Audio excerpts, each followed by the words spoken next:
All right, kia ora koutou katoa, and morning everybody. Another day, glorious day in Tauranga. And just to confirm, the reason we're starting late is not because we got up late this morning. It's because we actually have spent a couple of hours on site visits. Thank you, Ms. Speedy, for taking us around.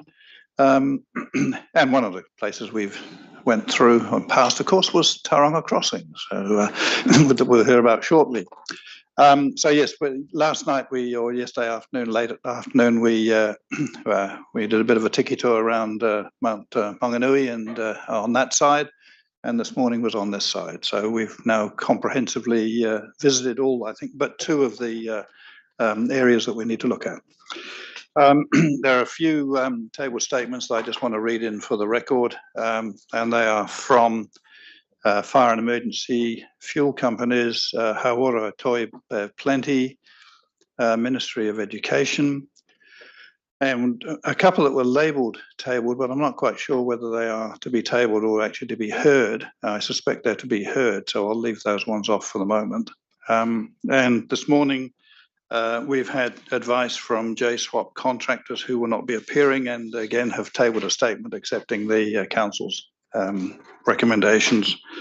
Of course, they might accept the council's recommendations, but we may not accept the council's recommendation. That's a different matter. I don't think there's any other preliminaries. Just checking. Yes, Speedy. Sorry, just one further is this morning we've also received the legal submission from Waymark on behalf of Waymark. That's been emailed to you as you're sitting here, and we're in the process of uploading it to the website. Thank you very much. And last night we received legal submissions from Kate Barapicino for her one of her clients. So I guess that will be up on the website as well today. That will be on the website today. Okay. Right. Ms. Dibley, we're with you and Tauranga Crossing. Thank you. Thank you, Commissioner. Good morning. My name is Kirsty Dibley and I'm appearing on behalf of Tauranga Crossing Limited this morning. I have with me Mr. Arbuthnot, who has prepared planning evidence, and Mr. Akehurst, who has prepared economic evidence. Both of whom are well known to us. Yes, right. Caution, he says, yes. I've pre-circulated our legal submissions and just wanted to confirm that you have a copy of those. Great, thank you. And that have been read. Yeah. So on that basis, I don't propose to take you through those submissions in detail, but we'll address the key points before Mr. Arbuthnot and Mr. Akehurst present a summary of their evidence. Are you comfortable with that approach? Thank you.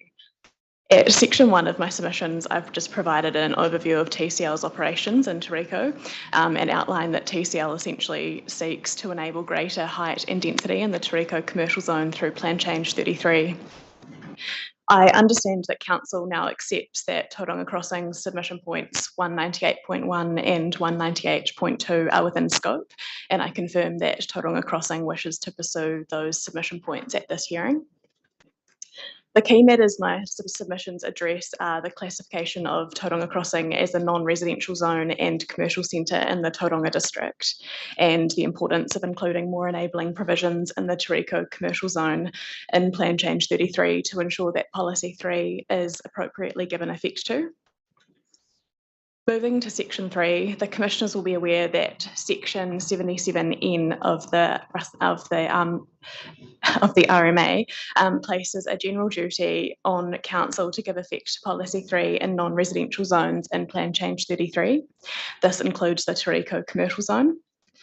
Policy 3 adopts the commercial zones terminology in the National Planning Standards. However, because Council hasn't implemented those commercial zones into the operative plan yet, work has been undertaken by Council's economists to categorise the commercial zones in Tauranga to the nearest equivalent zones in Policy 3. Council's economic expert assessed Tauranga Crossing as nearest equivalent to a town centre, which would engage Policy 3 subsection D. But for the reasons we've set out in our evidence, we disagree with that categorisation, and just wanted to note for the record that Tauranga Crossing's firm view is that Tauranga Crossing is nearest equivalent to a metropolitan zone, as that term is defined in the National Planning Standards. We appreciate that Council intends to implement the commercial land use framework through a future plan change and don't anticipate getting into this any further today, but I just wanted to confirm that TCL maintains that a metropolitan zone is the appropriate classification for Tauranga Crossing for the purposes of Plan Change 33, having regard to the size and significance of the centre to the region. Moving to section 4 of my legal submissions, in my submission, irrespective of whether Tauranga Crossing is identified as being nearest equivalent to a town centre or metropolitan zone, Council and this panel still have a duty to give effect to Policy 3, which at a minimum means that the provisions applying in the Tauranga commercial zone must enable building heights and densities of urban form commensurate with the level of commercial activity and commercial services. And for the reasons that will be set out by Mr. Akehurst and Mr. Arbuthnot, Tauranga Crossing currently considers they fall short of that requirement. The remainder of my legal submissions step through the amendments that have been requested by Tauranga Crossing with reference to the evidence before this panel. And in my submission, there is clear and compelling evidence to support increased height and more enabling density provisions in the Tauranga commercial zone. I propose to now pass to Mr. Arbuthnot to take you through those with reference to Council's rebuttal evidence, unless the Commissioners have any questions at this stage. That's fine, thank you. Yeah. Thank you, Mr. Malthus. Thank you. Good morning. So maybe if I talk very briefly in terms of the key points in the evidence, and maybe with a focus on the Chapter 17 commercial provisions, because I think that's the key matter, I think, in there. Two changes have been sought in the submission. One was a 21 metre height limit, which is an increase from 16.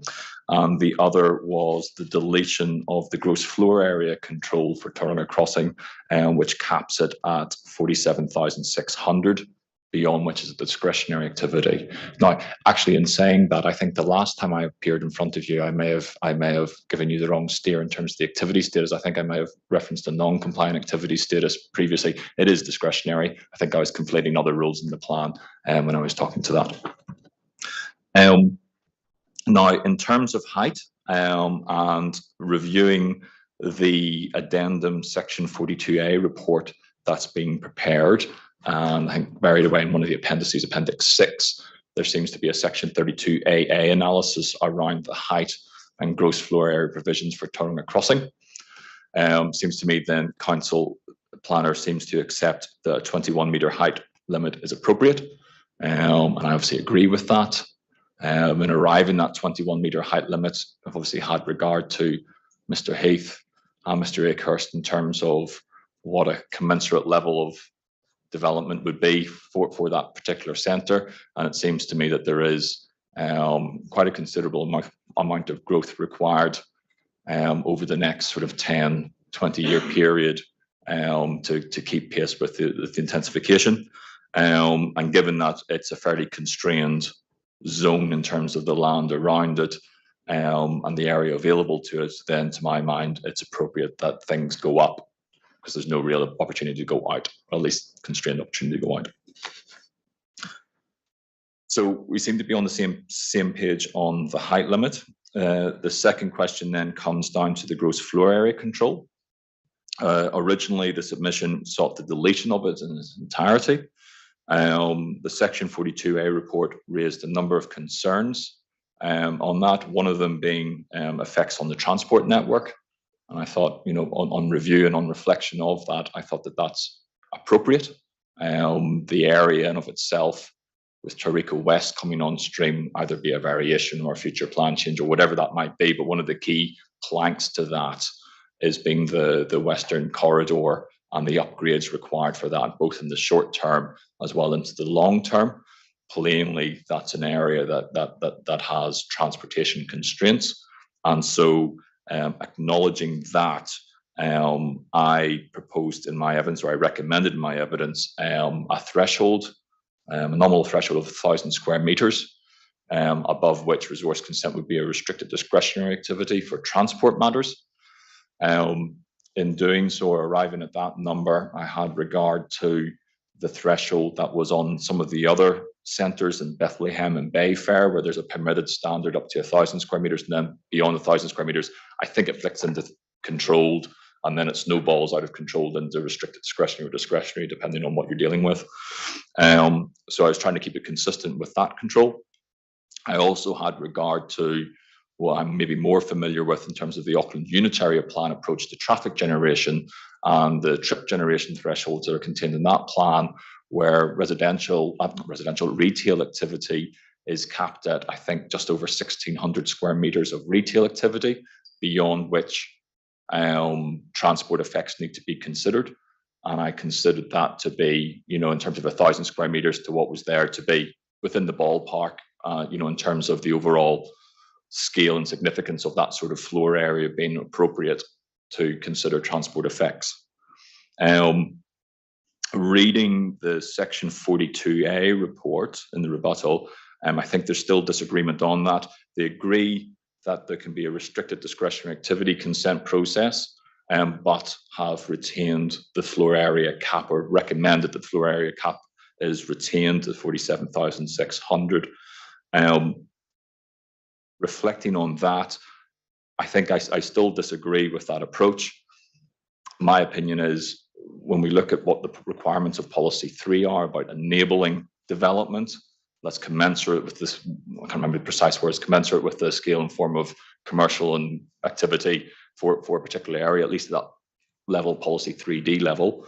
To my mind, having a floor area cap that is less than what's existing at the centre, or existing and consented at the centre, isn't enabling.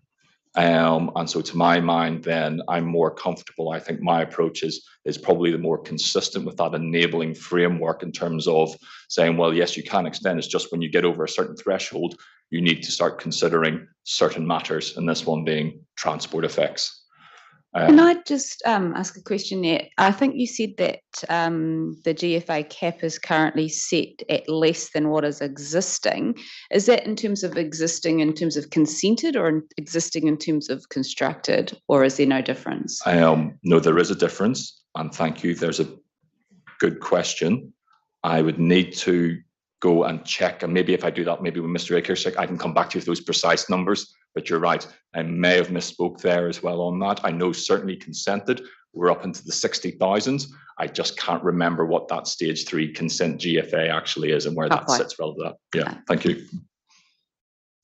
I have also looked at whether or not we need to undertake a broader economic analysis as part of that RDA criteria, and very much relying on Mr. Akehurst's evidence in terms of what the scale of effect would need to be before you need to get into that level of effect. I think he referenced something in the order of 80,000 square metres of gross floor area before you're sort of into that sort of scale.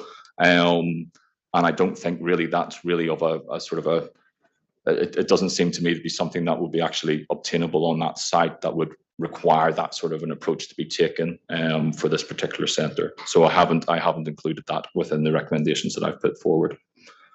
So those are those two key roles. There is the residential outcomes framework, and I agree with where we've landed on that, or where council has landed on that in their recommendations to delete the references. The concern being that it's a document that sits out of the plan and everything else as well, and it needs to be treated as such. And then the final one being the policy around new urban growth areas, and whether or not there needs to be specific reference to planned infrastructure within there, to be more consistent with the requirements, or infrastructure ready, being the term in the NPSUD, and sort of incorporating, because that's a very specific term in terms of what infrastructure ready means in terms of the short, medium, long term, and whether the plan needs to be more explicit around that. And I think I look at the two, there's two policies that are quite relevant to that matter. And looking at the two together, what my evidence says is, well, when you read them together, it's maybe not quite as clear as it needs to be, and maybe it could benefit from having those words inserted into it. So that's sort of where I've landed on that. So I appreciate I probably talked for longer than I was supposed to, so maybe I can either take some questions, or whether Mr. Akehurst has anything to add to that. Yes. I've just got one more question at this stage. So you mentioned before that the council recommendation is to change the activity status to RDA. And I think in your evidence, you talk about having an assessment criterion in relation to transport matters. Is that the only assessment criterion, in your view, that is necessary, or are there other matters which would be appropriate for council to also consider as part of an RDA activity? So my view is it's transport only, and in doing so, what I have set out in my evidence, I have looked at transport, economics, natural hazards, including flooding, as well as the range of the other qualifying matters that are in the Act, as well as what Council looked at themselves within the 30TA report. And my analysis of that is that none of those apply to this particular property itself. So I've limited to transport as a consequence. Thank you. And can you just remind me, is there some disagreement with council on that? Does council take a different view in terms of additional qualifying additional assessment criterion? I don't believe so. I can't talk for them. I don't believe so. I believe that the issues are limited to transport and economics. Kapai. Yeah. Get a yes or no on that one, can we? That's correct. The matters of discretion are based on transport and economics.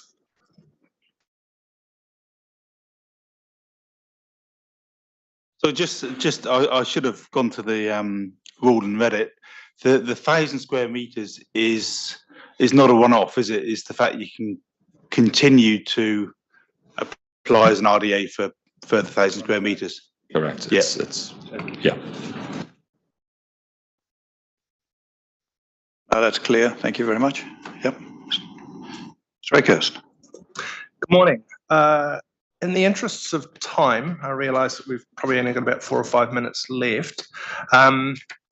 Maybe I'll just pick some very key things and then respond to any questions. Tauranga Crossing is a large and important centre, currently 5th largest. Based on council's growth picture, it's liable to be 2nd largest by 2043 in terms of town centres. Identification of an additional 3 hectares of land required. That's probably going to be quite tricky to identify and secure. So in order to meet the needs of catchment growth, the most appropriate way to do that if that land cannot be secured is to add height.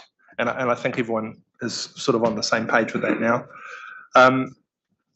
It also strikes me as strange that you can anticipate an additional 3 hectares of commercial centre land, but then require quite a stringent cost-benefit assessment and centre assessment report if you want to put any GFA on that land. And so I fully agree with Mark's characterisation of that as only impacting a transport assessment rather than a fully blown cost-benefit assessment on centres. And I do that, I say that on the basis that I ran a bit of a thought experiment on 80,000 square metres and came up with a figure of a 10% impact on the CBD. And even at 10%, I'd argue that that's not getting into the realm of moving beyond a sort of a trade competition type level, notwithstanding the fact that Tauranga CBD is under pressure at the moment for a range of reasons. I'd argue that is well within sort of the realms of normal activity. I'd like to emphasise that Tauranga Crossing fulfills not just a sort of a local or town centre role, it has a much more sub-regional role than possibly any of the other centres other than the CBD within Tauranga. About up to close to 30% of its visitation comes from outside of Tauranga City, and I don't think that's been taken into account in Council's assessment of the role that it plays.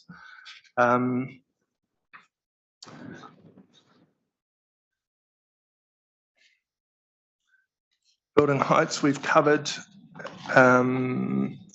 So yeah, just carrying out those kinds of centre assessments and cost benefit analysis is every time you need to add GFA is quite cost prohibitive.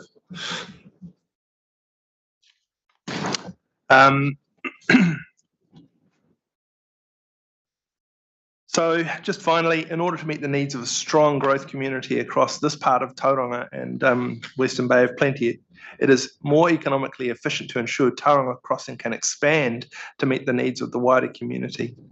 In my opinion, this is best achieved by allowing the building heights to 21 metres and removing the restrictions relating to total commercial GFA. Happy to answer any questions from my evidence. Apologies for the rushed nature. Oh, no, it's fine. Rushed is good. And may I just jump in on the answer to the question around floor areas? So the stage 2 development, which is what is existing today, and the consented GFA is 51,097 square meters, of which 44,500 is retail GFA. So the car parking building, I think, is included in that GFA calculation.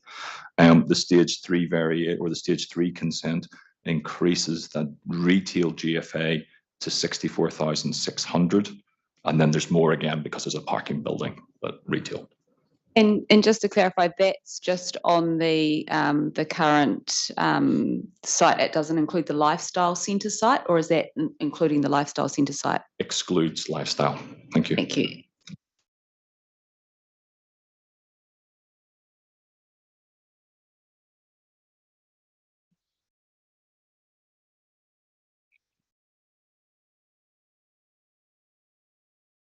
A couple of questions from me. So in your paragraph 411, you refer to other large centres.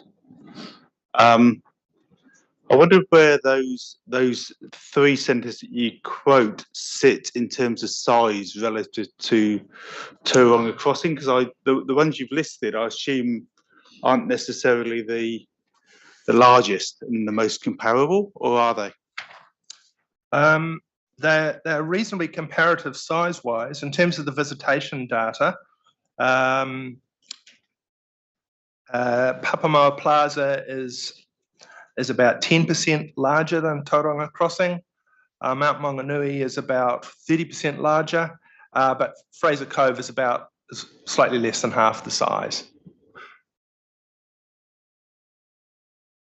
For instance, I mean, I haven't been to Papamoa Plaza for a long time. Does that include the development that's on the other side of the street at the back, and all? Is that all classed as part of that floor space? Because my memory of it is it seems visually, in terms of the commercial floor space, to be smaller, but commercial floor space is larger, is it? Yes, I think it does. I'm trying to cast my mind back to the map. I'm pretty sure it includes the floor space on the other side of the road there, because we classify centres in terms of how the employment sits around a node, rather than a particular property. So it would be the entirety of that area. Okay, thank you. And then moving on to sort of 510 to sort of 512, where you're talking about the current vacancy rate in the CBD. Yes.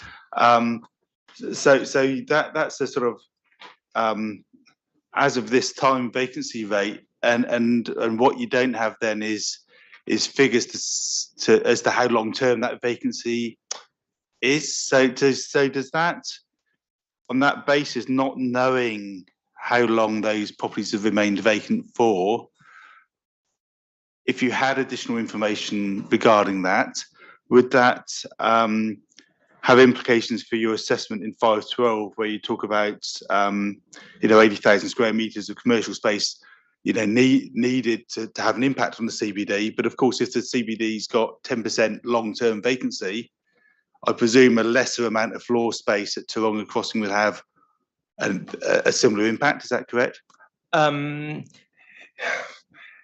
Yes, I come at it from a slightly different perspective.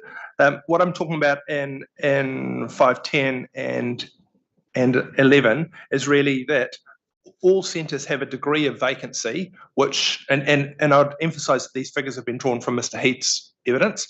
So all centres have a degree of vacancy that just reflects the natural market churn. There will be an underlying portion of that 10% within Tauranga, which fulfills that role. So I fully agree, a portion of that will be long-term vacancy.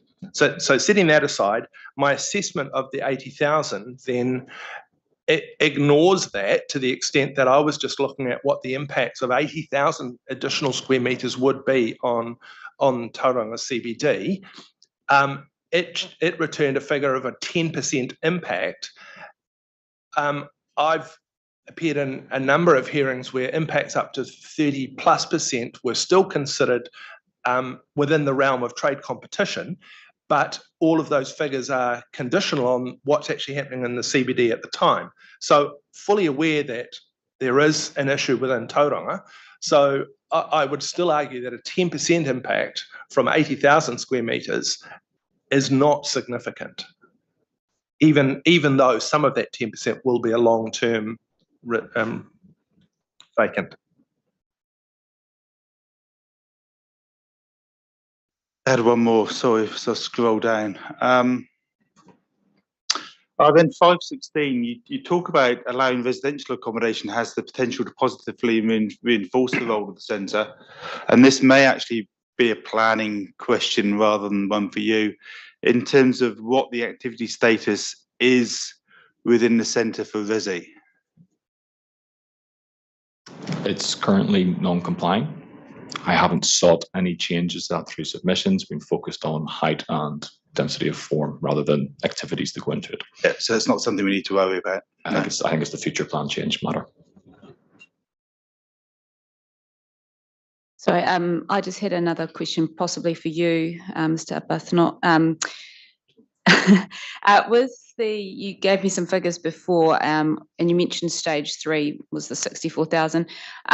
What's the timing for stage 3? Is there any restrictions in the consent in terms of when stage 3 can start?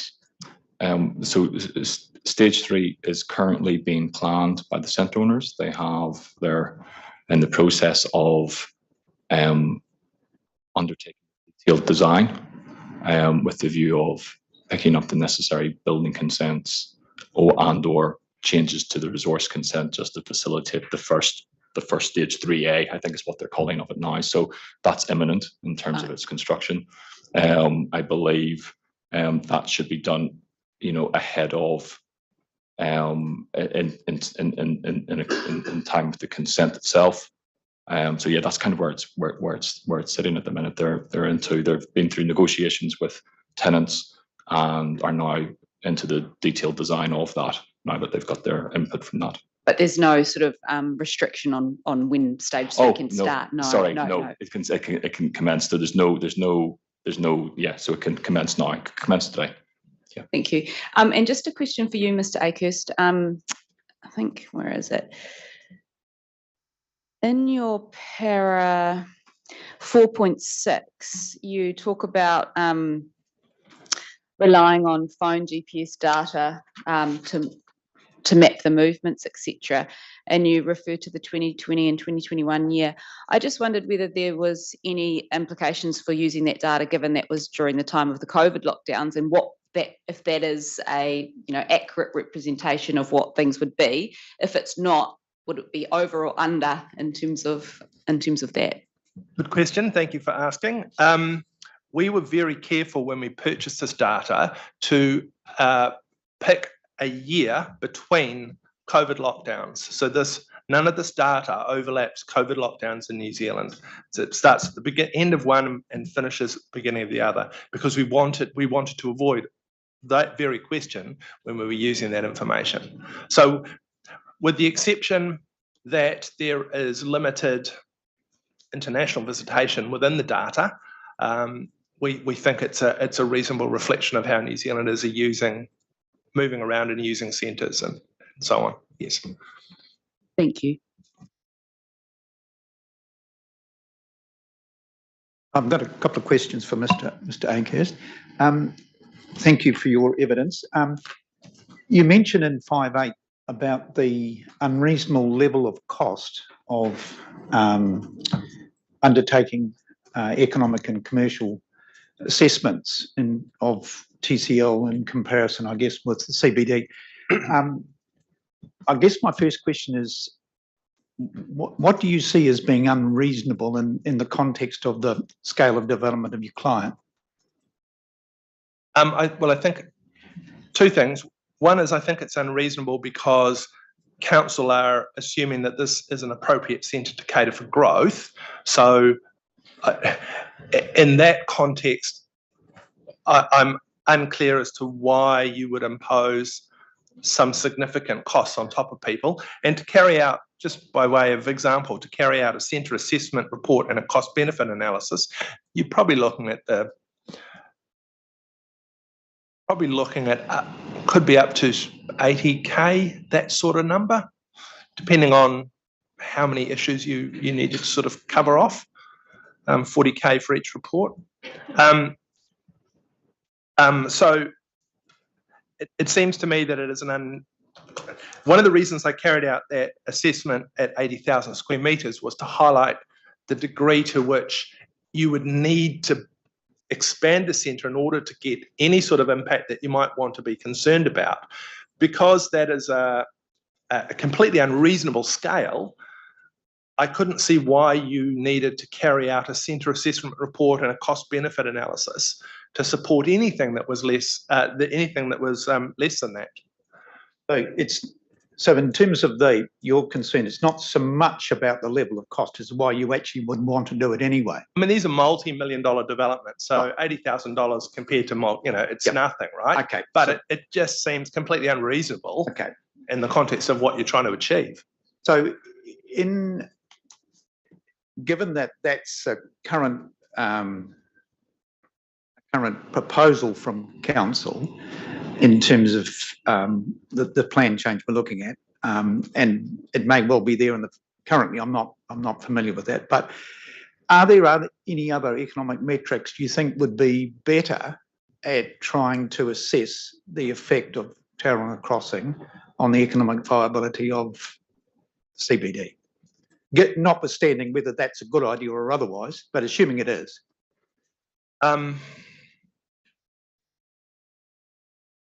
Other measures that are better. I mean, I think that kind of assessment that I've done is the way that you would do it. I'm just not clear as to why you would need to do it, because at that, you need to get to that scale before you get any kind of impact that you should be concerned about. Sorry, I'm not. My question is it you're saying that it's not an issue of floor area because of the comparative scale of the two centres? Am I correct in saying that? I'm saying that developing additional floor space at Tauranga Crossing is not going to generate any kind of significant effects on the CBD. So are there any other issues or any other matters that would, other than floor space, in terms of, or is it that would attract shoppers and more particularly shops to Tauranga Crossing rather than coming to the CBD? That's what I'm trying to understand. Okay, all right. I see where you're coming from. I guess my position on all of this is that Tauranga Crossing needs to develop to cater for the growth that's occurring around it. I mean, it's already developed to the full extent that it was planned for back in 2005 or 6 or whenever it was. We know that there's significant additional development to occur to the west of it, and with intensification around the MDRS, there will be more and more intensive development in areas that would naturally feed into the centre. So you need to facilitate it to grow in order to meet those needs, let alone the sort of sub-regional needs. So I don't view it as retailers coming down and making a choice about am I here or here? If the demand is here, then I need to be here, and it may not be the case that I would be in the CBD at all. No, just a little simple example for us, where we're staying, just next to it was a Michael Hill Jeweller's shop, and it says, come and see us at Tauranga Crossing. So I'm trying to understand, obviously there's something there that, and council has this objective, which you've heard of from the last couple of days, about trying to maintain the economic viability of the CBD. So in your view, is Tauranga Crossing acting as a competitor to the CBD? To a certain extent, it always will. And to a certain extent, all of the large centres around Tauranga draw trade away from the CBD, because if they didn't exist, then the shoppers would come to the CBD. It is individual one-off movements like that will happen anyway, and for a whole range of reasons. But I mean, I think what council needs to be thinking about is how can I achieve the best outcome in the CBD and also facilitate in an economically efficient way meeting the needs of all of these growth communities that are dotted around Tauranga. It's quite a difficult geographic place to plan for, but the last thing you want is mountains of traffic coming from these far-flung areas across the various bridges into the CBD for all of the goods and services. You need to provide those high-level goods and services in those more distant town centres and, in my view, metropolitan centres.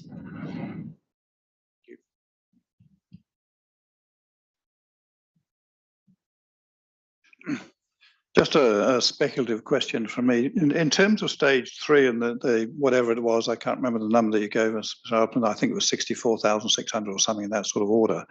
When does that? How far does that take us out in terms of your understanding of demand projections?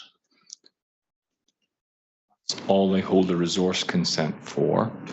In terms of broader demands, I'm not too sure. I couldn't tell you in terms of projected. You mean projected growth? Yeah, I mean, accommodate projected. I mean, growth. I'm assuming that you're chasing the GFA issue because there will be a stage 4 at some point. I'm just wondering when that stage 4 might actually come to book. I don't know the answer to that question, and I'm not even sure that the owners know the answer to that question as well. Right, but you are chasing the GFA because of that prospect. Correct. Obviously. I think there will come a time when they're completed with stage 3 that they'll need to sit down and relook at their centre, particularly the first stage of it, where it's quite low rise, and say, right, well, where do we sit, and what else can be done then in terms of future development opportunity.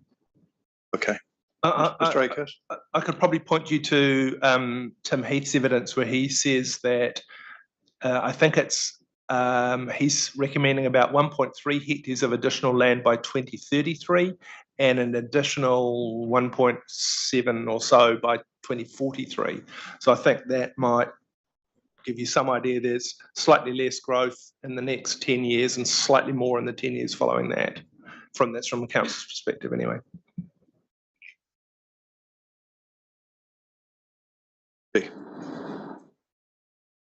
Right, unless there are any further questions, that concludes our presentation. No, thank you very much. Thanks for appearing. Thanks for your time. Thank you.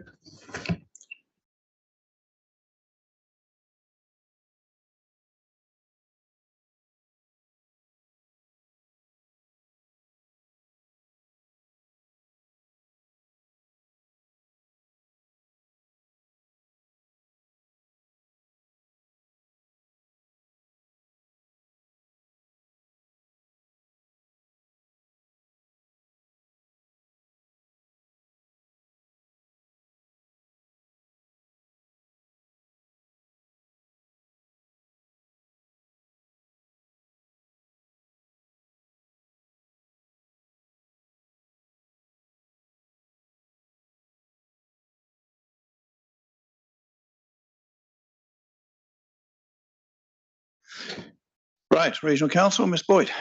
Thank you. Morena koutou. I am Rachel Boyd. I am the Regional Council's in-house legal counsel. I presume that the legal submissions have been read. Right, okay, so what I'll do is just run through them at a really high level and touch on some key points, and then we'll move to evidence. So firstly, just want to acknowledge the significant amount of work that TCC have done in a very short amount of time to pull together this plan change, and the very collaborative approach that they've taken to working with submitters, including the Regional Council, to resolve concerns raised in submissions as best they can. So as a result of that highly collaborative approach, the Regional Council is here in complete support, other than a few minor wording disagreements in relation to Smith's Farm with the recommendations in the Section 42 report. So the evidence for the Regional Council today will touch on 3 main areas.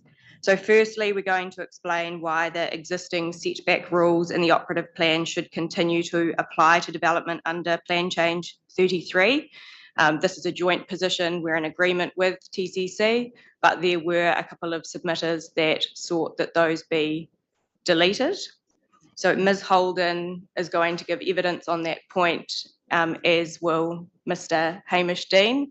He's going to give ecological evidence in support of retention of the setbacks.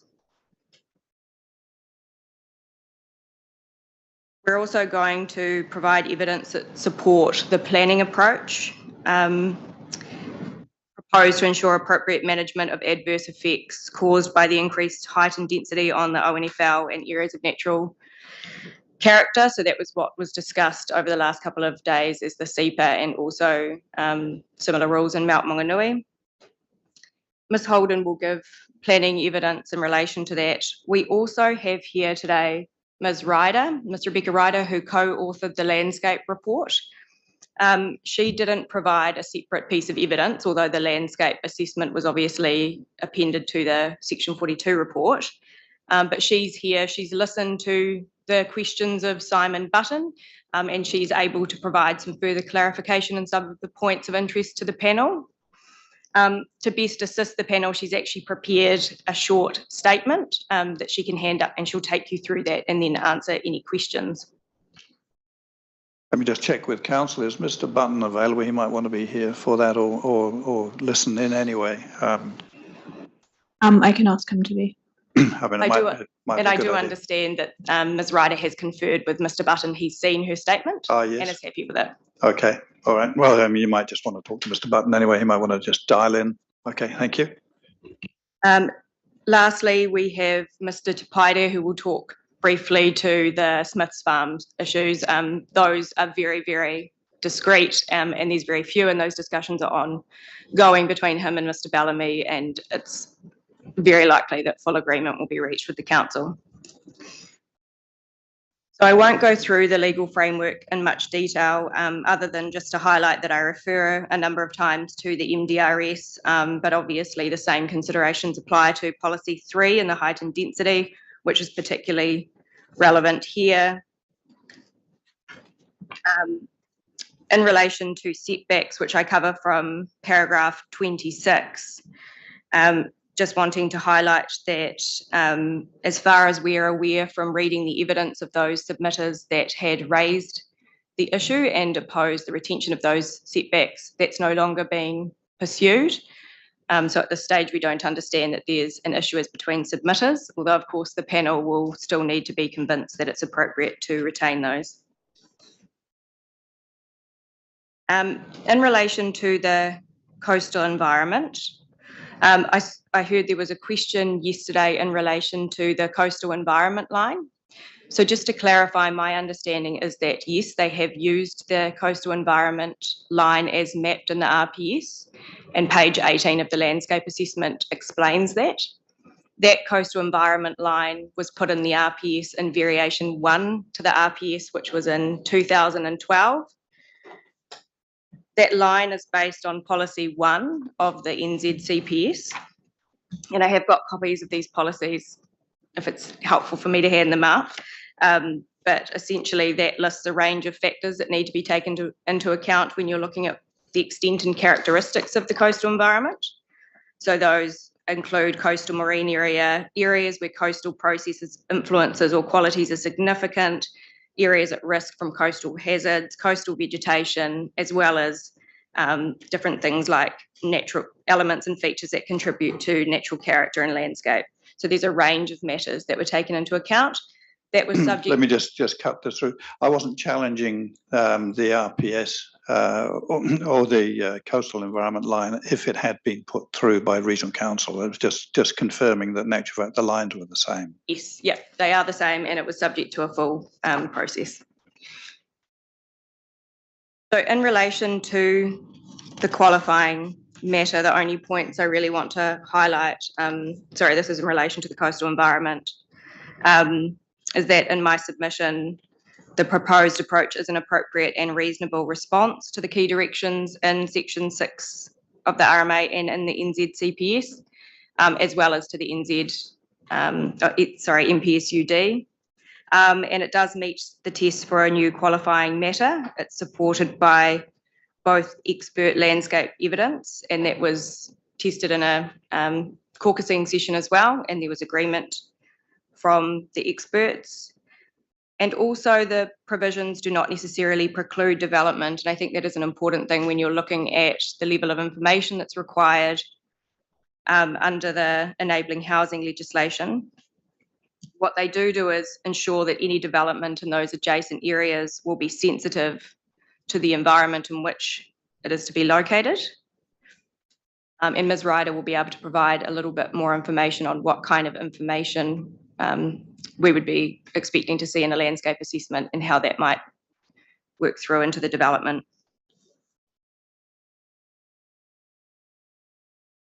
Lastly, I just want to touch on air quality at Mount Maunganui. This is not a matter that's covered in evidence, and that's because the council accepts the City Council's response to that, to not include the advice note. Can I just ask you whether you have cited a copy of Miss Kate Berry-Puccino's submissions from last night? Very briefly.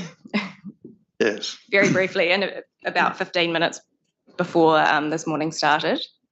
So I have looked over them, and I'm aware that you're going to hear from submitters about air quality concerns tomorrow. I mean, if you want to respond to that formally over the next sort of 24 hours, I'm quite happy to receive a response if you want to give one. Okay, that would be useful actually. That would give us a little bit more time to digest it. Do you want me to run through any of the points now, or just save the entire response to that? Over to you. I'm aware of timing, but entirely over to you. I'm particularly interested in the scope point, whether or not we have scope to address the points that they have raised in their submission, given that my understanding from reading those submissions is that the Plenty Regional Council was the only submitter that raised those issues, and the relief sought was just an advice note. So particularly interested to know whether or not you think there is scope. I can address that briefly now, if that's helpful. So I don't think the Regional Council would be taking a strong position on whether there's scope or not in relation to the relief that's being sought. Obviously, the panel has quite wide discretion under, I think it's clause 99, to go beyond what's in submissions. But of course, you're still subject to the usual tests when you're looking at whether something's on a plan change. And one of the key considerations for that is obviously the natural justice consideration, which is something that you would need to think about before you decided to put further restrictions in place.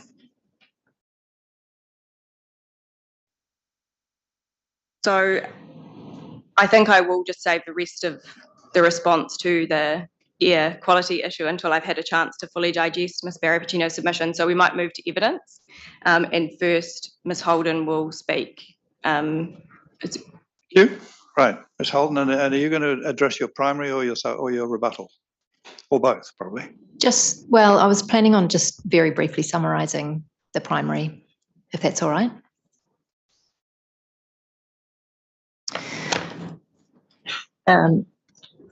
My evidence addressed planning matters relating to Regional Council support for a new qualifying matter, the Coastal Environment Plan area, to protect coastal natural features and landscapes and natural character, and an existing qualifying matter, building setbacks from the coast, conservation zone, permanently flowing rivers, streams and wetlands.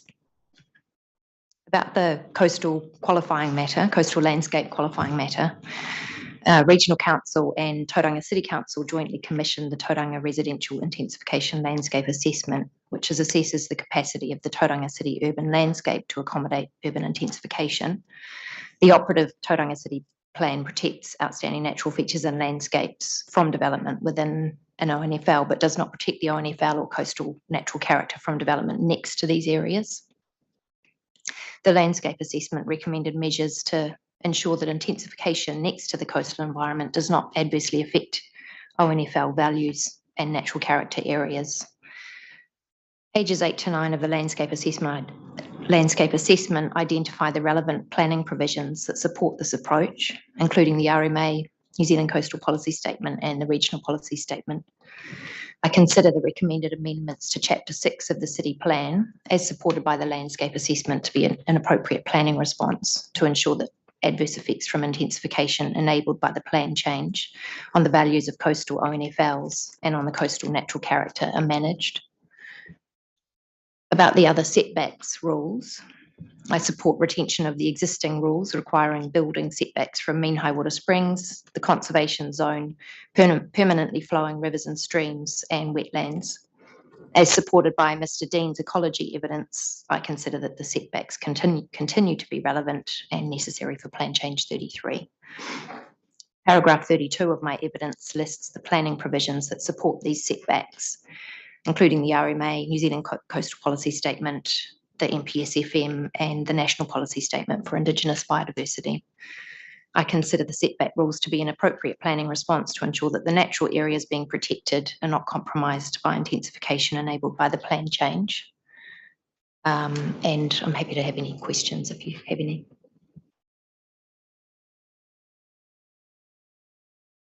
Right. No, Jill, why don't you go through your evidence and we'll put some questions later. Yep. Okay. So can I just clarify? So Assuming that Ms. Ryder will maybe follow up or not. yeah, I was just going to say that might be quite useful, and then there might be some questions arising. In relation to Mr. Dean, are there likely to be any questions? Do you want him to run through a summary or just take his evidence as read? I don't have any questions for Mr. Dean. So I think, yeah. Okay. Ms. Ryder has prepared a statement that might be useful to hand up now, so you can work through it. Yep, thank you.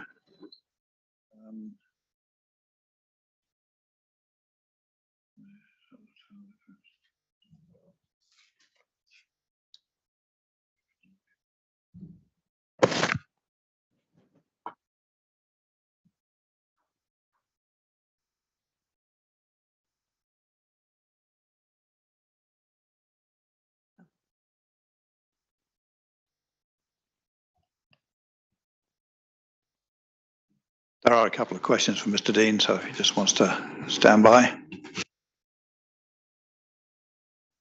Kia ora koutou. My evidence, well, it's not really a set of evidence, it's a reply to the questions that were put to the experts on Monday and yesterday morning.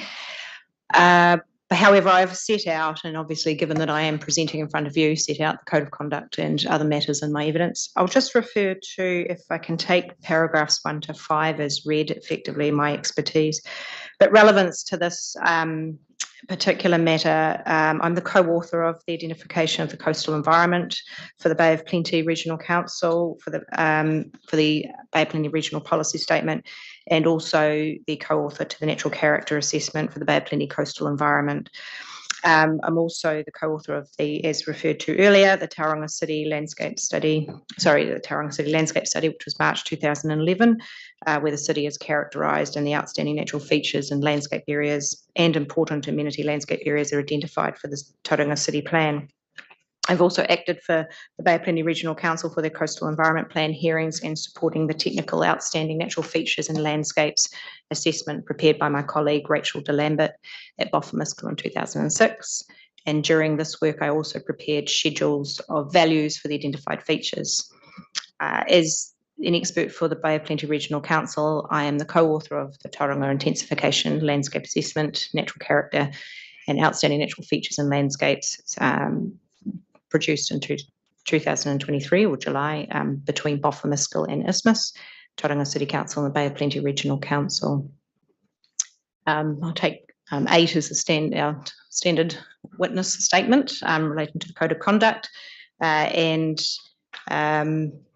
I'll perhaps just read out from 9, if that suits. Or I was going to advance you further than that, where you actually start addressing the matters that we were in confusion about the other day. Okay, well, that will start at 10. So, yeah. So the inception of the report, there was a question relating to where the inception had occurred. As Bay of Plenty Regional Council's expert, I was asked to consider whether the notified version of the Plan Change 33 to Tauranga City Plan had appropriately considered the factors, values and associations of the outstanding natural feature and landscape of Tauranga Harbour and its margins. In my review and analysis, it had not sufficiently addressed these values for some of the areas of the harbour margin, and as a result, a submission was made by Bay of Plenty Regional Council to address the interface. and the margins of the Tauranga Harbour with its urban environment, where changes under the MDRS and MPSUD were proposed. The primary reasons for the development of the co-authored report are set out in pages 6 and 7 of that report, and the values assessed were based on the policy 13 and 15 in the NZCPS with regard to natural character and outstanding natural features and landscapes respectively. Both Tauranga City and Bay of Plenty Regional Councils have identified the Tauranga Harbour and its margins as an outstanding natural feature and landscape, and provisions within the Tauranga City Plan, Chapter 6, addresses managing effects on natural character of the coastal environment relevant to this matter, on outstanding natural features and landscapes, on the harbour environment landscape character, the interface of urban land use with the coastal marine area, ONFLs, or outstanding natural landscapes and features, and important amenity landscapes. I haven't specifically listed those provisions, but we are still relying on those as part of the indicators for assessment criteria.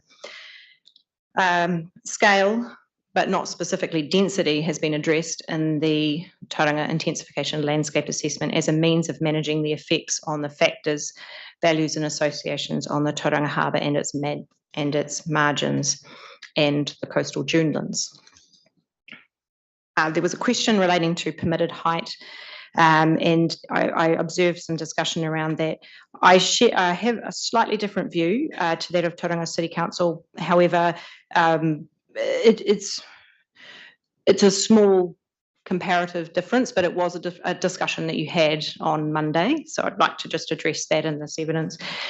In reviewing the hearing recording, I noted that there appears to be some questions regarding the comparable difference between what is permitted under the operative Tauranga City Plan and what is enabled under the MDRS. I consider that there may be some confusion in the interpretation of the operative plan and how the qualifying matters may rely on the operative provisions, which include the following relating to the permitted height intrusions. So what I've listed there is the rules that relate to building height, and of note, the height is listed as 9 metres for the suburban residential zone, and rule 4H, the second paragraph down in italics, 4H.2.3bi, notes a design feature or a building component that does not exceed the maximum permitted height by more than 2 metres and or an external dimension of 2 metres in any other direction. Those, and then I've listed underneath the definitions of those two features. So my interpretation, and has been through a number of assessments over the years for Tauranga City or for applicants as well, where heights are exceeded for a building, we account for that, but that extension is a minor extension of the overall scale of a building. So I wouldn't consider that the overall height or bulk scale of a city's buildingscape could be at large more than 9 metres as of right. It's only small intrusions over that, which, as you can see, the design features say that they are elements that are not integral to the day-to-day functioning of that building. I would consider a roof to be an integral feature of a day-to-day functioning of a building. And the building component is something that complements the function, but not limited to eaves, chimneys, balustrades and solar panels. So it's the overall kind of assumption that a roof line can extend above the permitted is not something that I have had experience in. I have to be careful, I'm not a planner, but I am saying the way that I have interpreted that for the assessment work that I've done to date for applicants where they have exceeded height, the exceedance of the roofline has been a fundamental part of my assessments. Right. So are you saying that the effective difference is a 3 metre difference? Correct. Yes. So referring to 14, in my review of these provisions, a roofline extension above the 9 metre permitted height does not qualify as a design feature or building component in the context of that rule. The coverage, as I've stated, so if I move through quickly on that, in my experience, the roofline has exceeded the operative. Where a roofline has exceeded, I've been requested to do the effects assessments. Effectively, I could move through quickly on that because you asked the poignant question, is that when we're applying that, if I move, I'm happy to take 15, read it out word for word. No, Okay, excellent. I'll move to 17. The differences between the operative Tauranga City Plan and the Plan Change 33 enabling the NDRS outcomes are substantive in scale, and that there is a 3-metre difference in the permitted building height of the overall building, with the operative Tauranga City Plan enabling small non-integral design features and integral components to extend above the building height for a small area of the overall building. The overall difference is the scale of the two scenarios. So that's where my understanding was when we were talking around the operative plan and applying that as a method of responding. And obviously, I'll move through that. So when Bothra and Isthmus considered the sensitivity of the margins of the Tauranga Harbour and ONFL and the coastal dunelands, the increase of effectively another floor height, 3 metres of building scale, with the operative rules allowing for buildings up to 15 metres from mean high water springs, the effects matter raised was directly related to the change of scale of unmanaged built form and the impact that this would have on the biophysical and sensory values of the harbour. For clarity, it was my understanding from these rules that there is a 3-metre differential in building scale between the operative, and this is seen as formative in the recommendations to retain the operative Tauranga City Plan rules and the sensitive interfacing areas with the Tauranga Harbour and coastal dunelands. Moving to a question that was raised around what is expressiveness.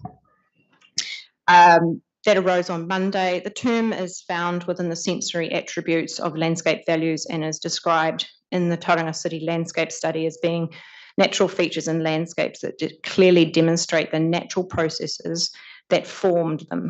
Examples of natural processes in landscape exemplify the particular processes that formed that landscape. So it's really repetitive. This is a term that was incepted from the WESI, what is known as the WESI decision, and is commonly known as the amended Pigeon Bay factors. The NZCPS policy 15C, Roman numeral 3, also refers to this as how obviously the feature or landscape demonstrates its formative processes. The margins of the harbour, whilst not all identified as ONFL areas, contribute to the adjacent environment and form part of that environment. The management of the interface is clearly flagged in the Tauranga City Plan under Chapter 6, and it is inherently important to the expressiveness of the ONFL itself. It is important to note that the ONFLs are not managed or identified based on the visual and sensory attributes alone, and the management of effects are not solely related to this. The full suite of factors, values and associations are referenced in Policy 15 of the NZCPS, the RPS, and in turn Chapter 6 of the Tauranga City Plan. The areas identified in the jointly written Tauranga intensifications, the landscape assessment effectively, are in my view the most sensitive interfaces where management of the effects on the ONFL requires further consideration over and above the operative Tauranga City Plan provisions. So in terms of the coastal environment protection area, or plan area, I think it's referred to as plan area. There was a question in relation to that. I think you've already covered that in the main, so I don't necessarily think I need to speak to that. I'm just thinking where. Yeah, I think that really relatively covers that matter. I think effectively, I'll just move to 28 in that same section, or 27. The margins and interface of the Tauranga Harbour and the interface with the dunelands are the sensitive areas. The focus of the study is not to consider solely the impacts of urban development in all forms throughout the city, but to those areas that adjoin or interface the ONFLs. For simplicity, those areas were assessed as having a potential risk to the biophysical, sensory and associative values of ONFLs and their margins, and the natural character values have been identified as parcels, as you can see in that study. And most of these properties are already subject to managing natural character when they extend into the 15-metre offset from mean high water springs. Largely, that's mostly in your harbour margin environment. The dunelands are set back further from mean high water springs. There was another question that was raised around the layering effect or the viewing point. So, how far back, what are you seeing and how you're experiencing that? So that's on the last page. With regard to building height, it was considered that a 15-metre offset was insufficient to address unmanaged impacts of building scale of the values of the harbour margin and the harbour itself and dunelands. Noting that the viewing point is not only the sole focus of any assessment of landscape effects on the ONFL and forms only part of the sensory values addressed in a landscape values assessment, being biophysical, sensory and associative. Managing the scale of only the immediate interface enables the stepping and the dominance effects on the margins of the harbour and dunelands to be addressed. This is specifically considered to be important in the Tauranga City Plan in Chapter 6 provisions, and for those buildings that either build within the 15-metre offset from mean high water springs or exceed 9 metres in height, being the operative plan baseline, these would be required to address both natural character and landscape effects. Any assessment would be required to consider the effects on the values of the ONFL and natural character and generate outcomes that would protect these values. In my experience, there are many effects mitigation methods which relate to design controls on buildings and vegetation management that could be applied from an assessment. The role of waterfront properties, waterfront adjacent and duneland adjacent properties identified are critical in preserving, maintaining and enhancing the values of the ONFLs and natural character. To answer any questions.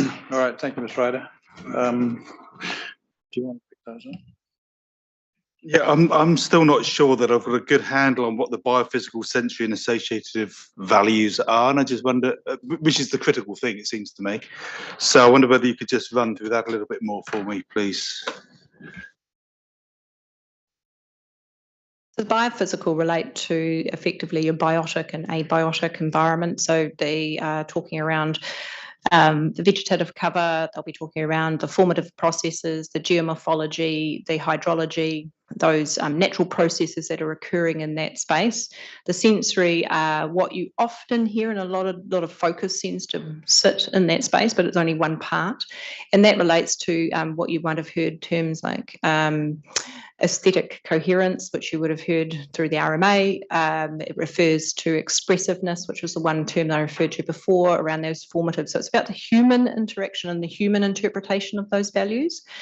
And then equally the associative values, those are the relationships that people have, i.e. speaking to shared and recognised values. Why a place is recognised for being iconic or outstanding. In Tauranga, the Tauranga Harbour and Mowal are two iconic features that are recognised. The shared and recognised, you could look at them and say, I know exactly where that is.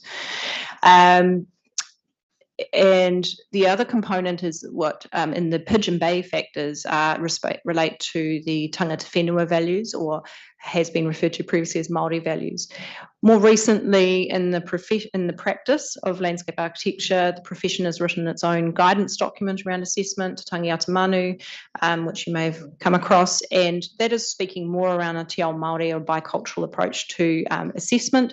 So you will see, albeit that the policies haven't quite shifted in that space, the assessments that the landscape architects will take on will take a bicultural approach to all values, not just compartmentalising Māori values into just the associative.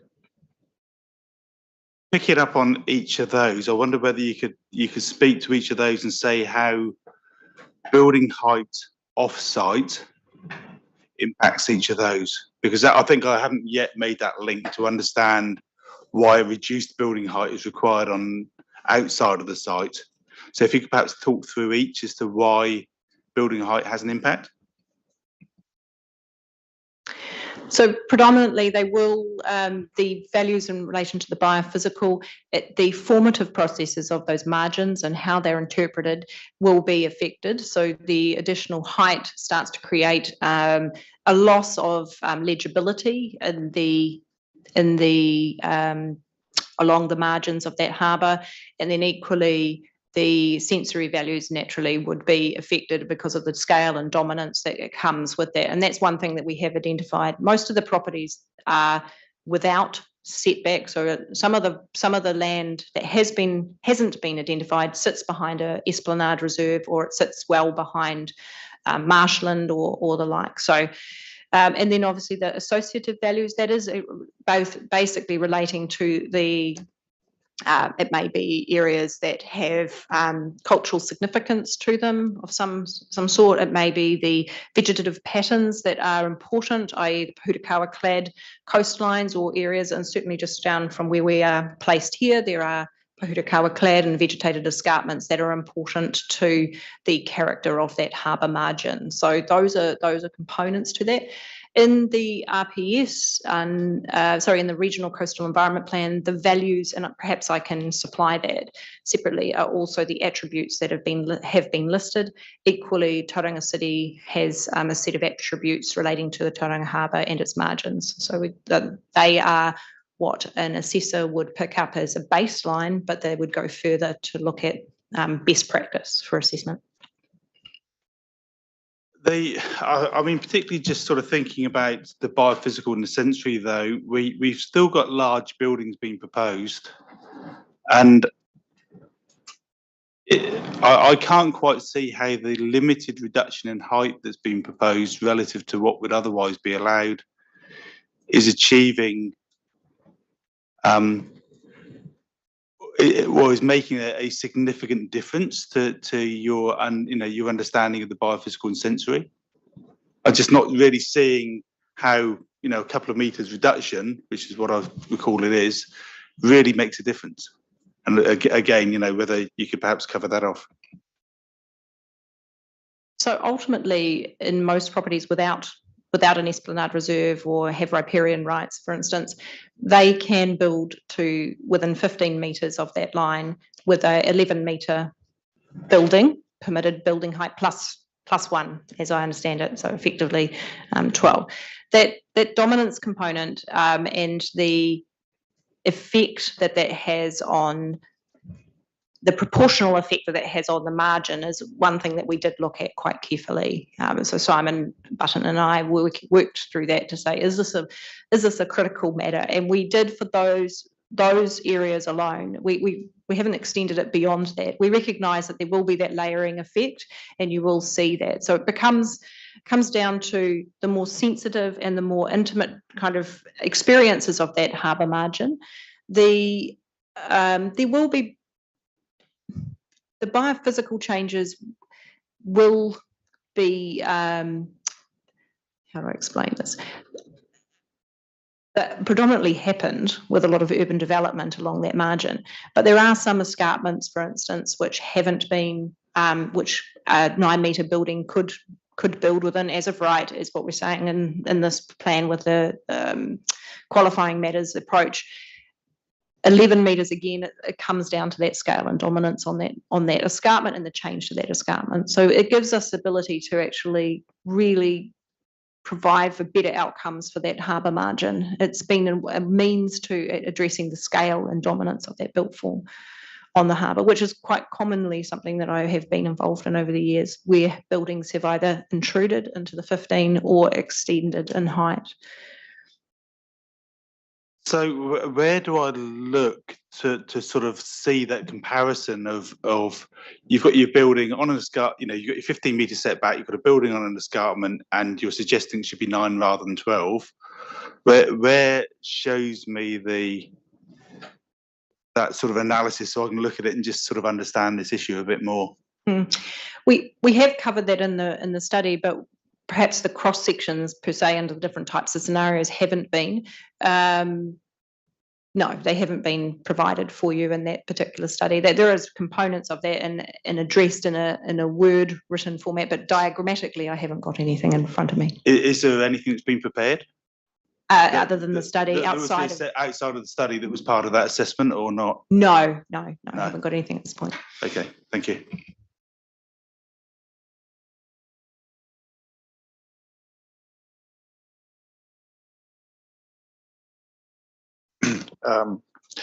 Not really a question, just a comment, really. I mean, I think the thrust of our inquiry on this matter is really whether in actual fact it satisfies only to the extent necessary, that particular requirement, whether it goes beyond that. And I think that's the that's a matter that we're actually trying to determine. As you say, there's clearly a difference within the dune systems where you've got the setbacks and so on, as opposed to the inner harbour where you may not have. And there may be a difference there. So, is there anything that you can actually help us with in terms of that? So it's the sort of the spatial extent of the application of the QM. What in terms of the differentials that sit between the two scenarios, and whether that's substantive enough to address the qualifying matter? We're obviously stepping slightly outside of my expertise, but with the substantive change, it has, as I've addressed before, been relating to the dominance. Our submission originally, the study has gone into addressing dunelands, but the original focus was on the harbour margin for Bay of Plenty Regional Council and the effects that 11-metre buildings within 15 metres of mean high water springs, unmanaged, effectively you could have a bright pink building, which we have had some, within 15 metres of that harbour margin, unmanaged approach. And I guess you could say, well, some of that's always a little bit subjective in terms of your interpretation of what that might look like.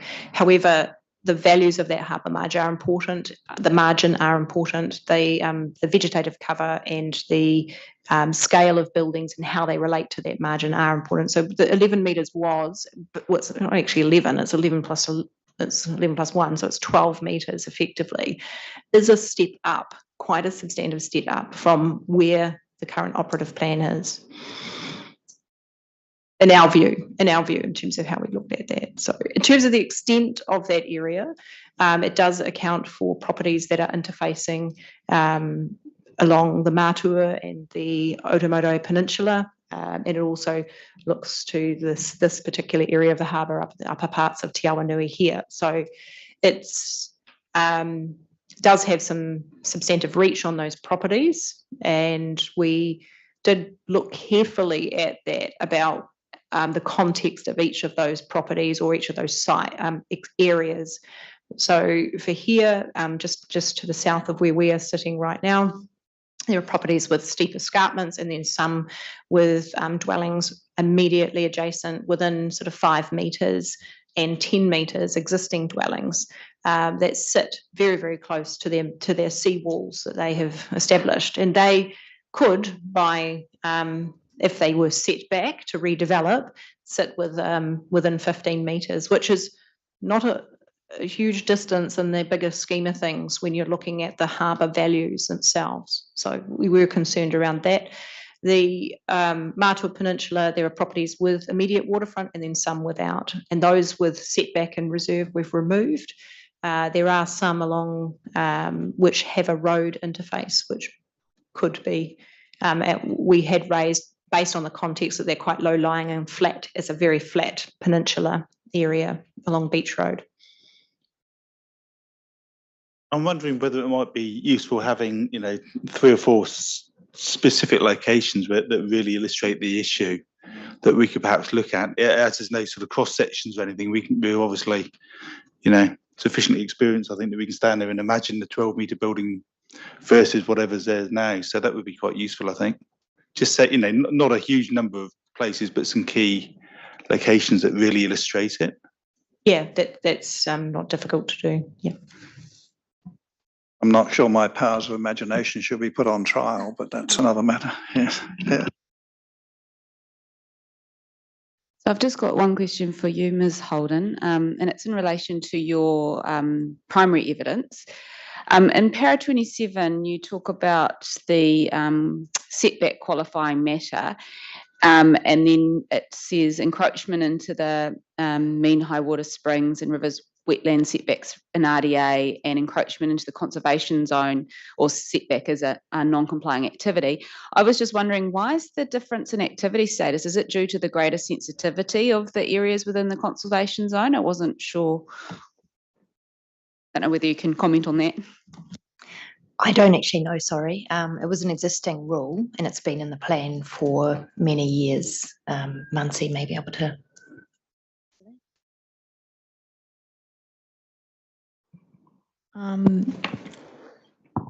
Sorry, are you just able to clarify the question for me? Sure. So it says, in terms of the setback qualifying matter, it says encroachment into the mean high water springs and rivers wetland setback is an RDA. Encroachment into the conservation zone setback is a non-complying activity. And I was just wondering, why is there the difference between the activity status RDA versus non-complying? Is it due to this, greater sensitivity of the areas in the conservation zone or some other reason?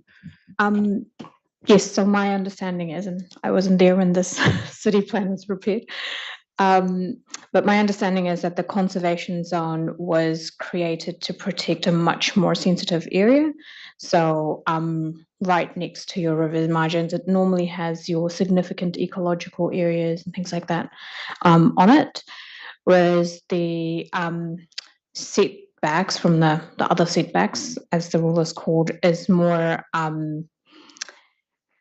from the mean high water springs. It's just to have some sort of a boundary and a landscape assessment to be undertaken to make sure that there's no adverse effects on the natural character.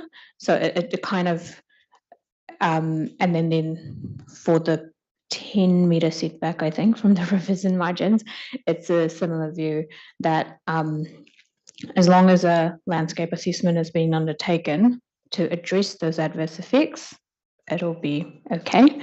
But in a conservation zone, it's a much more stringent thing. I suspect that's going to change under the MPSFM, but that's another matter. Probably.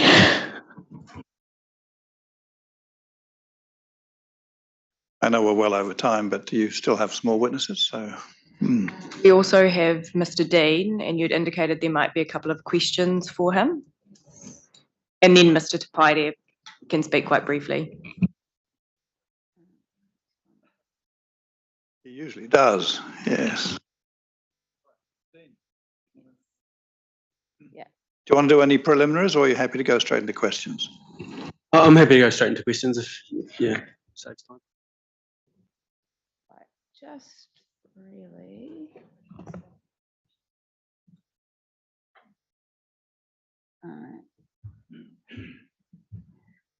Just one really. I can leave the other ones, but I was just a little bit confused by your paragraph 54 in your summary section, and you're talking about maintaining the current setbacks with discretionary or non-complying consenting pathway for reduced setbacks. Earlier in your evidence, you talked about restricted discretionary activity pathways. So I was just wondering whether you're talking about different things or whether you're seeking a change of activity status. It just wasn't clear why the difference was there. I'm definitely not talking about different things. So if that is, that may just be an error. Okay. Yeah, so is it the RDA that's the error or the discretionary or non-compliant? The RDA, yeah. Yeah. Okay, thank you.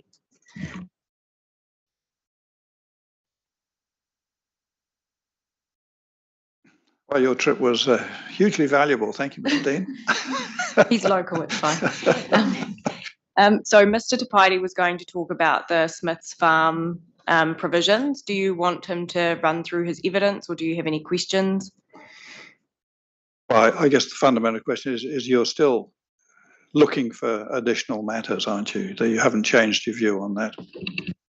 We're very, very close. I've had some verbal communication with Mr. Bellamy, and we're pretty much almost there. I think it's just points of clarification. Be happy to provide a follow-up joint statement which clarifies our final position if that assists the panel. Bellamy? More than happy with that approach. Thank you. Yeah. All right, well, we look forward to receiving something from you on that then. Just a time frame on that? Since you're so close. Exactly.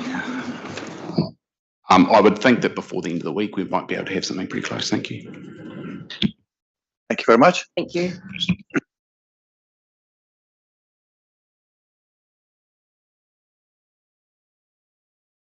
Mr. Crowther in the room?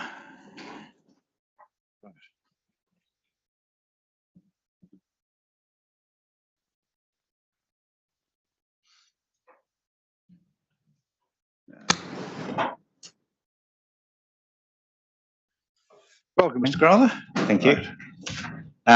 Yeah, I feel like I'm in a familiar seat, but in a bit of a foreign country in terms of not being a lawyer or having had experience of these sort of hearings before. So I'll just blunder on in. That's the whole point of travel, isn't it? So that you broaden your horizons. So Yeah, yes, exactly. welcome.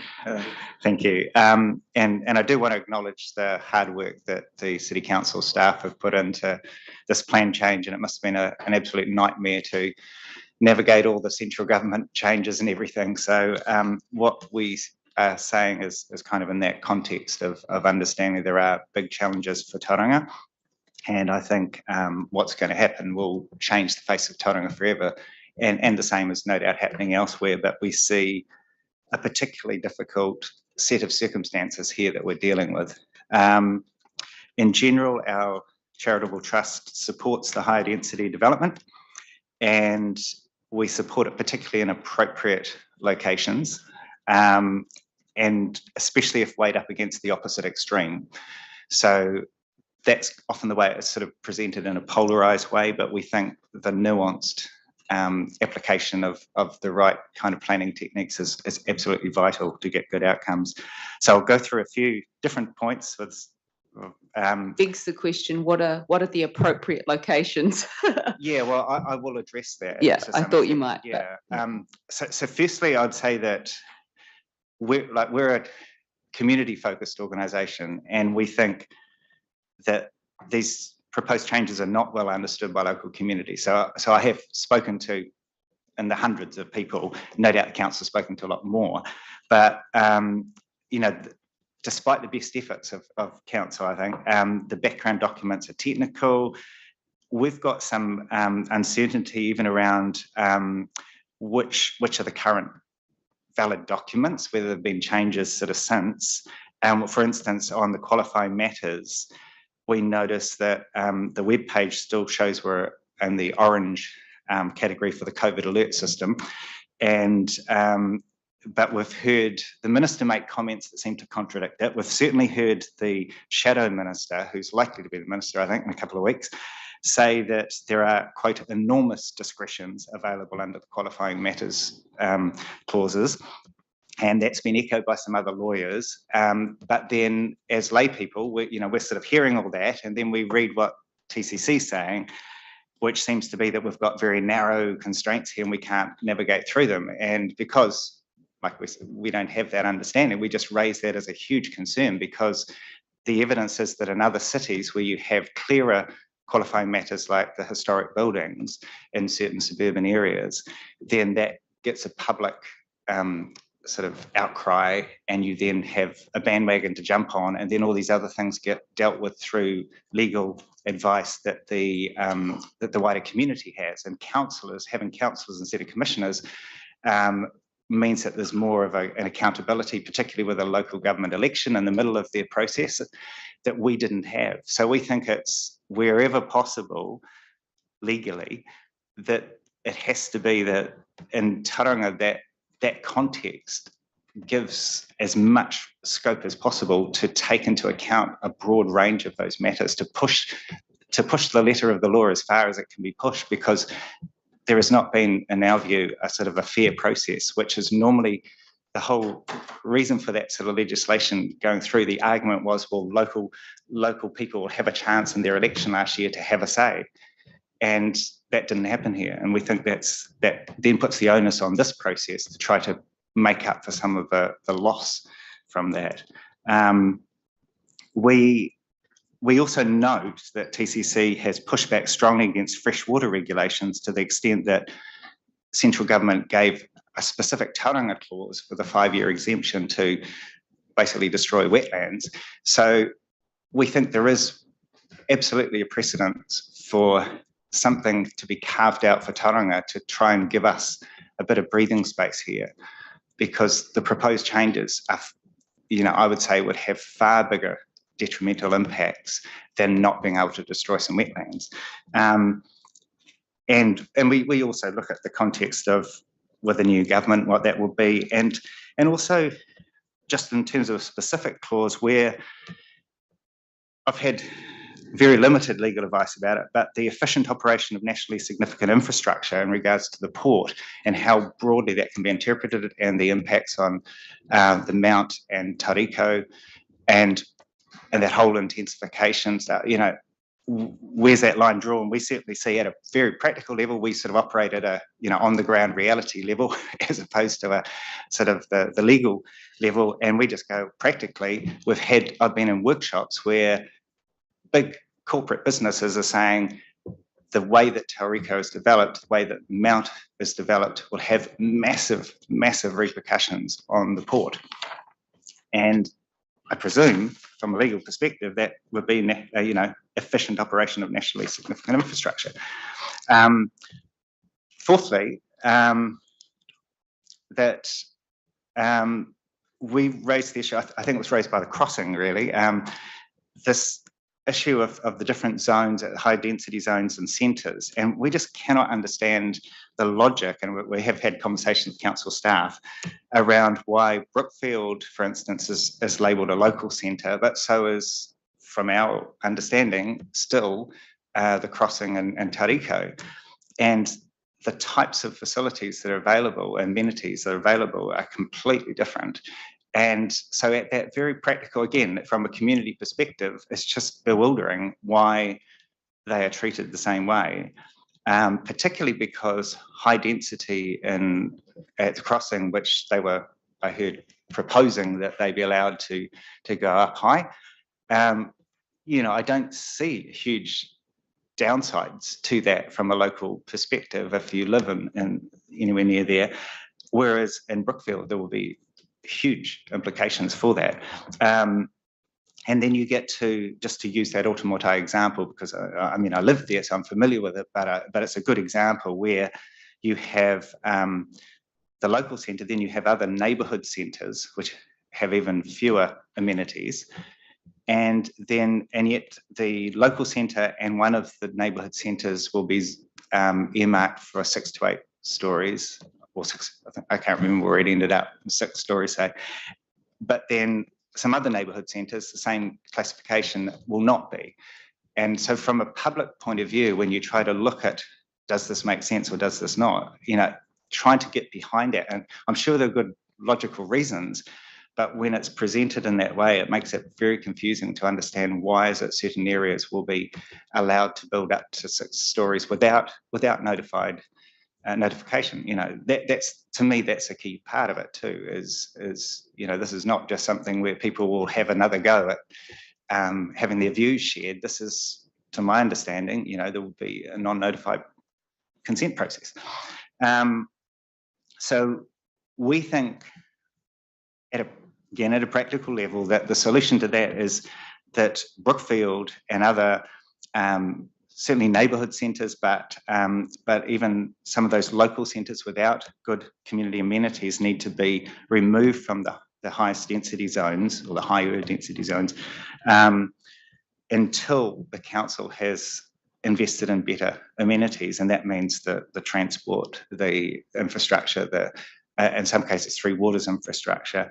And we note that the commercial reality might be that it's almost a moot point for many years, but it still doesn't sort of take away the responsibility that we believe the council should have to ensure that there's good planning process. So just picking up on that point, we heard some evidence earlier in the week from the council about all of the things they've got obviously in their long-term plan over the next 30 years in terms of the infrastructure that's being funded. In your view, it's not sufficient for it to be enabled through that long-term plan. It needs to be here now and infrastructure ready now in order to be able to apply that type of zoning. Is that right? I was just having a phone call before, and that came up again. And people all over this community will know full well that if we had the 2004 transport investment that was put in the plan and then into this subsequent long-term plans for each council, that we would not have the situation we have now. I'm not saying it would be wonderful, I'm just saying it would be very different. So I think there's every likelihood, when I look at debt levels and all the other things, that we're focused at the moment on building a lot of expensive infrastructure in the central city, for good or bad. And the commissioners, the city council commissioners, have explicitly stated in this room that Automotai intensification is low priority. They have said that it is only, the quote that I recall was only 2,000 extra people in the next X number of years, so we can't afford to put a big investment in the LTP, which means it's part of the 30-year plan when all the key investment will take place. So that's only one example, again, to use that same sort of suburban area. That there's replication of that in some other areas, and particularly in the context of change of government, and whether we will get even cycleways at Mount Arataki to support that intensification, whether we'll get public transport infrastructure. I think we absolutely have to have some relationship between when the infrastructure is on the ground ready and when the actual planning process allows higher density.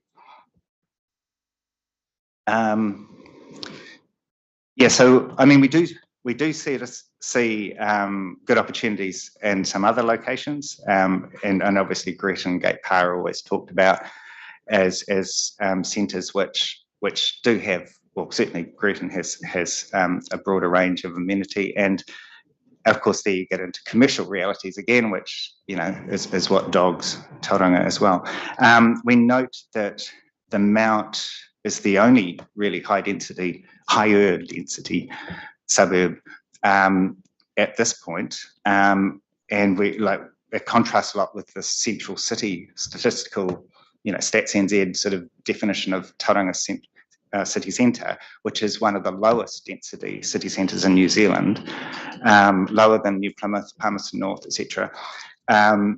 So we think the Mount is obviously, it's proven that it's attractive to investors, it's attractive to people to live there. We are very concerned, again, in terms of just sort of the big switch to a broader high density development, and we think not only could the character be destroyed, which is what I guess you'd say the NIMBYs are concerned about, but there's also this issue of potential gridlock. And we don't think, based on, I am involved with the Transport Committee and have heard plenty of discussion that whole area will just gridlock unless there is major investment in transport infrastructure. And the talk around that regional transport table is there will not be that investment available for the next decade or two.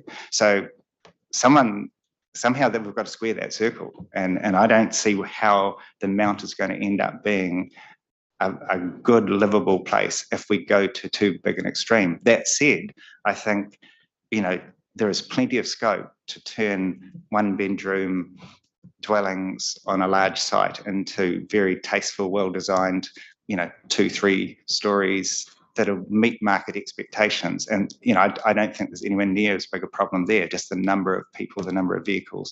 But I think there are a lot of potential problems from pushing that too hard, too fast.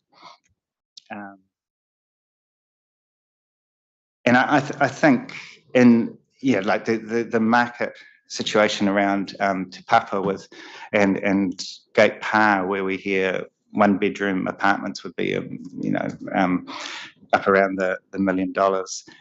I think that raises the issue of how realistic are some of these zoned areas. So if Te Papa and Gretton area are not able to progress for geotechnical and commercial reasons, I think what we're raising around the Mount is not so much even just the issue if it all went to plan. It's the issue of if the Te Papa Gretton area does not proceed as planned, then the onus will go a lot on Mount and Automotai. And again, as the City Council commissioners have said, Automotai looks to be a bit of a slow burner.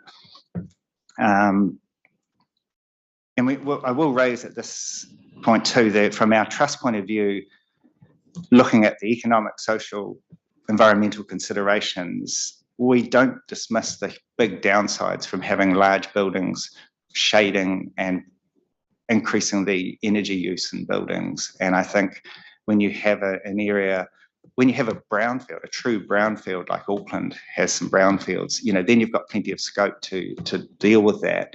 But when you're doing it property by property at something like the Mount, I think you've got a much harder job to ensure that there are good outcomes. And again, without notification, it's all up to what the council puts there as the actual requirements. I'd raise the issue of a lack of carbon emissions analysis, and the very little analysis that we have seen is either completely insufficient to assess the best planning options or indicates that all the options are high carbon. And we also raise the issue of the embedded or embodied carbon emissions, which are often ignored, almost always ignored by this council, although I think their new climate plan, they're trying to incorporate that into projects. But I think that's a huge issue, and one that will have, as you'd know, it's increasing pressure being brought to bear on those developers, and yet the framework for it looks very flawed to me. And I'd say that's particularly the case because we see the context for this Plan Change 33 as a flawed growth model that is taking place at a smart growth level. So it's we've described it as an unsustainable growth agenda, financially and environmentally. And yet the City Council, the poor staff are required to sort of treat AFDIs like we've said it's like an Old Testament document that's always referred to, and staff, if I had $1 for every time being told, no, we can't consider that because AFDI determines that. Our trust would be able to employ a few extra staff, I suspect. And we're suggesting that, and it's outside the scope of this, but AFDI needs to be a New Testament document that meets the new, sustainability era. And staff from the three councils acknowledge that, but it still hasn't shifted. So this Plan Change 33 is operating in the context of this flawed AFDI paradigm without the low carbon options. And yet, I don't see where everything's going to come together because the smart growth strategy is out now for public consultation. But as you wind your way through your process and they go through their process, I don't see a nice happy ending to it. And part of that is because AFDI clearly said that the rail options were the best to provide connected centres, which if you take away the word rail, which our council seem to have an allergy to, you then replace it with rapid transit. So a rapid transit orientated development model was what we were assured the best option. And we were told that the compact and connected city was not an optimal model for Tauranga, despite smart growth councils earlier having sort of mentioned that a lot in the 2000s and 2010s.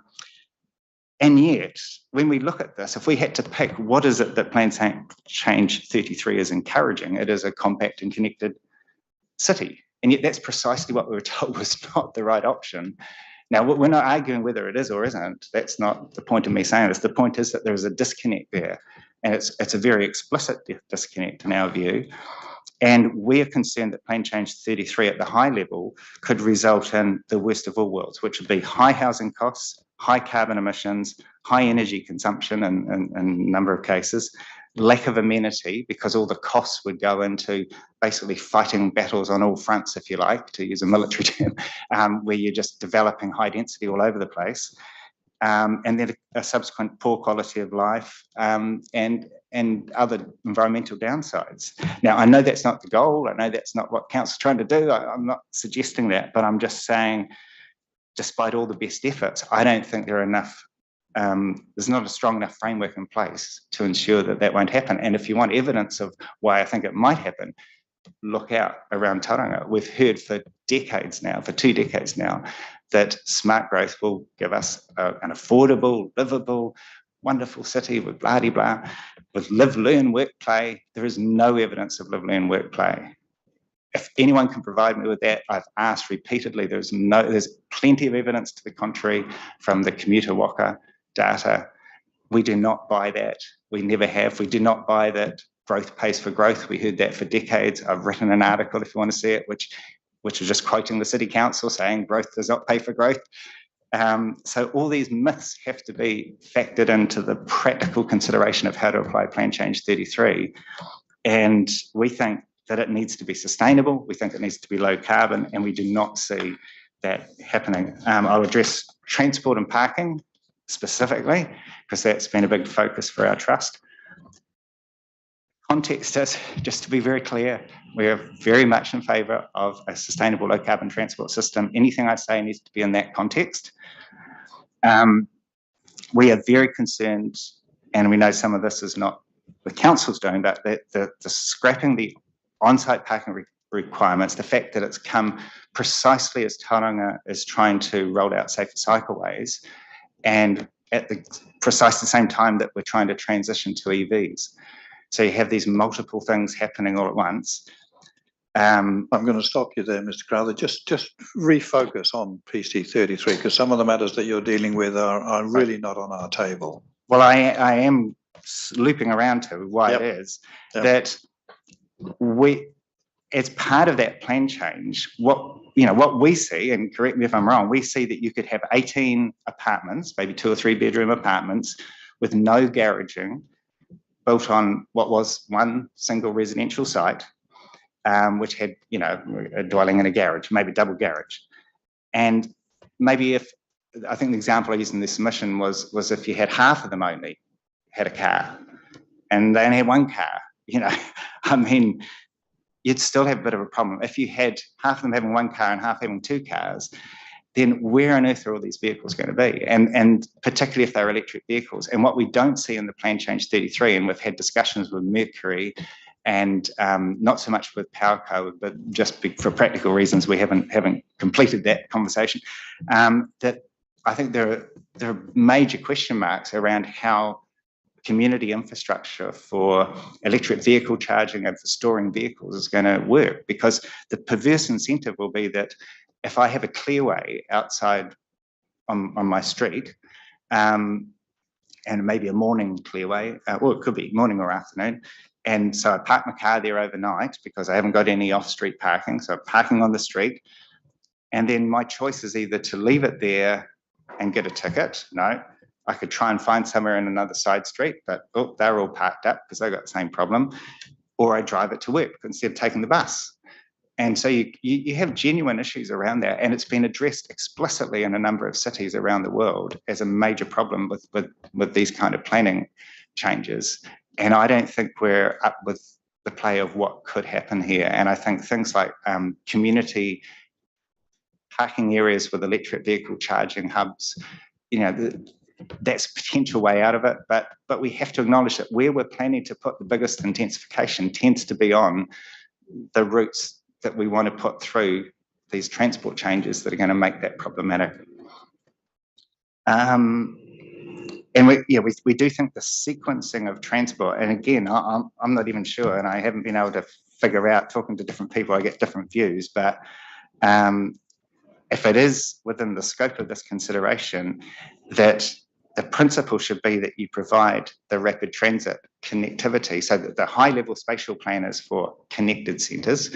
This Plan Change 33 is to intensify both in the existing city and in greenfield areas.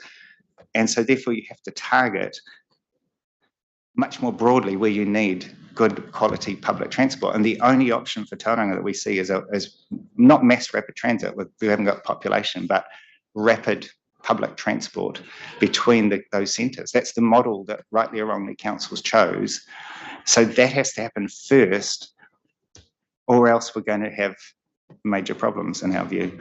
In terms of some specific background information questions, we question the validity of some of the conclusions and some of the appendices, and I'm not going to go through a whole lot, but we question whether it says in Appendix 7D, shorter trips are expected on average with these outcomes better supporting travel by alternative means such as walking and cycling. And we just question the evidence for those kind of statements. We think quite the contrary, that and even Commissioner Selwood from the City Council has basically, I'm not sure he meant to, but I think he supported our view, which is saying that the more we develop outwards, the longer the trips will be. And, that it just seems common sense that if you're developing further sprawl, and especially if you're not providing the type of live, learn, work, play amenities, and people are not following instructions to actually live, learn, work and play, that they're crossing the city when they shouldn't be. Irrespective of whether there's road pricing that will be introduced, we think the evidence is that there will be more longer trips, not more shorter trips. There might be more shorter trips as well, both potentially. So we sort of think that evidence, it always sounds nice, and I'm sure the council hopes that's the case, and they're really wishing and hoping, but there's no evidence to back that stuff up. And as I said, commuter waka shows at the moment it's gone precisely the opposite way in recent years. And I guess we also raise a concern in terms of some of that background information. We don't think that the demographics have been adequately incorporated into the plan change. It's really striking that Tauranga and Western Bay, who obviously use a lot of the infrastructure and interconnect with the city residents, that there's just a much larger older demographic heading our way than we've got now. So it's always been talked about as the retirement town, but I mean, we're going to be having almost half of all the growth will be 65 plus in terms of the net numbers, which means we're going to have a much higher proportion of people in the 65 plus age group.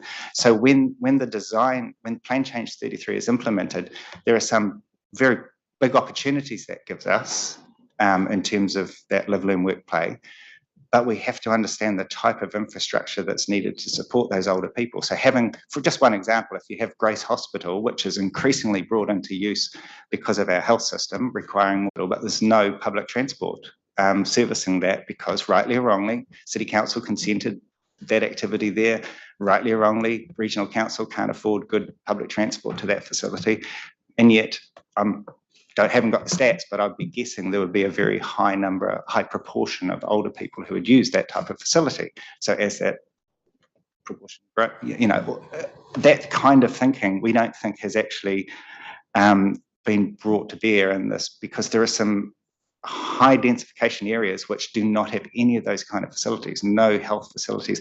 No, they're not on a rapid transit route. They're not likely to be, people are not likely to bike to their hospital appointment or whatever, So the practical considerations, even though we support all that type of active and public transport.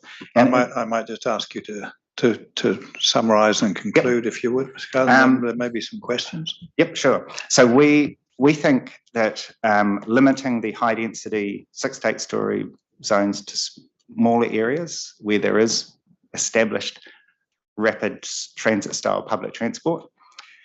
We think focusing intensification on key town centres, or city centre, such as Te Papa, Greaton, Mount Bethlehem, etc. That having a plan that delivers, I guess you'd say the European style, 3-story intensification rather than American, Asian style, 13 stories or whatever. Generally in Tauranga, I think that underneath all this, there are some political realities as well as to how sustainable this will be. And we think that it's a huge improvement to have a higher density, 3-story style city compared to the risk of going too full on and too broadly with the 6 to 8 story areas. We think fast tracking the infrastructure is somehow has got to be incorporated into the plan, that the infrastructure and the housing and so forth go together.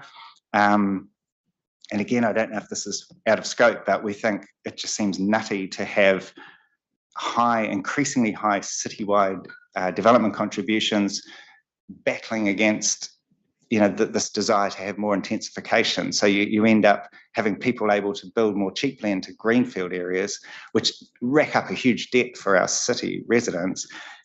And at the same time, people not having an incentive to build, 3 or 4 townhouses on an existing property. It seems nutty. The covenants issue we think is critical.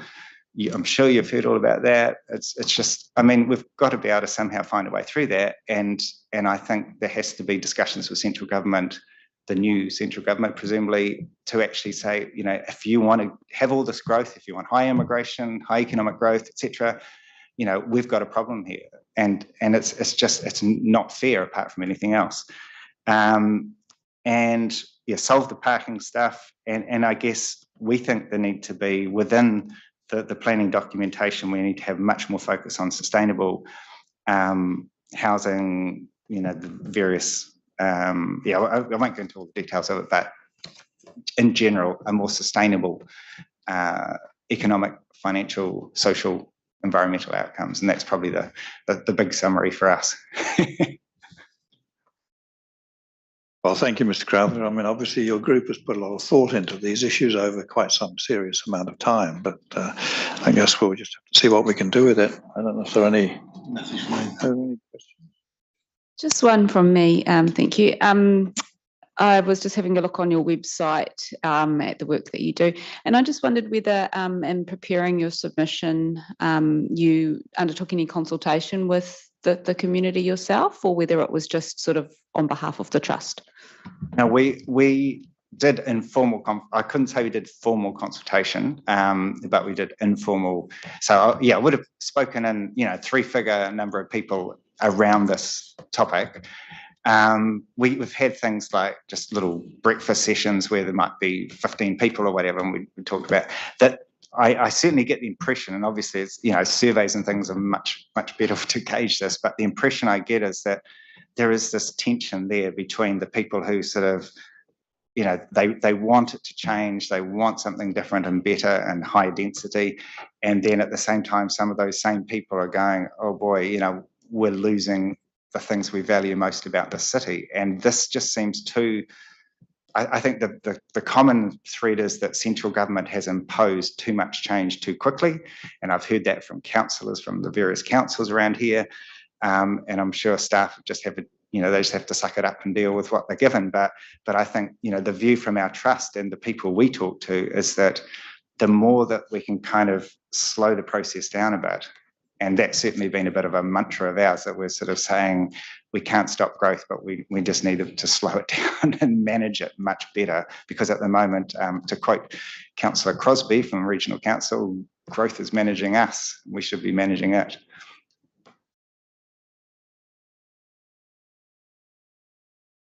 Thank you, Mr. Crowther. I've read through your submission, and I understand your concerns, but I guess the reality is we have to focus on what we have control over. Thank you. No, I understand, and I am at, I suppose, a bit of a disadvantage in terms of being a bit unclear where some of that nuance sits, and I'll leave that up to you to figure out. And we will deal with those issues. So thank you very much for your submission. Yeah. Right. We'll now take a half-hour lunch break and be back at 1:30. Thank you.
All right, thank you, everybody. Let's reconvene. Mr. Coles, welcome.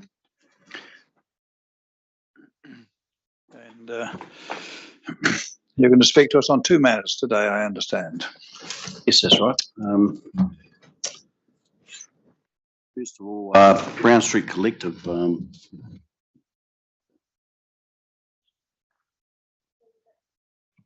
Board. Have you got copies of my evidence in front of you, or I've got spare copies here? Yes, we have copies and we have pre-read, so Great. you can just summarise and we're away. Brown Street Collective includes several property owners on the north side of Brown Street. Most of those owners have businesses, so commercial activities, purpose-built buildings, land under the operative plan, city living mixed use under the proposed plan change 33 is high density residential. And to bring over the mixed use precinct criteria from the city living zone. So there's an opportunity for commercial activities on the ground floor and residential activities above ground floor. Also opportunities for visitor accommodation as a discretionary activity. And I'm currently working on a proposal concept at the moment with one of the clients. Originally, we proposed or recommended that the height limit be increased to 24 metres. The reporting plan has come back. So you now want it reduced from 27 to 24, do you? No, no, we're supporting the 27. We think that's a good idea within the walkable catchment from Tauranga City. If we're going to create a vibrant city, then obviously we need more density. So peninsula as it is, we don't want to constrain it further. So supporting the 27 metre height limit as identified on Appendix 14. The only other adjustment, which is probably outside, I think it's been identified as outside of scope, was to consider some additional non-residential activities above ground floor, maybe on the ground and first floor. But recognise that might be something better addressed at time of the next plan review or by way of a resource consent. So that's pretty much it on that one. Concur with the recommendation for 27 metres. Right. I don't imagine there are any questions, but I'll just check. Right, thank you. That's that one.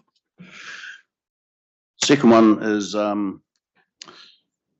located in Bethlehem West growth area.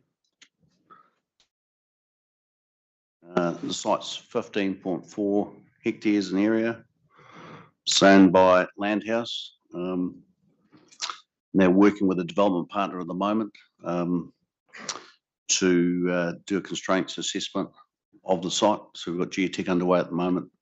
We drove sort of past the site yesterday, so we have a general familiarity with where it is. Yeah. On the structure plan, on figure 1 of my evidence. All right, just correct that. It was this morning, but it seemed like yesterday. Yes, right. right. Okay. On flies. Yeah, Appendix 14N shows the scheduled site outline plan overlay. And it has a structure plan road access from Parau Drive down, just touching a wetland, and then into the site. Through the middle of the site, there's a stormwater corridor, 20 metres wide, and then you've got the developable area crosshatched either side of that and to the south of the site, which aligns with the better geotech land in the area. To the east of the site, there's a cultural overlay with a natural spring, and there's some council stormwater pipes and easements which already apply to the site. So the guts of the submission really was to create some flexibility. So Parau Reserve is under review with a potential mix use for reserve land and also for housing, up to 300 houses, I understand. And there may be an opportunity to work together in forming a more credible access route.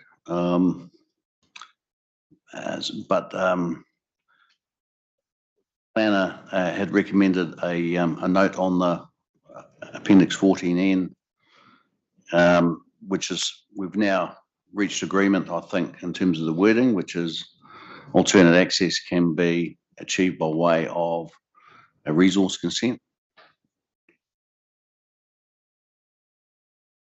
So if there is a concept plan with council working with Land House or whatever the development entity is in the future, and we can achieve a better access arrangement, then we want the opportunity to make sure we can enable that through the plan. So, in terms of the zoning, yeah, that was a recommended swapping the high density zoned area and the medium density area around. The medium density area down the bottom will be quite flat, or is flat.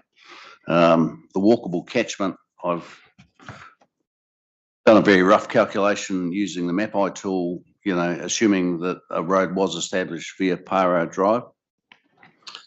And it's about 420 or so metres to the nearest commercial shops.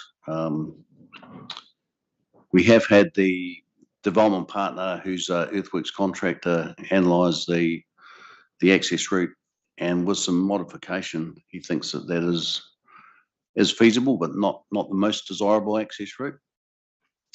And but if that was created, then there would be footpath and cycleways incorporated into that road network. That was it. In terms of where that new access would come out, is it on the opposite side? The shops are all on the opposite side of the street, or are they on both sides of the street at that point? So the commercial zone comes down to the Parra Drive State Highway 2 roundabout, and you can access in, and it's a mixed use residential zoning which will be medium density zoning where the childcare centre is. And then on the opposite corner, I think there's already a 2-storey commercial building and petrol station on the corner already. Thank you.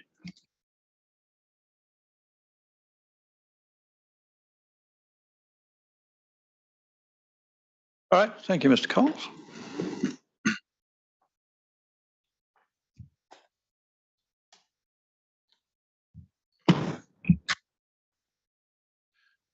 Let me just get heritage evidence up.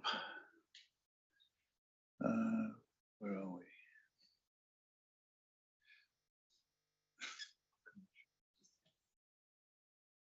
Yeah, I'll be there in a second. So.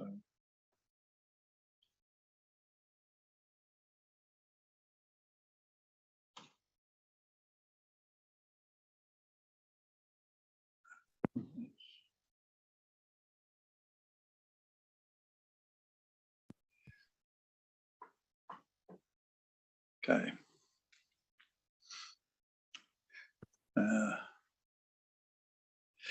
Right. Thank you, Ms. Byron. We're with you now. Thank you. And I gather that Ms. McCall is not available today. Yes, I'm. Good You'll afternoon. need to turn your microphone on. Oh, I thought I did have it on. Seems to be a problem with my microphone.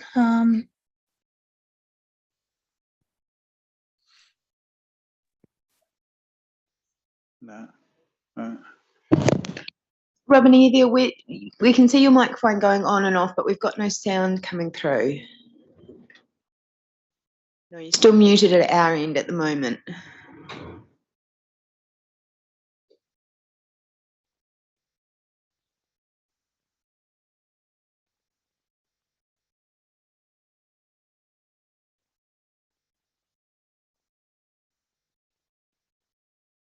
No, still got you muted. Hang on, let's see what I can do from. Can you hear me? Unmuted. Can you hear me now? Oh, Yeah, good. we I just can't had. hear you though. Oh, Have you got your microphone on?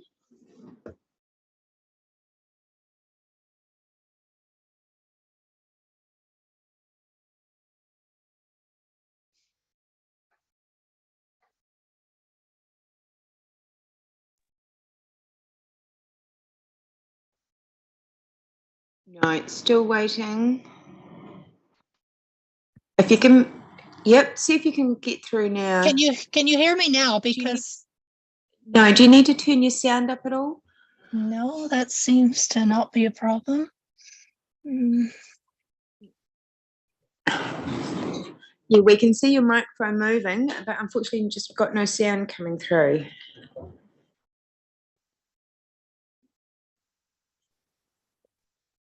Does that work now? No, we still haven't got you. What it might be good to do is if you log off and come back in. Okay, I'll do that.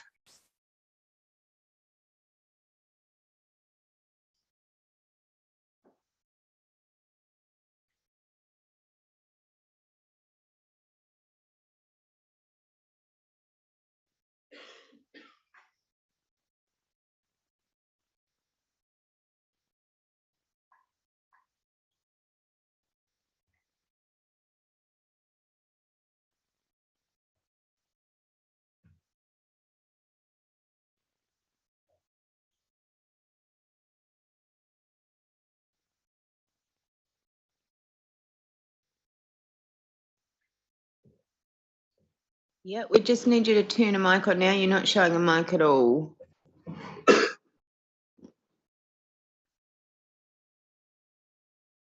Righto. We've got. No, I'm going to try something here. So I apologise now if we get some hideous feedback. That's because I'm going to try and unmute everyone, which may cause slight consternation to the system.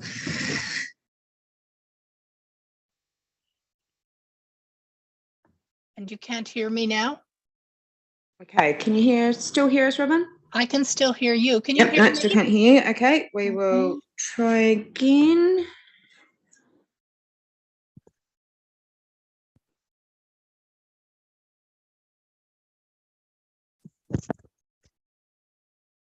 Won't be a minute.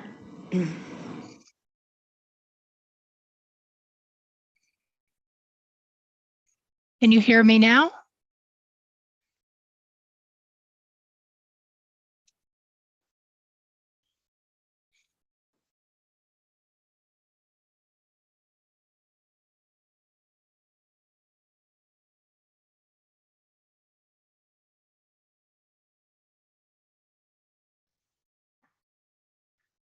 Right, can you hear us?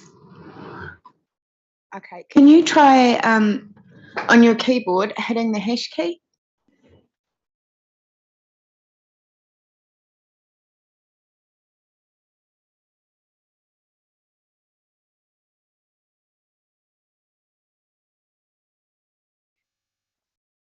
No, that's all right. I'll ask you to unmute again and it will hopefully.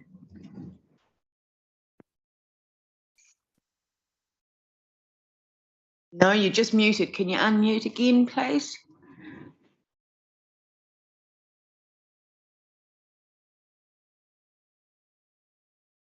No, we've got you muted. We can't hear you.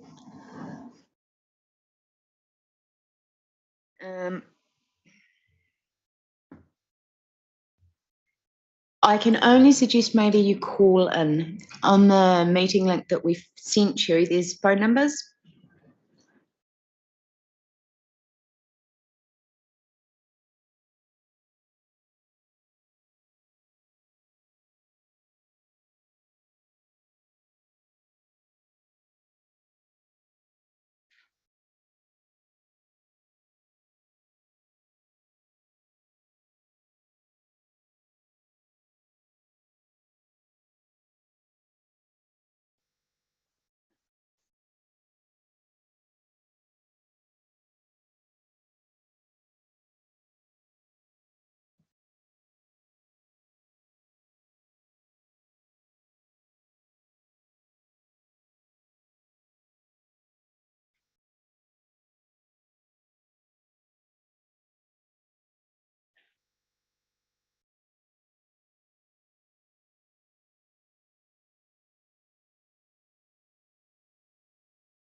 Okay, Robin, can you hear me now?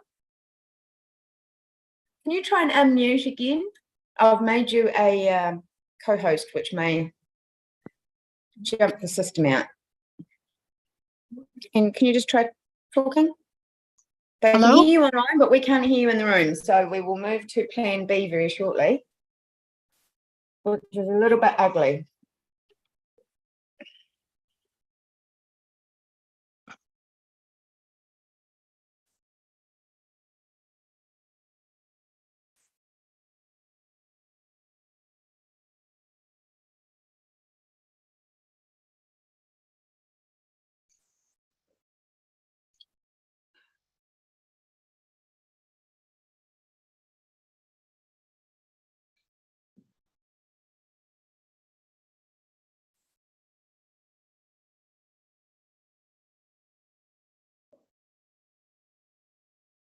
Okay. Robin, can you hear us? I can hear you.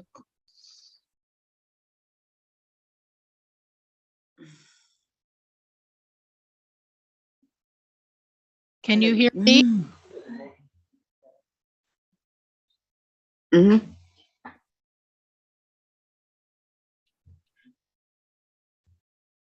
Can you hear us now? I can hear you. Yeah, we still can't hear you. I'll see if I can get you on the YouTube stream.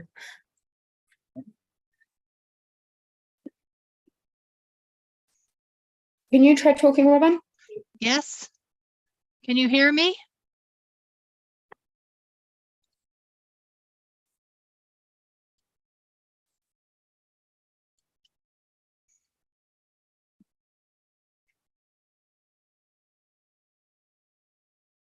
Can you hear me now?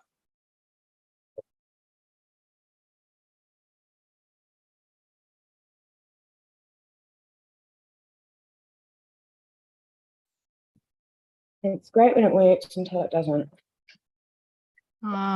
Let's resume.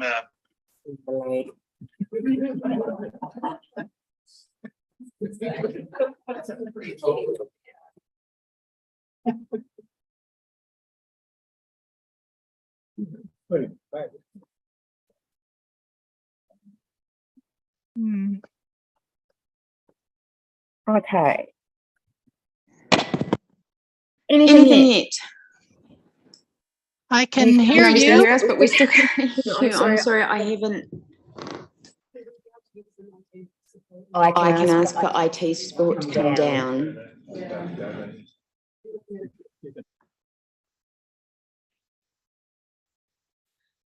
Robin, do you want to log in and say half an hour? We are going to get some tech support to come down and see if we can get them to fix it for us. Okay, well, I'll say thank you. My apologies for that. Bye.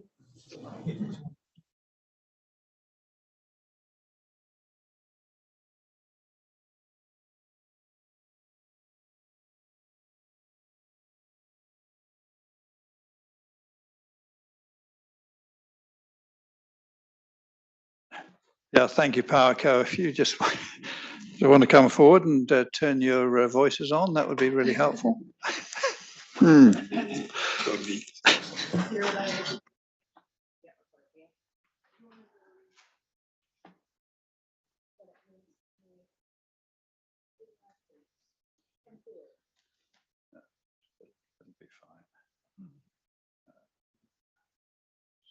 hang on a second. Let's just get the where are the legals.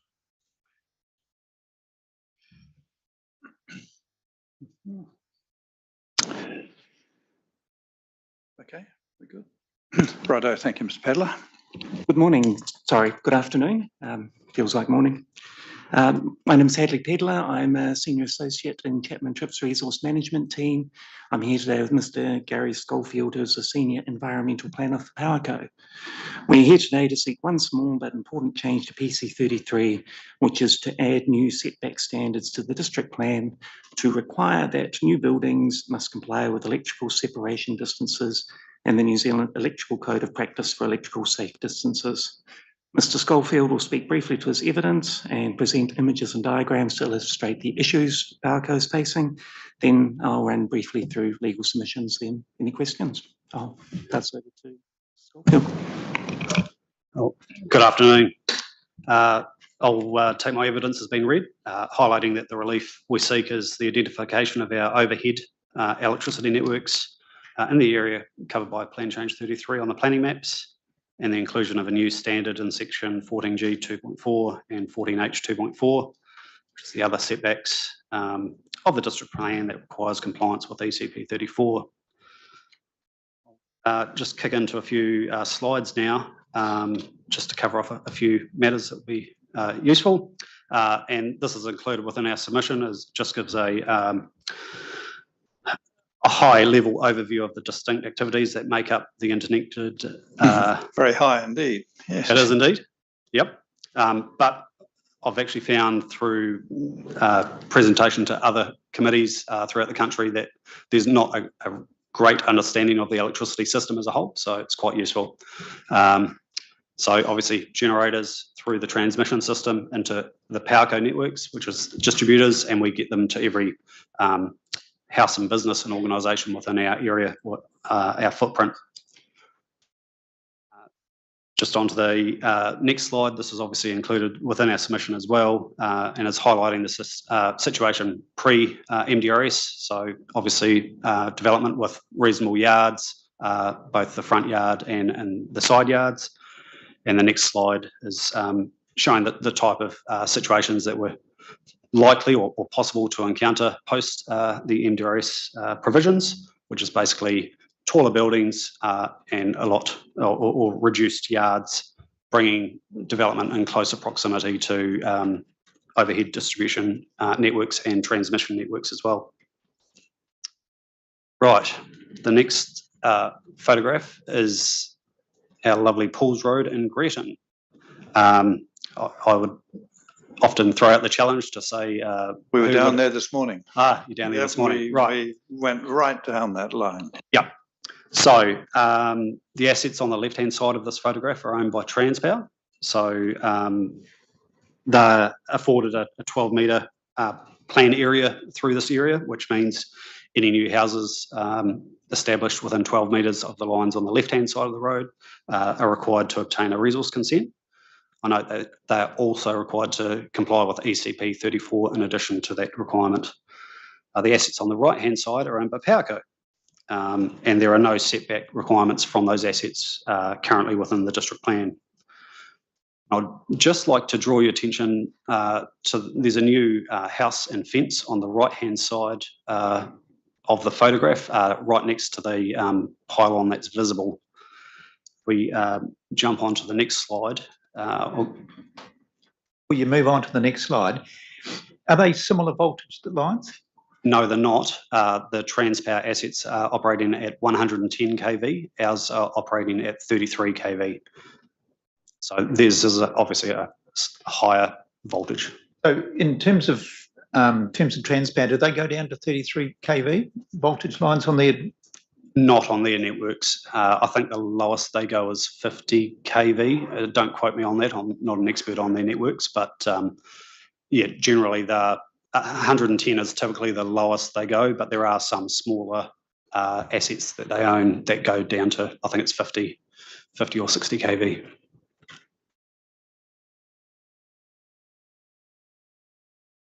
Okay,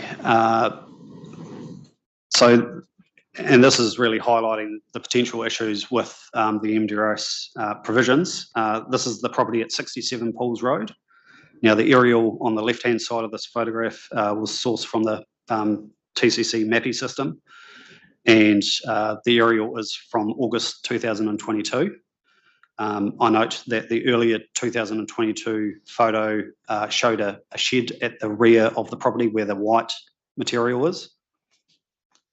And it appears the site is currently subject to a subdivision, judging by the yellow dotted lines across that property.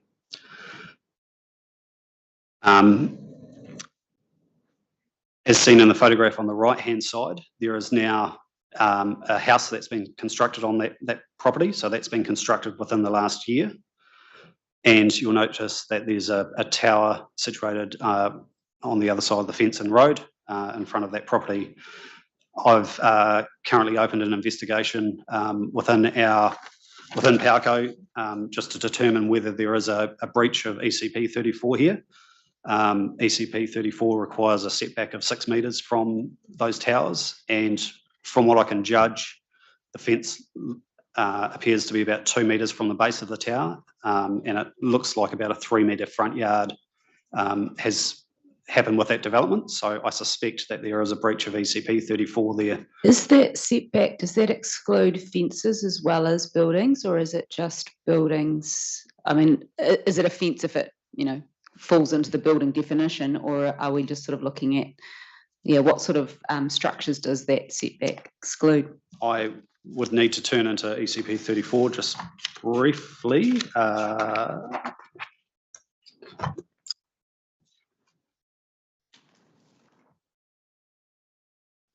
So ECP 34 says, without the prior written consent of the owner, no building or similar structure shall be erected closer to a high voltage overhead electricity line support structure than the distances specified in table 1.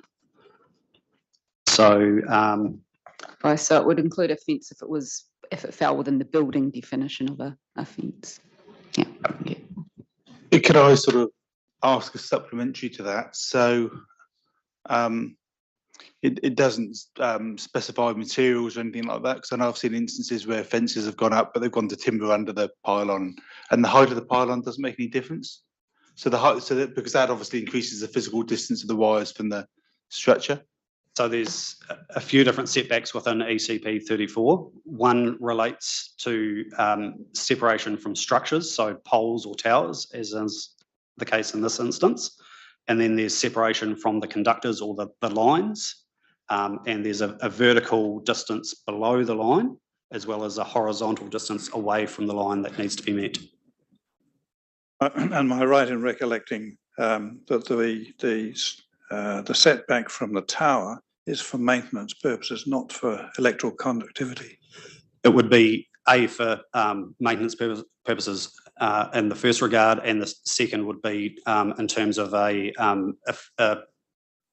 fault were to happen and there were to be a current head down that tower. It's just ensuring that there's sufficient safety around that asset to minimise potential shocks.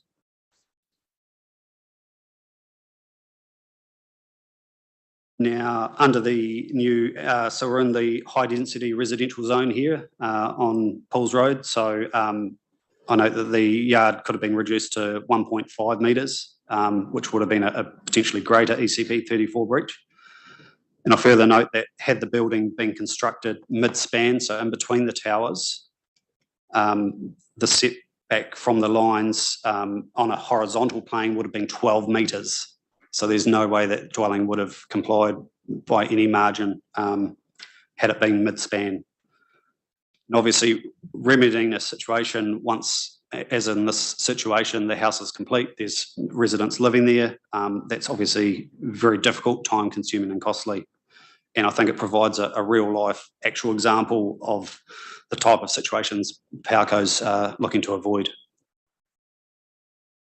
In this example here, who owns the overhead line from the pole to the building? This is actually my next slide, but I would need to check our ownership policy. Normally, for a short span like that, it would be the property owner would own it from the pole to the house, where it's a direct connect like that. And following on from that, does the ECP apply to a private asset in that sense?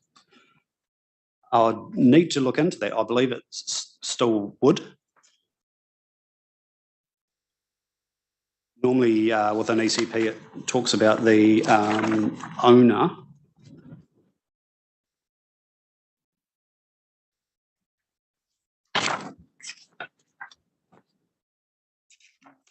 Certainly the one I spoke about with the separation from the tower, that definitely talks about the overhead electric line owner, and that can be private or an organisation like PowerCo.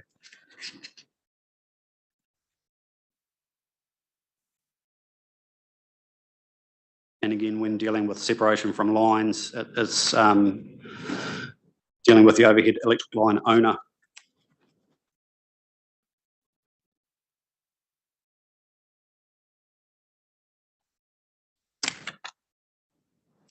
Okay, so the current image on screen is a recent example from Te Puke. Obviously, I realise that's in the Western Bay of Plenty jurisdiction. However, it does also sit within an urban area subject to their MDRS provisions. And a 5-lot subdivision was proposed for the site. The voltage of these lines in front of the site are actually low voltage, they're 240, 400 volts, so you can actually get a lot closer to those.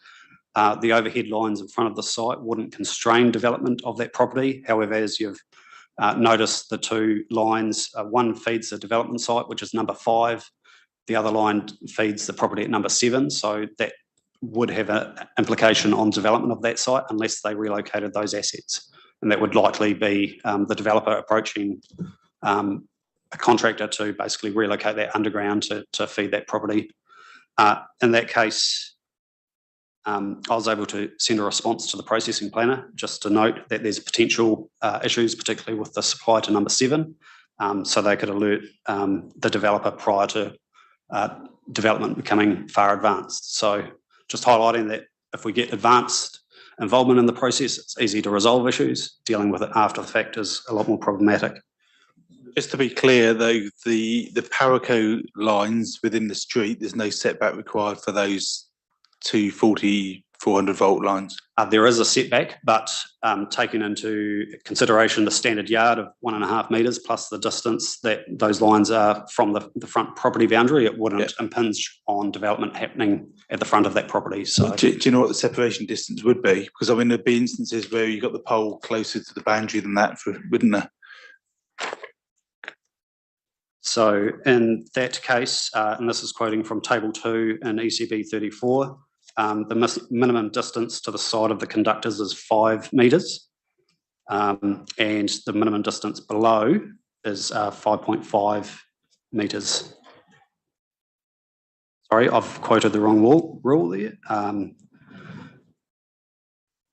That'll be, in this particular instance, we're dealing with 240 volt lines, so it's 3.5 metres to the side. So with the pole being 2 metres out from the boundary, plus a 1.5 front yard, we're fine. Carry on.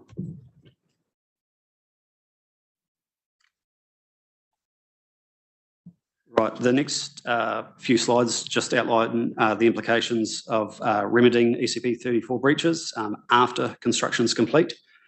Now, can we just skip back one, please?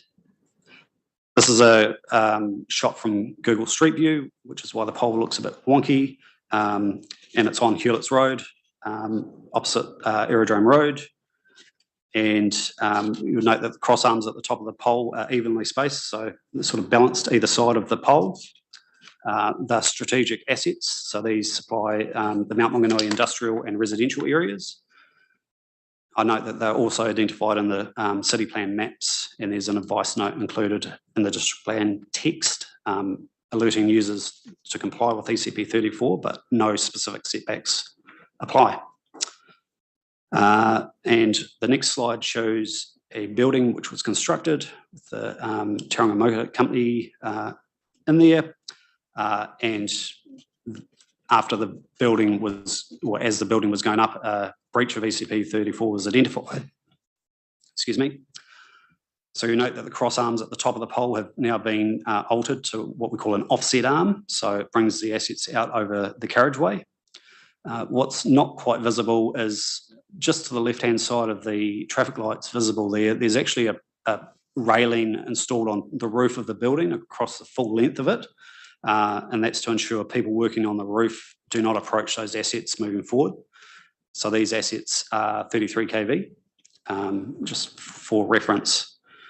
The modifications to our network cost close to $200,000 and involve significant traffic management, obviously as a state highway passing the site. And we also had to put in some temporary electricity generation to supply customers during the outages required to undertake the work. I note that had the assets been placed underground, estimates were in the vicinity of $1 million. It's going to be my next question. Is there a program of undergrounding at all within the city? There's not an active program, certainly within new urban areas. Assets are installed underground as a sort of a matter of course, but there's at the moment there's no active program to look at undergrounding. Certainly as assets come to the end of their intended life, the engineers will look at what's the best option for replacement, be it reinstating above ground or looking to relocate underground at that time, but there's no active programs in Tauranga to underground. And in terms of the decision-making process for that, would the fact that an area is, for instance, identified for, let's say, high density, would that influence that decision? It possibly could. It would depend on a few different factors and the configuration of the existing network and whether there were obviously bringing a whole bunch of development into close proximity to our assets is less than ideal. So it could factor into that, but obviously there is a cost implication of relocating assets underground. Can't use the same above ground assets underground, and I think the cost factor is about 4 times the amount when you're going underground. In that example that you've given us there, is PowerCo able to recover the cost of that from the offending party? I didn't get to the absolute bottom of the actual cost share at the end of it. Certainly, I'm informed that when we look at these works, we will contribute towards them, and that often depends on where we're at in our asset maintenance cycle. So if they're towards the end of their life cycle, then our contribution would be a lot higher. Whereas if they're recently installed, then we'd look for more contribution from the party that undertook those works and caused us to undertake those, but obviously resolving those matters, as you'll get to in my next couple of slides, can take a significant amount of time and legal costs to achieve. And just on that slide there too, you can't quite see the next tower down. Is that also offset, or are you able to bring it back online? So you have to do more than one? The next one down looks to be offset to me, and then it went back to normal from there down. Okay, the next slide. This is obviously a slightly older example, but still relevant nonetheless. This was a very determined building developer. Again, this is in Palmerston North. I referred to it in my evidence. Line operating at 33 kV. Was over private property. There was a registered easement on the property associated with these assets as well, and they were very determined to build their building right around our line. So this clearly breached ECP 34, and quite frankly, we were stunned no one got killed building the building. It's incredibly close for such a high voltage line. Jump onto the next slide, which is my last slide. Shows the alignment on the left-hand side from our GIS system, so you can see it happened at an angle. You can't quite pick up, but on the right-hand side is an aerial photograph, and the alignment of the roof is actually comes off at the same angle as our line, so they've intentionally designed that building to mimic the alignment of our overhead lines. This resolution resulted in, we relocated the assets underground. Costs exceeded over $400,000 and took years to resolve. There was protracted legal arbitration and court decisions to try and resolve that issue. So again, costly and time consuming. There are my slides. Just as a matter of interest there, I mean, presumably whoever developed that thought that they were doing the right thing by chamfering the roof and the structure in that way, didn't they? So were they just misguided? For their own benefit, I'd suggest. Certainly not from a health and safety perspective. Obviously, when you're putting up buildings, you have scaffolding around it, which brings kit even closer to our lines, and that's 33 kV. You don't want to come anywhere near that stuff. It's would be fatal. So yeah, they were very determined to maximise the building footprint around our assets. Unfortunately, you're going to get it from time to time. So PowerCo's principal concern is simply to ensure that the higher density housing activities are undertaken in a manner that's safe for developers and subcontractors and eventual residents with full knowledge of the location and necessary setbacks from our assets. And I think it's clearly inappropriate to enable high density development where there's a breach of ECP 34. Back to Hadley. Thank you. I'm also going to take legal submissions as read and won't do a comprehensive summary, but we'll just hit some of the high points. I'll note the paragraph numbers as I'm going through if you want to read along. No, just me. The starting point, paragraph 8, is that PowerCo supports the intensification goals of PC 33, but a rapid increase in the number of taller residential buildings close to power lines increases safety risks and can have negative effects on the functioning and reliability of the electricity distribution network. As should be clear from Mr. Scholefield's presentation, the current district plan provisions are not working. PowerCo seeks that the separation distances in the electrical code of practice are incorporated as a new permitted activity standard. Details of the electricity code are set out from paragraph 13. Compliance with the code is mandatory, but awareness of the code is low, and as a result, compliance is also low. I just have a question there. So in terms of compliance with the code, does it provide PowerCo with enforcement options to, if someone's in breach, is there a equivalent of like a prosecution process or an enforcement type order process? Or is it really just you're getting into the sort of the civil legal, you've breached a code and you need to contribute? Standard enforcement is through WorkSafe. They've got the primary responsibility for compliance with the code. I don't think PowerCo has any direct enforcement.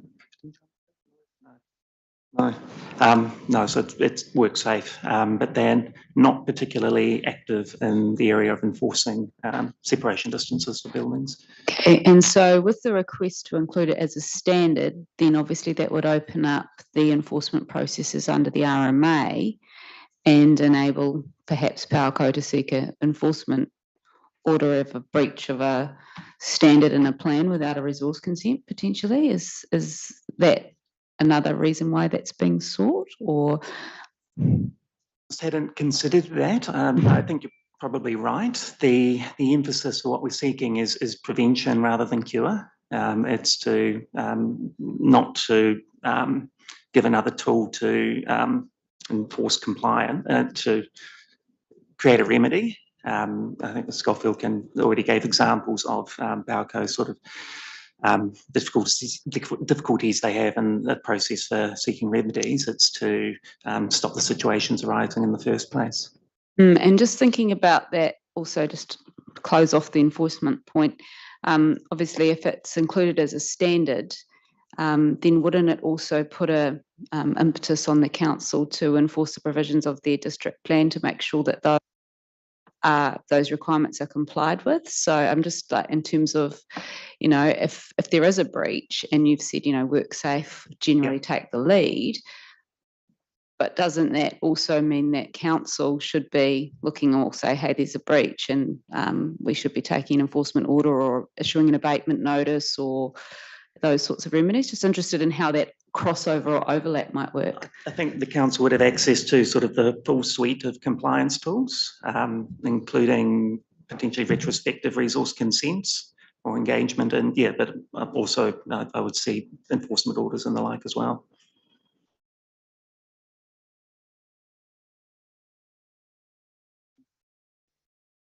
Sure. So case of prevention being better than cure. And noting that the district plan already requires activities near electrical transmission lines to comply with the code, and there's no principled reason why the same requirements shouldn't apply to electrical distribution lines. Specific details of the proposed relief are set out from 19. This change would make the MDRS provisions less enabling of development albeit only slightly. Consequently, this relief must meet the requirements to be a qualifying matter under the Enabling Housing Act provisions. Just another question. So it seems like this has been an existing issue for a while. I was just wondering why it's being brought forward as part of PC 33 rather than, say, a broader plan change review process. Is it just that this is kind of the first plan change off the first cab off the ranks, so to speak, or is it that you are most worried about the changes resulting from the MDRS? So I guess I'm just interested to know why it's being brought forward in this process. Certainly, the MDRS is bringing taller development closer, reducing yards and taller buildings is coming closer. So we've been looking at a range of different options, I guess, as an organisation generally as to how to raise awareness and also mechanisms to potentially control development in and around our assets. So this has been equally the first opportunity, I think, to have a meaningful input to a district plan process in Tauranga. For the recent history, I note the whole district plan has sort of been put on hold for the moment while the NBA sorts itself out. So, yeah. And then just in terms of the, I guess, the location of the issues, is it mostly where you've got these transmission lines that it is the sort of the MDRS residential zoning, or there are other zones which fall outside the scope of PC 33 where there's also an issue that when we get to the sort of the overall plan review process, you'd be submitting for a similar provision across all zones? More than likely, I think the MDRS does cover a lot of the urban area where we have overhead assets, and bear in mind it's only in locations where we do have overhead assets compared to underground assets. So,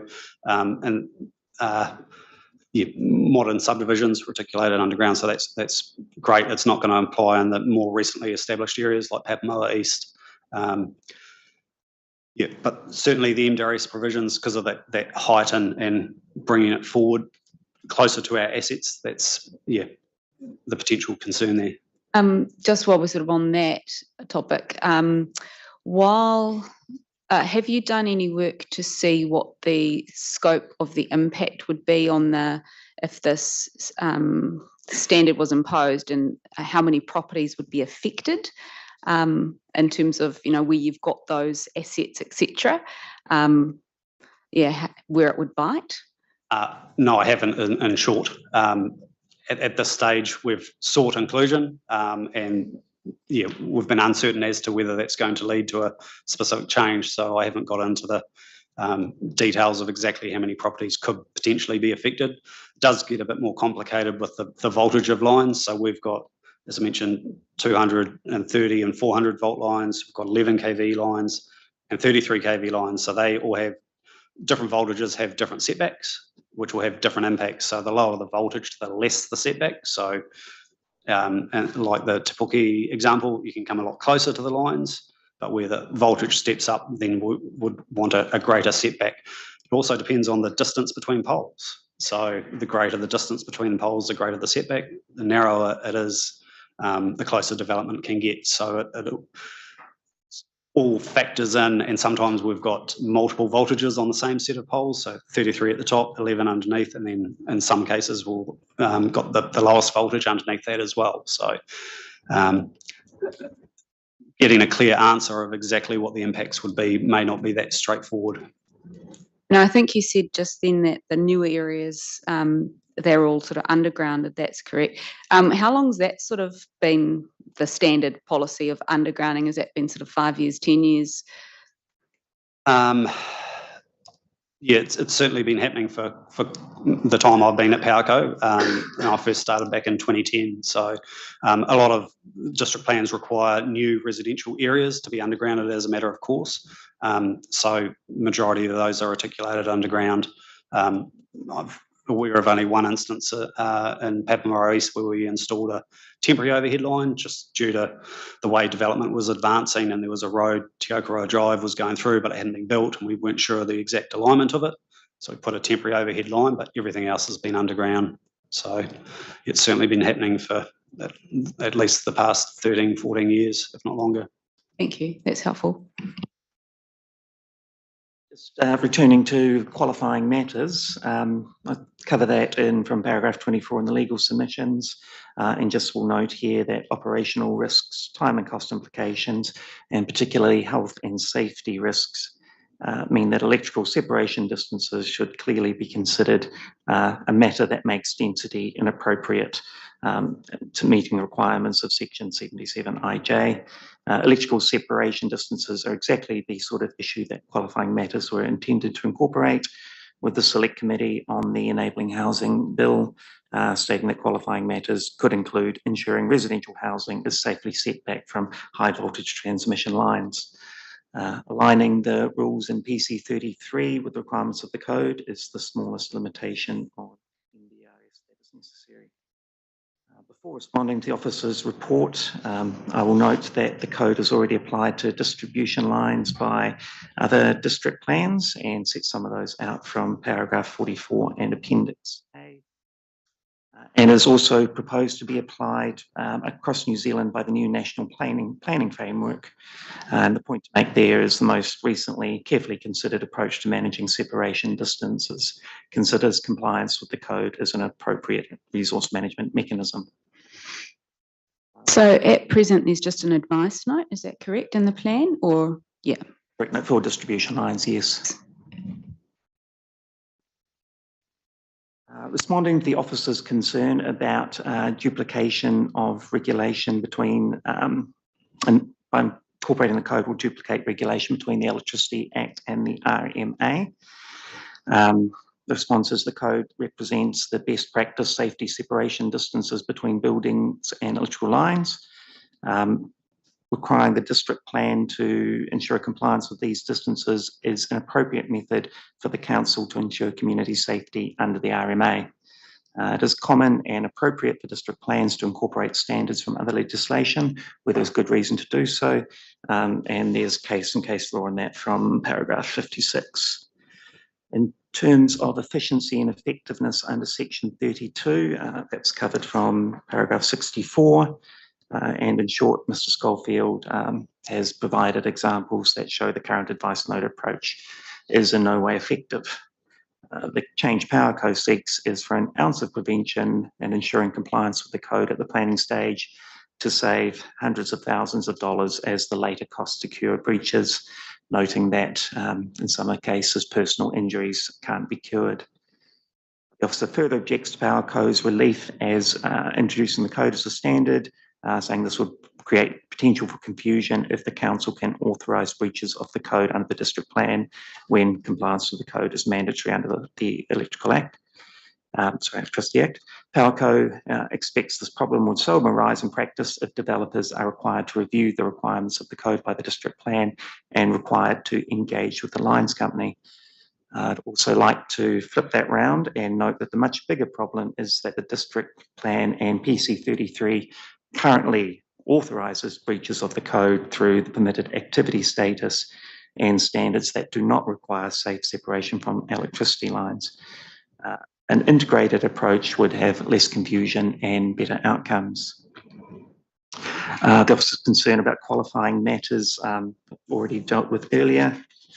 And as a matter of relief, PowerCo is open to alternatives and alternative wording that achieve the desired outcome, but strongly urges that PowerCo, as the asset owner, be involved in the assessment at some point.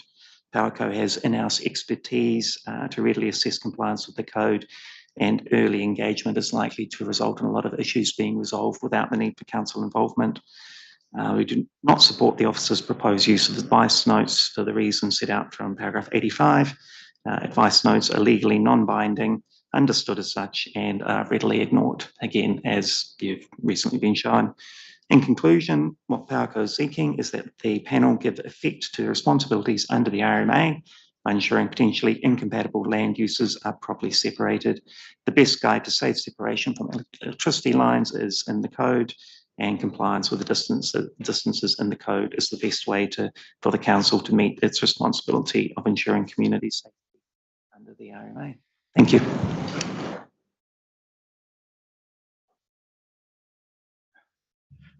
Just a tangential question there. I mean, NZCP is now, what, 22 years old or something in that sort of order. Is it being reviewed or revised? Is there any intention to do that? I'm certainly not aware of any intentions to review it or revisions coming through. I'm not aware of it. Right, okay. So I mean, the table, as far as you're concerned, the tables will hold good, both now and then moving I would forward. expect so, because of the based on the voltage and certain attributes of the lines. I'd expect that there would be very similar, if it was to be updated, there'd be very similar requirements within that. And I guess if they survive the national planning framework process, there'll be a requirement in any event, as you're saying. That's something of an if. I just had a question in relation to, so you're putting this forward as a qualifying matter, as a new qualifying matter, is that correct? And does it fall under the other category in terms of the, and if so, my understanding is that sort of requires a site-by-site assessment. Has that been undertaken? And I mean, I think I put the question before about what's the scope or the scale of the properties affected, and we don't have that information. So I'm just wondering whether or not we have sufficient information to make a determination based on what's before us. Help with providing more information on that for the committee to consider. And in relation to that, I understand site assessment is sort of a sliding scale depending on the nature of the impact. So I'm sure we could provide some information about the length and the impact. Thank you. And then just in terms of para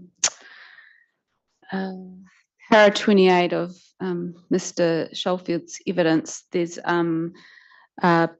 a statement that PowerCo considers this could be effectively achieved by the identification of overhead electricity networks on planning maps. So just wanting to be clear, are you saying that that's on the statutory planning maps or as a sort of a non-statutory layer present on the GIS system, just because we've had submissions, for example, in relation to Kiwi Rail, where they have agreed an alert level layer, which sits outside the district planning maps. I'm just wanting to be clear what relief's being sought there. I think I'm trying to think in my submission, I think the intent was non-statutory maps to be included. I guess the one aspect with non-statutory maps is whether they get missed in a planning review. So no, I think the obligation will be incurred from the lines themselves. So if there's a reference in the rule to the maps, then that would be sufficient, I think. Thank you. Thank you. Just going back to Mr. Schollfield's evidence, your para 15, you made the comment that the importance of distribution networks is not often well understood or recognised at a district level. The lines companies have some form of national group or national association. Is the problem that you've described? You're saying that it's more than just this council. That you're saying there's a number of councils. I guess by reading that context, what has the association done to try and deal with this issue at a more national level than looking at it district by district? certainly these the Electricity Networks Aotearoa, they've just rebranded, used to be Association, certainly has a group of environmental planners that are in similar roles to myself through different companies throughout the country.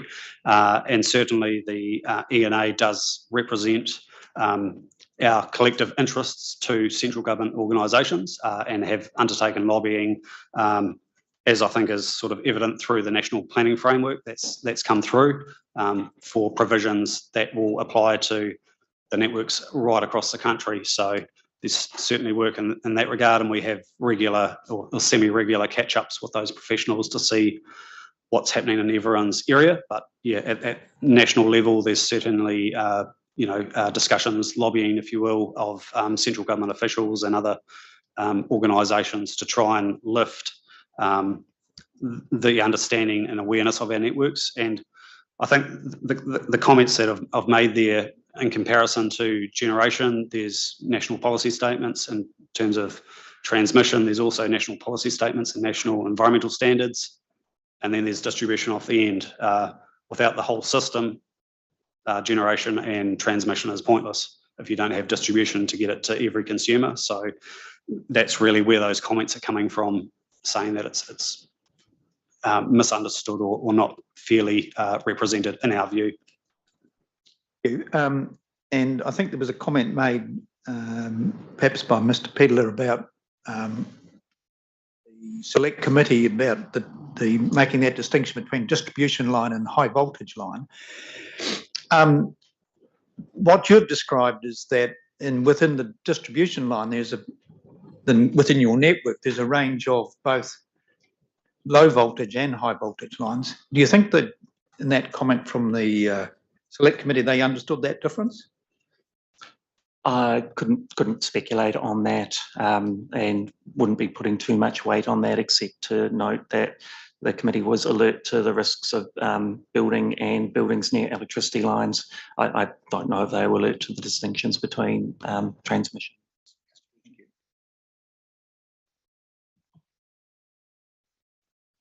All right, thank you very much. We've certainly heard you, so thank you. Thanks for your time.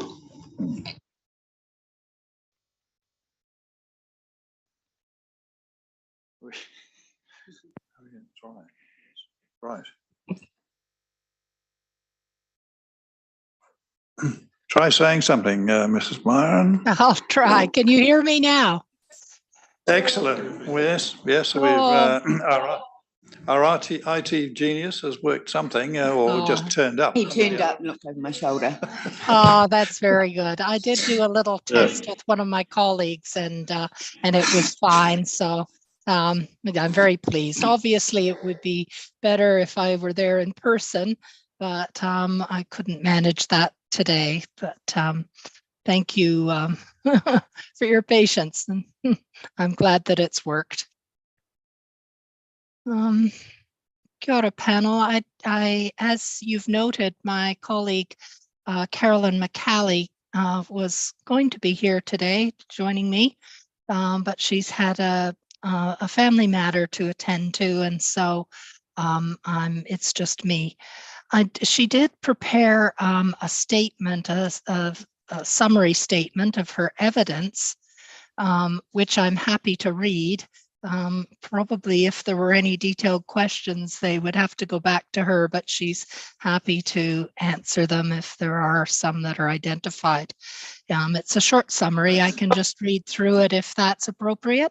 Yeah, thank you very much. Yes. Okay, so Carolyn McCallie, she did, this is a short summary of her evidence from the 12th of September. She takes that her experience and scope of evidence have been read. I'll just read through what she's written. I am summarizing my primary evidence statement in the context of the advice from the reporting planner on page 13, para 2.61 of the main council rebuttal statement that there's no scope to change the current controlled activity for the Visitors Information Center on the Elms site to a restricted discretionary activity. Based on this advice, I consider that it's appropriate to pursue a reduced height on the Elms site and the surrounds. At paragraph 17 of my evidence, with regard to the Elms site, through submission point 206.6, I sought that rule 14G.2.2, building height in the medium density zone, is modified for the Elms and opposite the Elms site in Mission Street from 11 meters to 9 meters with permitted intrusions, and those sites backing onto Mission Street that face Brown Street to be 16 meters. Based on the evidence of my colleague Robin Byron, the existing permitted height 9 meters with permitted intrusions is more in keeping with the existing buildings on the Elm site and should be retained on the site and the surrounds. In the evidence, I also sought the inclusion of the term qualifying matters in the overview policies discussed at paragraphs 18 and 19 of evidence. Also across the medium density zone discussed at paragraph 20 to 23. In parts of the high density residential zone discussed at paragraph 29 to 33 and 33, and city center zone at paragraph 34. I still consider that this matter is an important matter to create a cascade of consideration throughout the plan to assist the plan user, and also to create consistency throughout the plan document. For instance, I discuss my support at paragraph 27 for the use of this term in the purpose section of section 14H, high density residential zone as notified, while needing to seek that it is included in other sections. At paragraph 24 and 30, I sought the retention of the policy 14G to P16 / policy 14H P15, values of adjacent sites in the medium density and high density zones respectively, and still seek that this policy is reinstated to support similar useful assessment criteria already in the plan. I consider that this would assist to better support the retention of historic heritage values.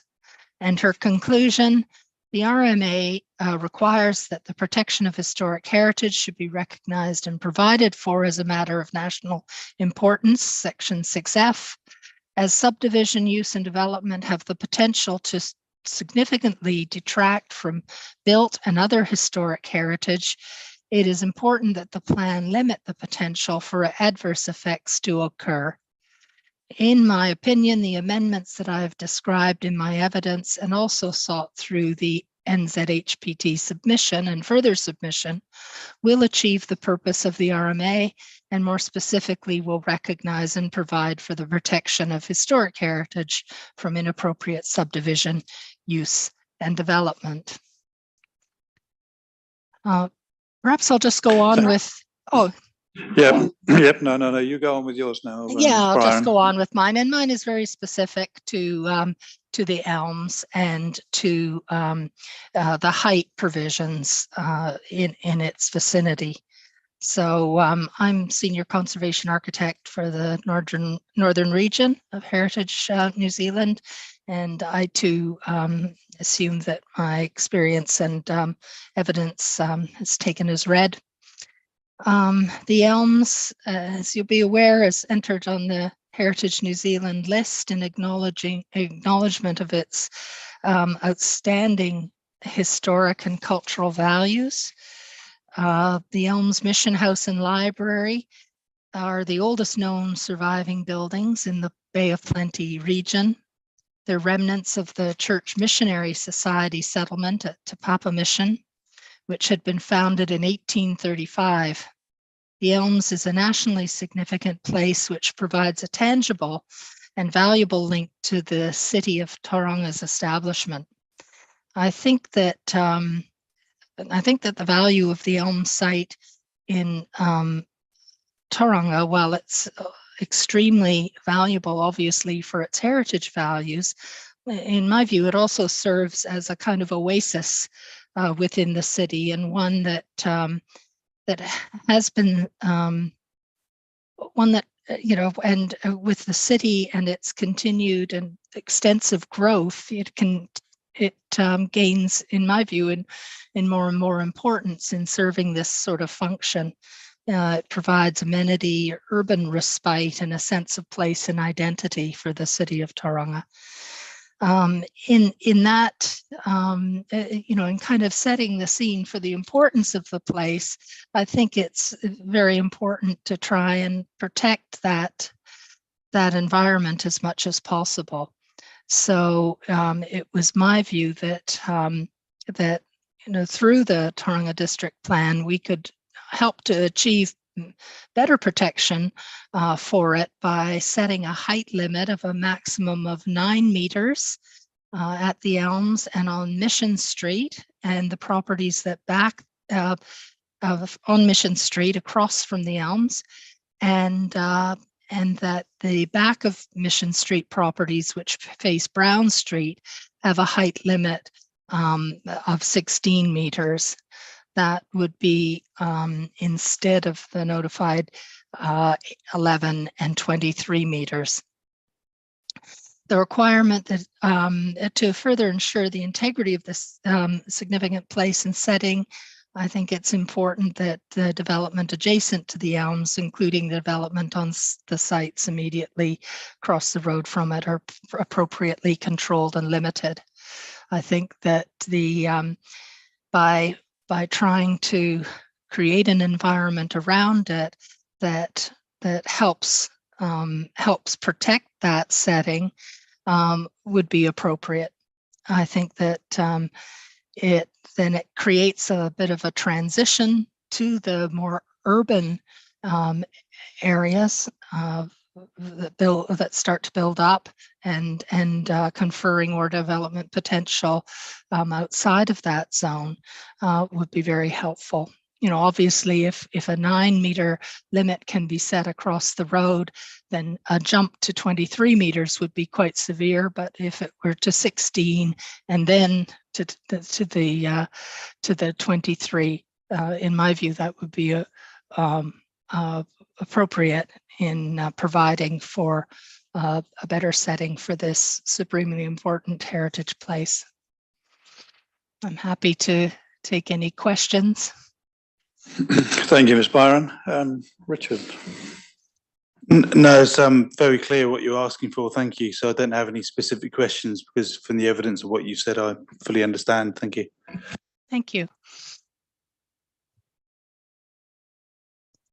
I know that Carry on. Oh, I was just going to say that the submission is very specific to the Elms, and so that's and I think reasonably straightforward as far as of what we've had to say. Yeah. Yeah, no, it is indeed straightforward from your point of view. Perhaps not so straightforward from our point of view. Right. No, I understand that. Yeah. So thank you very much, Brian. And could you send a copy of Ms. McCally's summary statement through to us so that we've got a copy of that? No, indeed. Thank you very much. Thank you. Thank you, and thank you for persevering with the sound. That's, no, thank you. Okay, thank you very much. Right, bye.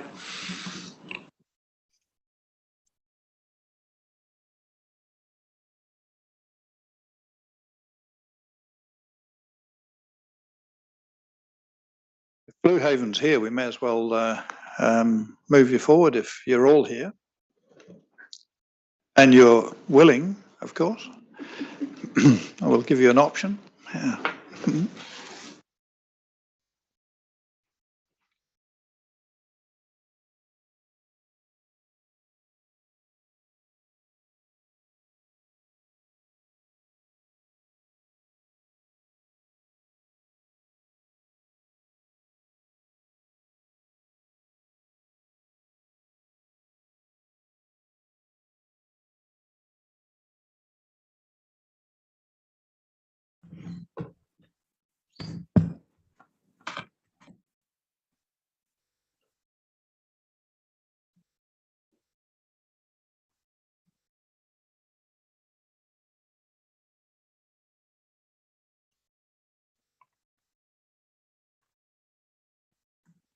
Thank you, gentlemen. I just getting the evidence up.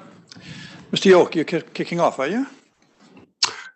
Oi rangatirama, tēnā koutou katoa, ko Nathan York ahau, ko kai whakahaere o Blue Haven Group hoki. Ko Craig rau, ko Brian, hei mohi o ki te kaupapa i tēnei wā. Kia ora. Thank you to the panel, public, staff and others to allow us to present today. I suppose I'll start with the introductions and work through the presentations of the three of us. Primarily though, we want to explain the decisions relating to the Excelsior Centre and the Sands Centre, why they're so important for Blue Haven Group. We clearly support the objective of Plan Change 33 in terms of enabling housing supply. These align with our own development philosophies of delivering medium and high density housing particularly based around connected and livable centres. We've been living and breathing this philosophy for almost 30 years in Papamoa East, which is where our principal development activities exist.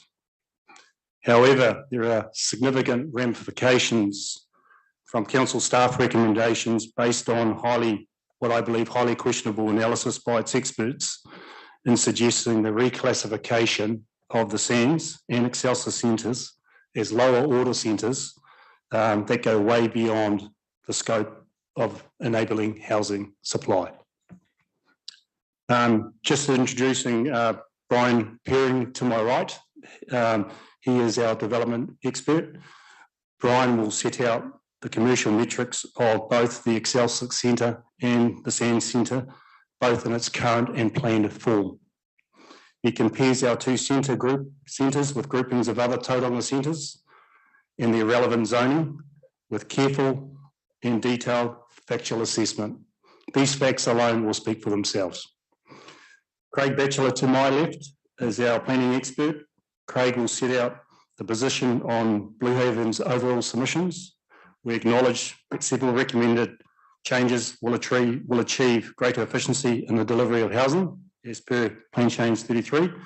However, Craig will set out the strategic and local planning context for the current zone classification of both Excelsior and the Sands centres embedded across several significant planning documents, both at a Tauranga Council level and smart growth as well.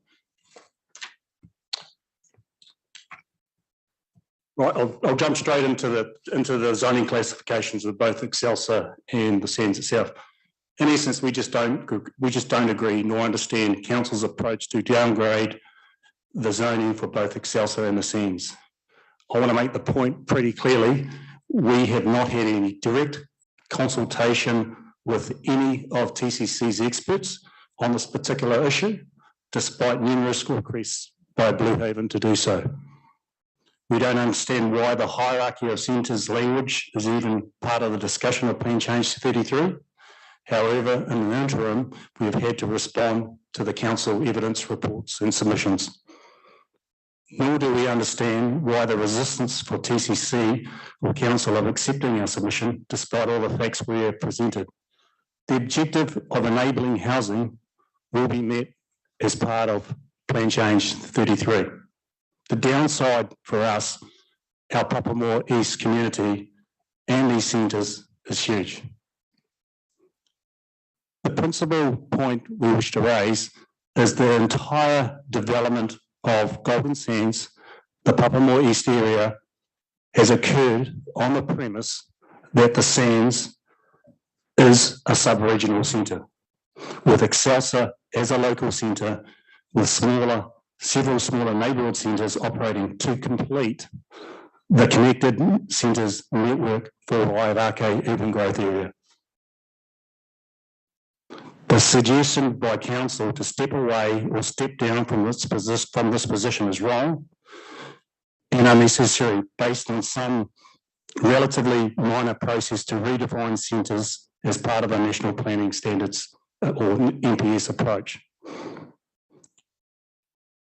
What I want to reinforce, along with Craig and Brian, is the significant amount of public and private investment that has occurred, planned for, based on this strategic planning premise.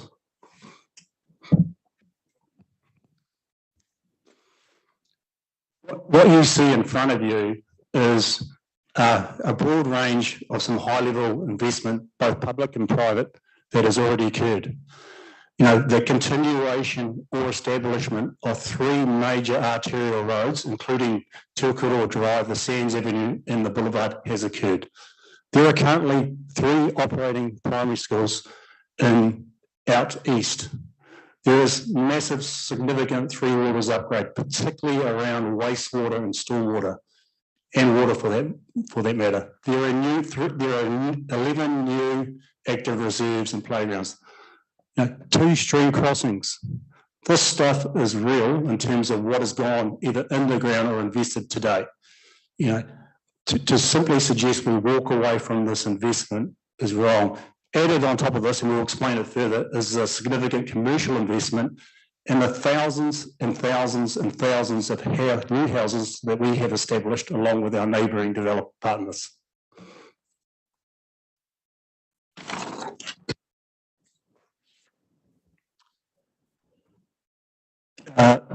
She's looking at me.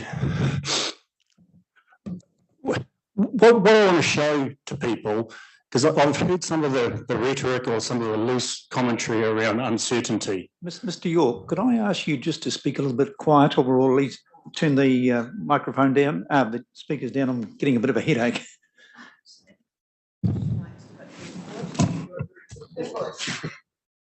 As long as you hear what I say. Yeah, be assured it's not the content he's referring to. Yeah. I think, and we try to find some other photos. We just didn't have the ability to do so at a reasonably short time frame. What you see in the space of 22 months is the extent of development progress that does occur. And these include housing.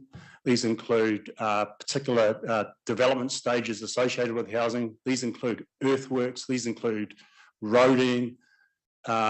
One of them is a new Wairaki stream crossing. This is the extent of work that can occur in the space of, I think in this particular example, which is 22 months. So things continually move along the continuum in terms of developing the area and the sands itself. We've not been on site yet. Are you able to point on there at all as to, or describe on those where the sands is and where Excelsior is? Yes. Do you have a pointer? No.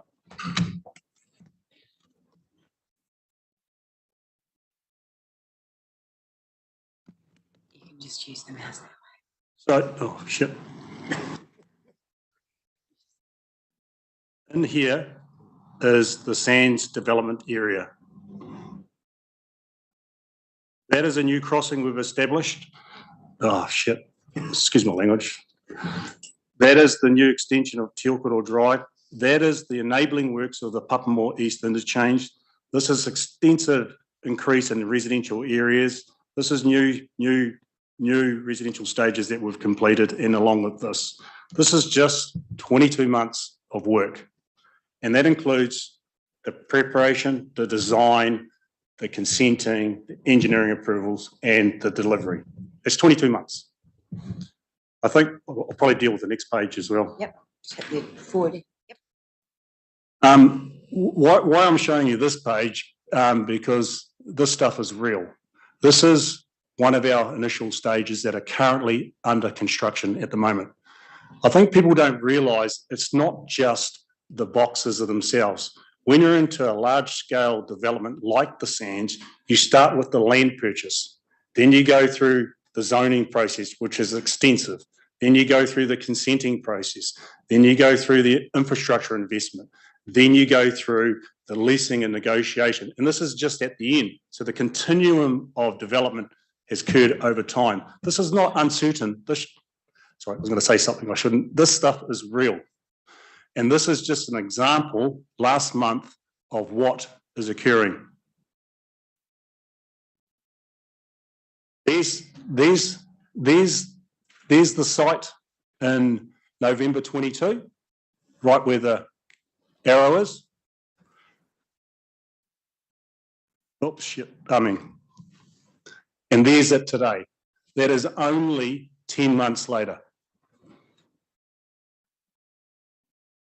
Just in terms of the maps and the photographs you've been showing us, the rate of growth that you of development that you're we're seeing at the moment and over the last 18 months or so, has that been typical of what's occurred in the sands if you look over a previous period, or have you accelerated or have you slowed down?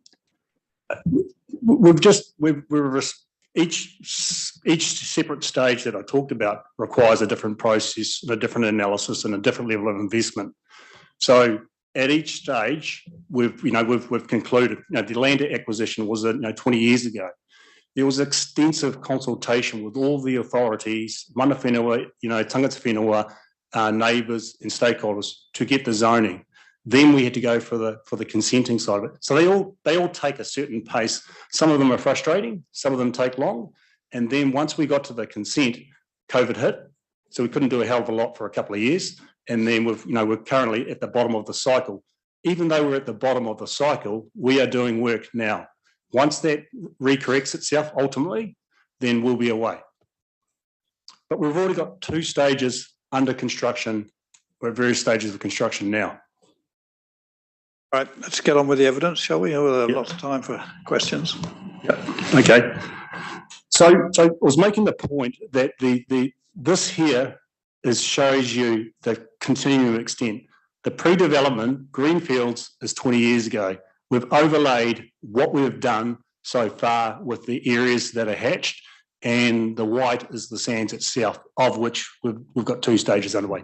That's the continuum. We've already invested over 100 million in the sands itself already, just in the sands, not in Golden Sands as an area. The sands is a very active development. It's not built in isolation. It's about building the community, the houses, the infrastructure, the reserves, and the sands ultimately near the end of it. What's also lost in some of the conversations that I've listened to over the last day is add on top of our own investment, council's investment, other public investment, these tenants that we have secured have based that investment predicated on the sands being a sub-regional centre. Planning for the sands, it is based on one and only one sub-regional centre for the Western Bay of Plenty, Eastern Corridor. That's it. That's the only one that's been planned and recognised. It currently has a sub-regional centre zone. I come back to the point. I question the loose comments from either staff or the experts that's saying that it's not fully realised. We can't step back from our investment now. It is happening, clearly. It defies logic in my mind to define a centre once it arrives, because that's the interpretation I get from council's experts. It is here now. Planning is exactly that, planning for the future, and that's what we've been doing. What's the time frame for the rest of the rollout of the centre? It could potentially be 10 years plus. But well within the 30-year time frame that this plan change is sort of looking at. Yeah. Yeah. Well, I'll give you some examples. Like there. No, I won't. It'll just annoy people. So up on the screen, you've got what we believe is the only true classification of both the sands and Excelsior Centre in terms of its relevant zoning, to the extent the Metropolitan Centre Zone is the only sub-regional zone as part of the National Planning Standards. I just want to finally touch on the consistent language about a hierarchy. Neither council strategies, city plans, or smart growth strategy documents reference a hierarchy. It's all about a network of centres. It beggars belief why council's experts continually rabbit on that it's a hierarchy. It doesn't exist. It's not part of the language. There's been absolutely no consultation from council or its experts on a hierarchy either. Is council trying to establish a hierarchy by stealth? I don't know. Is it trying to step away from all the network planning documents that it's already signed up for? I don't know, but it makes you wonder. So that's part of our submission process. today. I'm happy to take any questions, or I can fire it on to Brian straight away. So why don't we take your witnesses first of all, and then we'll have a round. Cool. Thanks, Nathan. I'll get into a bit of a detail. You've seen my experience and my evidence. Been doing property development for 25 years, come from a corporate background, and helping clients like Blue Haven to deliver centres that they've had in mind for a number of years, and help them master plan and deliver right from a development management point of view, leasing, and getting the centre open and even helping set up the management of it. Firstly, I'll take my evidence as read. I think it's pretty clear, and there's a lot of facts that in there, some of which Mr. Heath has recognised. Just touching on Excelsior first. Obviously, our view is a local centre, and I'll compare later in the slides a bit of a comparison versus the other centres in Tauranga, and also looking back at the other neighbour centres and how this compares to those as well. Excelsior is a quite unique centre in my view, even in a New Zealand context, certainly in a Tauranga context, with the types of tenants that it has. It has, if we step back one to the picture, it has a number of different uses there. It even has a boutique cinema. You'd find not many local centres in New Zealand have that. It's got a range of medical services there. It's got office, Blue Haven's office at the moment, but that could move in the future. It's got a large full service Foursquare, and I'll touch on that further shortly. It's got a family tavern, a number of food and beverage offers, some health and beauty offers, a veterinary practice. So it's a centre that has a catchment a lot wider than a neighbourhood centre. And I'll touch on that further shortly. I just wanted to cover off some of the commentary that we heard yesterday from Mr. Heath and his rebuttal evidence of the 26th of September.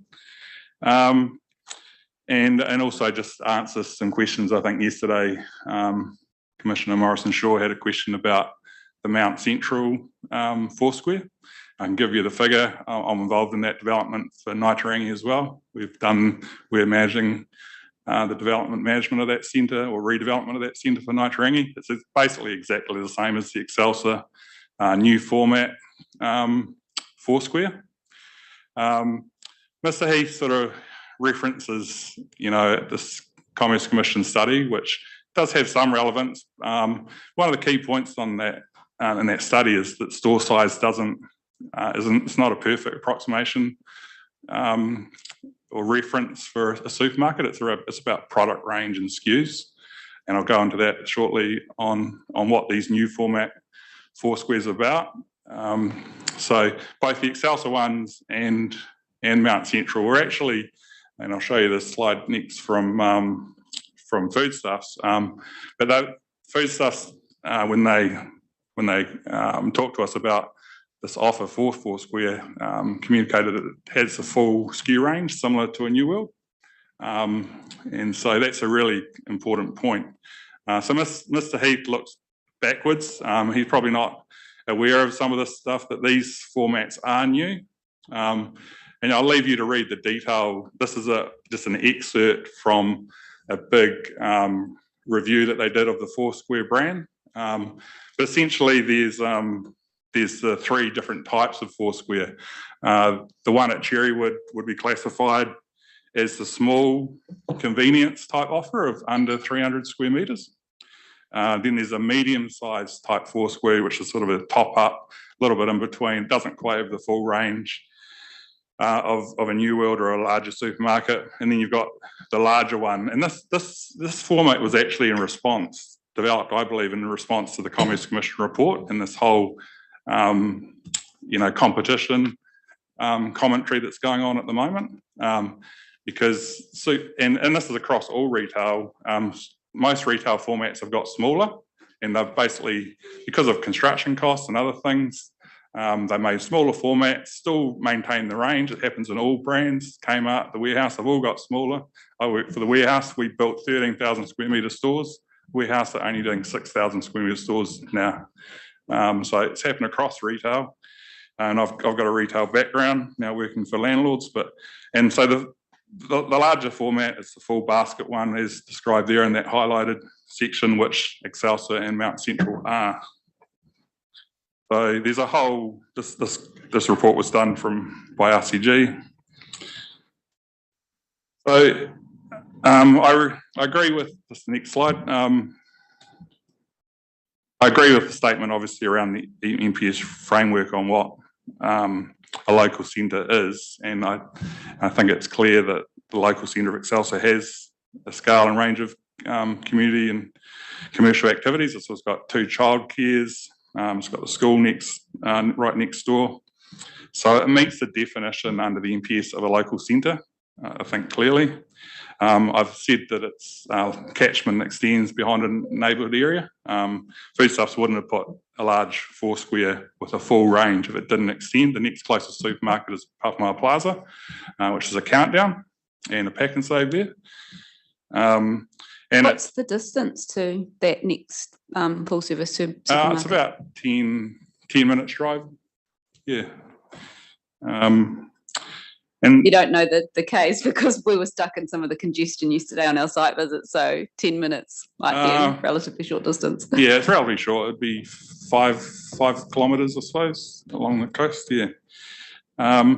As I'll show on the next slide, which is really the crux of our analysis around the local centre classification for Excelsior, I've actually spent a lot of time doing some qualitative and quantitative assessment of Excelsior versus the other centres classified. I used Mr. Heath's evidence in terms of the things that he thought were important for local centres, i.e. the things on the left of the screen there, of the table. So I visited all these centres. Obviously I live locally, I've been to them myself a number of times anyway, but I did visit them all just to refresh myself on those. The green where it is comparable or exceeds, and yellow is where it's slightly less, and the orange significantly less, and the red negative. Mr. Perring, in your evidence, you actually haven't given us the neighbourhood centre on the right-hand side. It's cut off. So can you provide that? Yeah, sure. Yep, and this evidence will be available. So that's what I was just going to say. I did a further analysis to assist the commissioners in comparing what we've been classified by Mr. Heath and Council as a neighbourhood centre to show commissioners how we rate against that. So I think it speaks for itself. When I look at this table and look at the figures within it, potentially Excelsior's one of the top local centres from a comparison of quantitative and qualitative measures. Now moving on to the SANS. Obviously, there's been a lot of discussion about what SANS is, and as Mr. York and Mr. Batchelor will cover off, it's already a sub-regional centre, and it has a breadth of activities and a description that's the Metropolitan Centre's own description under the MPS basically fits perfectly in my experience what the definition of the SANS is. And clearly, to the underline at the bottom there, the zone is a focal point for a sub-regional urban catchment. SANS is a sub-regional centre already, and it has the broad range of commercial, community, recreational and residential activities. Just to give a bit more information, I think the commissioners asked some questions about the consent yesterday to council's experts and staff. So we'll just give a little bit of a summary on what it actually is. This is one of the plans in the comprehensive development consent, which was consented in April 2020 and further varied in 21. And it just shows you the land use and the precinct plan in the CDC and gives commissioners sort of a high level view of what's planned in the centre. The next page, again, just for information, because there was, I think, a little bit of uncertainty around the consent and the staging. This one shows the staging under the CDC staging plan. And then it also shows, which is hashed, the infrastructure that goes with each stage that's coloured up. So I'll leave you to have a look at that. But Mr. Mead was correct. There's no time frame for the sands to be delivered as such, but the staging is around infrastructure being delivered pre a stage to enable that stage. And as Mr. York said, we've already invested and are investing continually in that infrastructure to get ready for the stages. So that photograph that Mr. York showed before about the building, whereabouts is that on this plan? Yeah, it's right. The first stage is right above Richard, Commissioner, not sorry.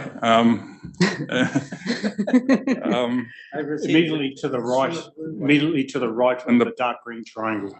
Yeah. Yeah. Immediately to the right, the dark green. Yeah. So that's the New World, and another second building with food and beverage, a 24-hour gym, and a beauty spa with 290 odd car parks. Significant investment, and that stage will open in October, November next year. The next slide. The infrastructure you're showing on that particular one is limited to roading, but there's more than that infrastructure going. Yeah, exactly. There's pump stations. We're already in the process of delivering all the wastewater infrastructure in terms of pump stations. There's one pump station going as part of stage 1A, and there's already a pump station for the residential, medium density residential, already delivered on Te Akaroa Drive on the corner, which says intersection 3 on that plan. On the north corner. And then this is the next plan. This is total development plan, fully built out. What it would look like. This is just the ground floor plan. There's also potentially some basement car parking limited, and further levels above this. We've got existing height limits. They're being increased under this, which we welcome. The next slide is a summary. Just returning to that one, can I point and make the one behind me to make sure that I understand what that bit we saw on the photo earlier was?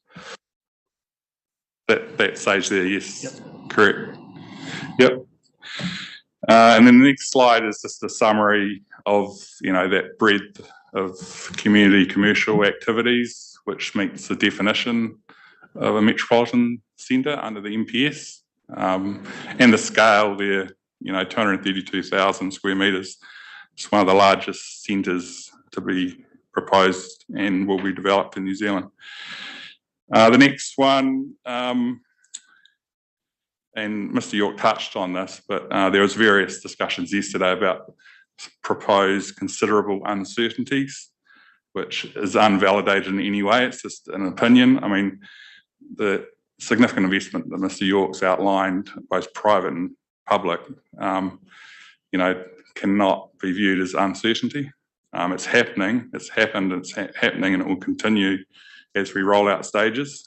The public infrastructure, as he summarised, is also substantial. The PEI's started. We understand that's approved, and it's a key piece of infrastructure to serve the centre. The next.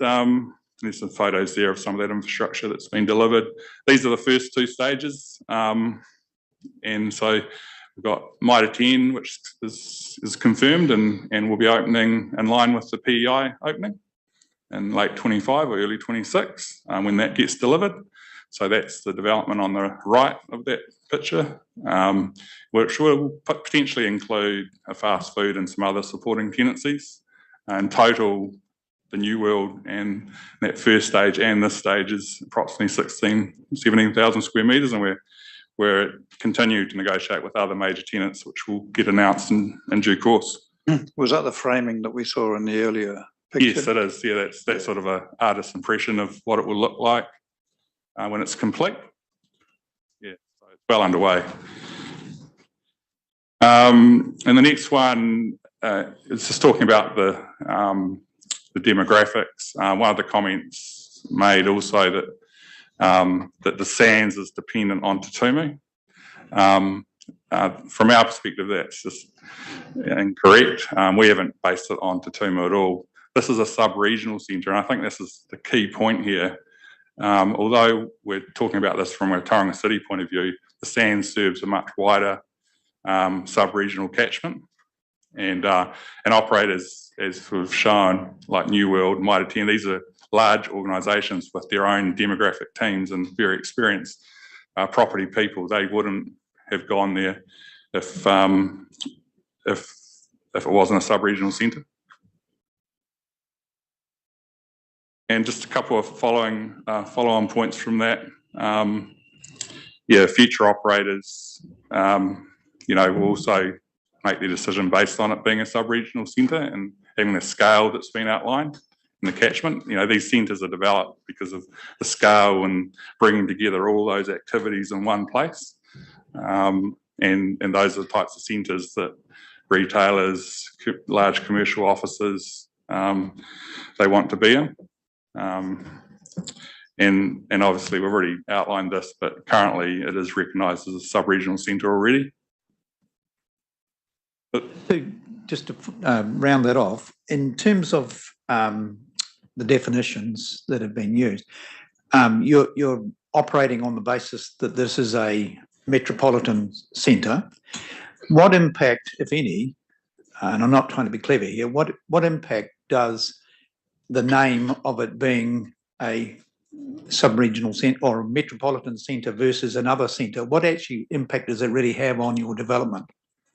Well, I suppose at the moment it's classified as a sub-regional centre, and under the MPSUD, councils are being asked to classify, and I suppose that's why we've seen council staff and experts attempt to classify it to back up the Plan Change 33 intensification. I suppose from our perspective, if you look at the definitions, the only definition that meets what we've planned, both in the consenting and the last 20 years, is metropolitan zone. You read it in black and white. If it's a duck, if it reads like a duck, it must be a duck. It's written there in black and white. The next, Can I answer that question? It is ultimately related to some of the demographic study that Brian showed on the earlier slide. And we have a primary, secondary and tertiary catchment, which reflects the nature of development that we were trying to create. And so when you have something as downgraded as a town centre, which only serves a primary catchment, that's the wrong classification, both in terms of what the tenants want, what in terms of some of our other land uses we're looking to create, be well beyond a town centre sort of definition. And so it represents what it is and what it plans to be. And so when we go and talk to tenants or other parties that are interested in locating in this place, that's the premise of what it is. And that is quite a difference to something suggestive like a town centre. I certainly understand where you're coming from on that matter. I guess there's a bit of an irony in the fact that you're criticising council for putting forward a commercial hierarchy, when in actual fact you're now seeking to actually place yourself in a hierarchy. No, we're not. We're suggesting it's a network of centres of which hierarchy we're trying to create. We have a local centre in Excelsior, we have a sub-regional centre in the Sands, and we have neighbourhood centres. Fitiora, our health centre, is one of them, and there's another one in play. We're trying to align to the network approach, and we're just trying to make sure that the label fits the purpose. But isn't that a hierarchy?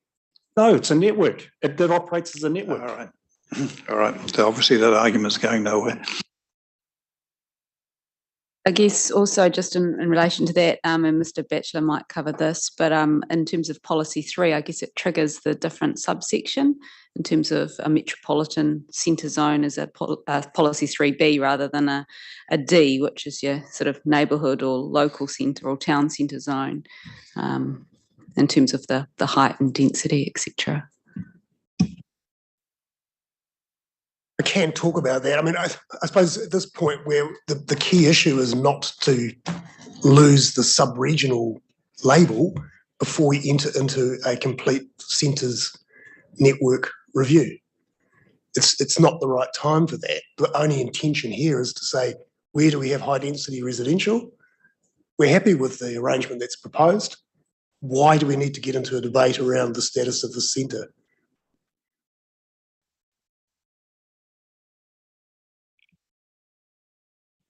Yeah, so the final slide there is just, again, leading into Craig's evidence. This is a extensively planned centre over a number of years. And just going back to that, you can see that, this centre serves that Tauranga Eastern Corridor of the sub-region. And, the graph on the right just sort of shows the commissioners the scale of the sands, obviously the consented area of 232,000, the retail area of that, and then the area of the other centres. I'll leave it there. If any questions, I'm happy to answer those. We'll leave it to the end.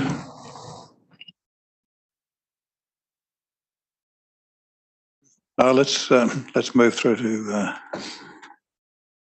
yes. I'll just highlight some points in the statement I put through. Take all my qualifications, so forth as read. Just to get to section 6 of my statement, I've identified there submission points addressed in the 42A report that Blue Haven were happy with, and not calling any evidence on those, and that's an appendix to my evidence. But I did note there that we've identified some issues that we think are better addressed within the scope of the pending commercial centres reassessment and plan change, which I think was talked about yesterday. So some of them they're potentially in scope, but pretty better dealt within that wider context. So we're not chasing those along at this point. I've also, from section 7 onwards, next few sections around site coverage, criteria for non-notification, residential activities in the commercial zone, take those as read. They're really intended around, from our perspective, better plan efficiency. They're not things that Blue Haven is going to die in the ditch over. They're just things that we feel would make for a better outcome.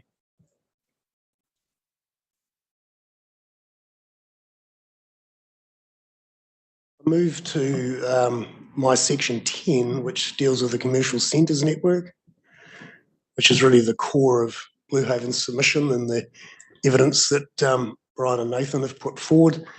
That submission seeking retention of diagram 15, which is the commercial centre network, and updating map symbols to align to these amended definitions that have come through. Also allied to that is some suggested changes to the policies to maintain a link back to that diagram. And I also note in my evidence the origin of that network plan from work done in 2008, a sub-regional assessment of commercial network, and looking at that in the context of delivery of smart growth principles. And I've set those out.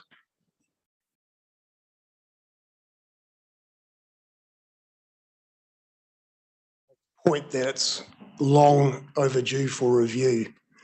There was an attempt to undertake a review, I think in 2017.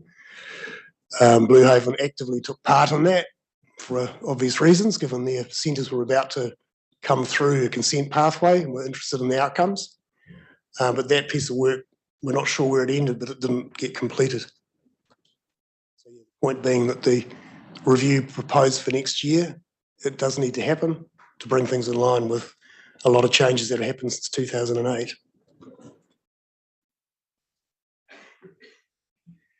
I made a comment in 10.6 that the 42A report notes there's only a reference to a policy relating to transport network, and I've set out some reasons there why I disagree with that. And that whole objective and policy framework talks about a network of commercial centres. It's clearly a reference to the diagram that's proposed to be deleted from the plan, and difficult to understand what that means without the plan. And subsequent to that, I looked a little closer at the definitions in under commercial centres, and it actually provides some commentary there on functions of centres and informs the policy. So there is meaning to those centres as shown on the diagram. They're not just labels with nothing sitting behind them. It does actually communicate the intention around how those centres are meant to function.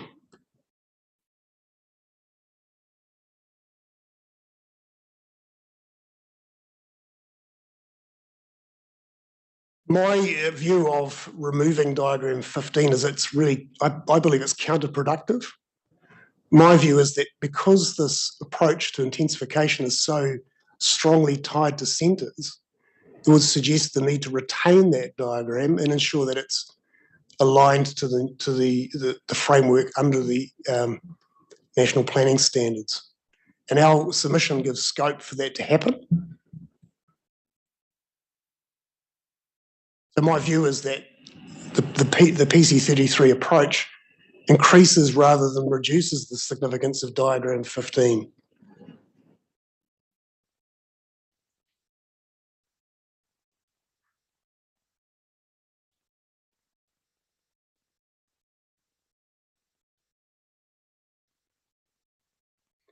In regard to the issue of hierarchy, and I take the point about there is a natural hierarchy, depending how you look at things. The comment there is that the terminology hierarchy doesn't appear in any documentation that I can see. The only reference we have at the moment is in the district plan to a network, and the submission is looking to maintain the status quo until a proper reassessment is undertaken and work through a planning process. So to sum up my analysis, I support the Blue Haven submission seeking retention of diagram 15 and those re-inclusion of policy references. In terms of the Wairake Commercial Centres Network, and that's in section 11 of my evidence, this is a sort of a drill down, and this is included in the urban design plan for Wairake.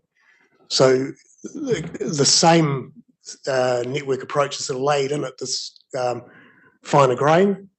Unfortunately, there's some anomalies between the terminology used between the two plans. I've tried to explain that. Hopefully it's clear. But at the end of the day, as Nathan's last comment, the approach is a sub-regional centre, a neighbourhood centre, which is Excelsior, and local centres, which are the lower order ones, and there's several of those, not just within Blue Haven land, but in other locations as well. There is scope to, within Blue Haven's submission, to make amendments to that, I feel. I think the scope of our submission, I feel, is broad enough to include if there needs to be any adjustments. There are some anomalies. There's centres that are shown on one plan, not the other. I think this presents an opportunity to tidy up that and make sure there's alignment between the diagram 15 and these more larger scale plan or smaller scale plans. On to section 17 on Excelsior Commercial Centre,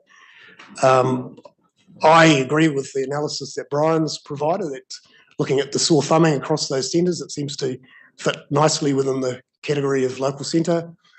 In my evidence here, I just note too that the issue of what is commensurate goes beyond just looking at a accessibility to commercial, or what's the wording?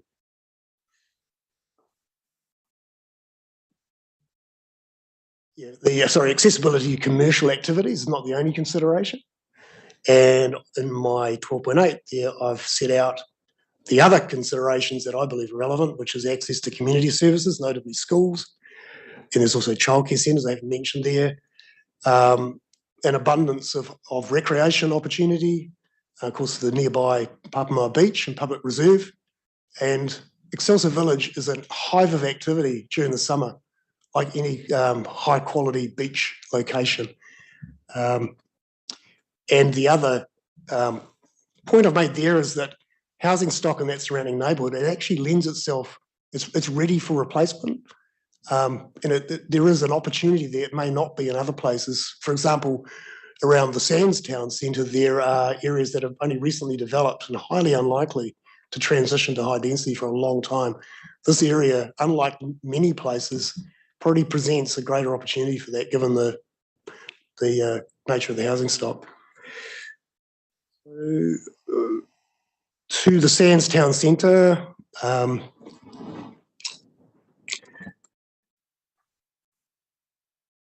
my evidence really provides an account of how the Sands Town Centre has been classified in the district plan. Also notes that the framework plan, which covers Te Tumu and Wairake, recognises the sub-regional role. This is the point about this status being embedded in a number of planning documents. So to alter it has ramifications beyond just the district plan.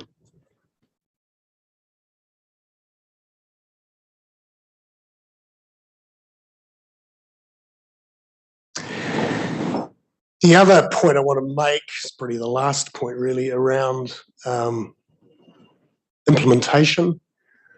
The framework plan has been substantially implemented through the comprehensive development consent that's been granted. The consent itself is comprehensive. All land use consents are granted.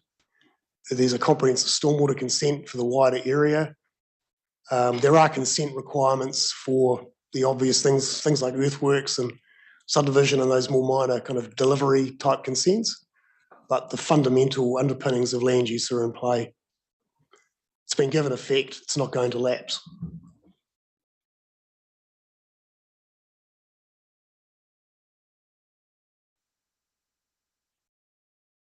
In terms of the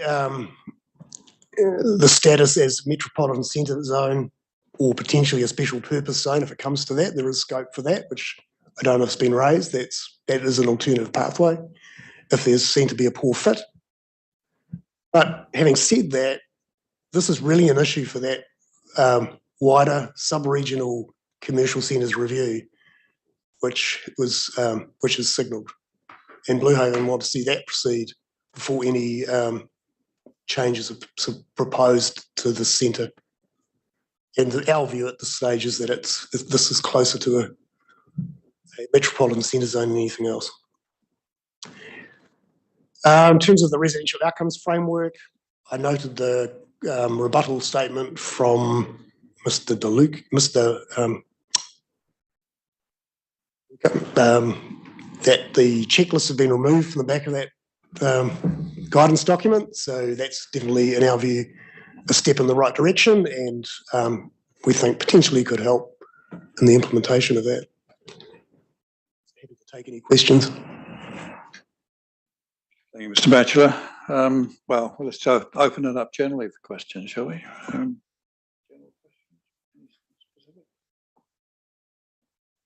Richard? I mean, I'm thinking I'm very clear on Excelsior and the Sands, actually, to be honest, it's been very clear, but I did have a question for Mr. Batchelor. Early on, you mentioned the removal of the policy that related to that residential ground floor frontage, 9.4, or rules, sorry. I admit I haven't gone back and double checked what they said. So I wonder whether you could just fill me in a little bit about that. And the example you give, which is at the amount below 9.4, I'm familiar with them. We drove past again yesterday, so I understand the issues. I just wonder whether you could just fill me in a little bit about what the policy was. The issue is there's a set of rules in there at present time that require, if you can have residential and car parking at ground floor, but you need to provide an active frontage. So those rules are brought into play in response to the development that's in my photograph.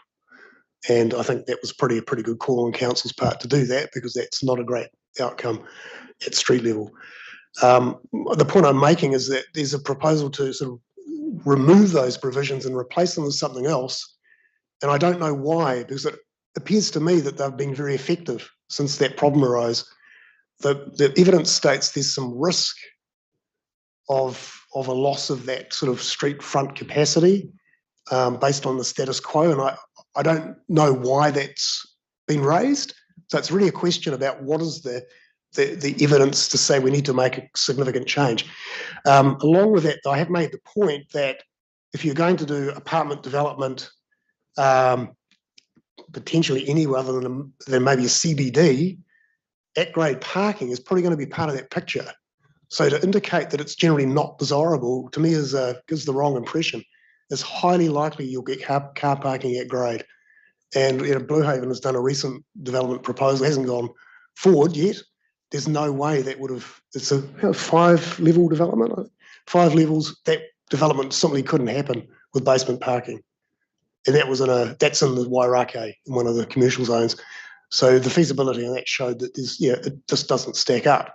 So hence really want to make sure that car parking at least is recognised as a likelihood at ground level in commercial zones for residential. That instance, you've achieved active ground floors within the building, but somehow also integrated parking at ground level. So that's right. The design tries to achieve that. It's still, there's a debate about whether we've gone far enough with that, but it's doable. Yep.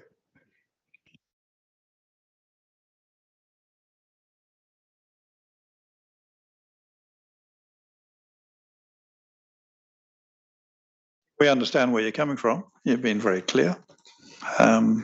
Thank you very much.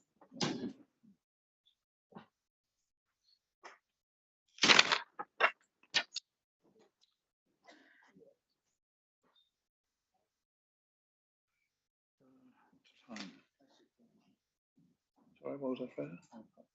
You want a break? No. You happy to go through? Yeah. Mr. Cooney, if you want to, I'm not quite sure how long you want with us. Let's just check that with you first of all, shall we, and decide whether to take a break or not. How many quandaries are you going to provide?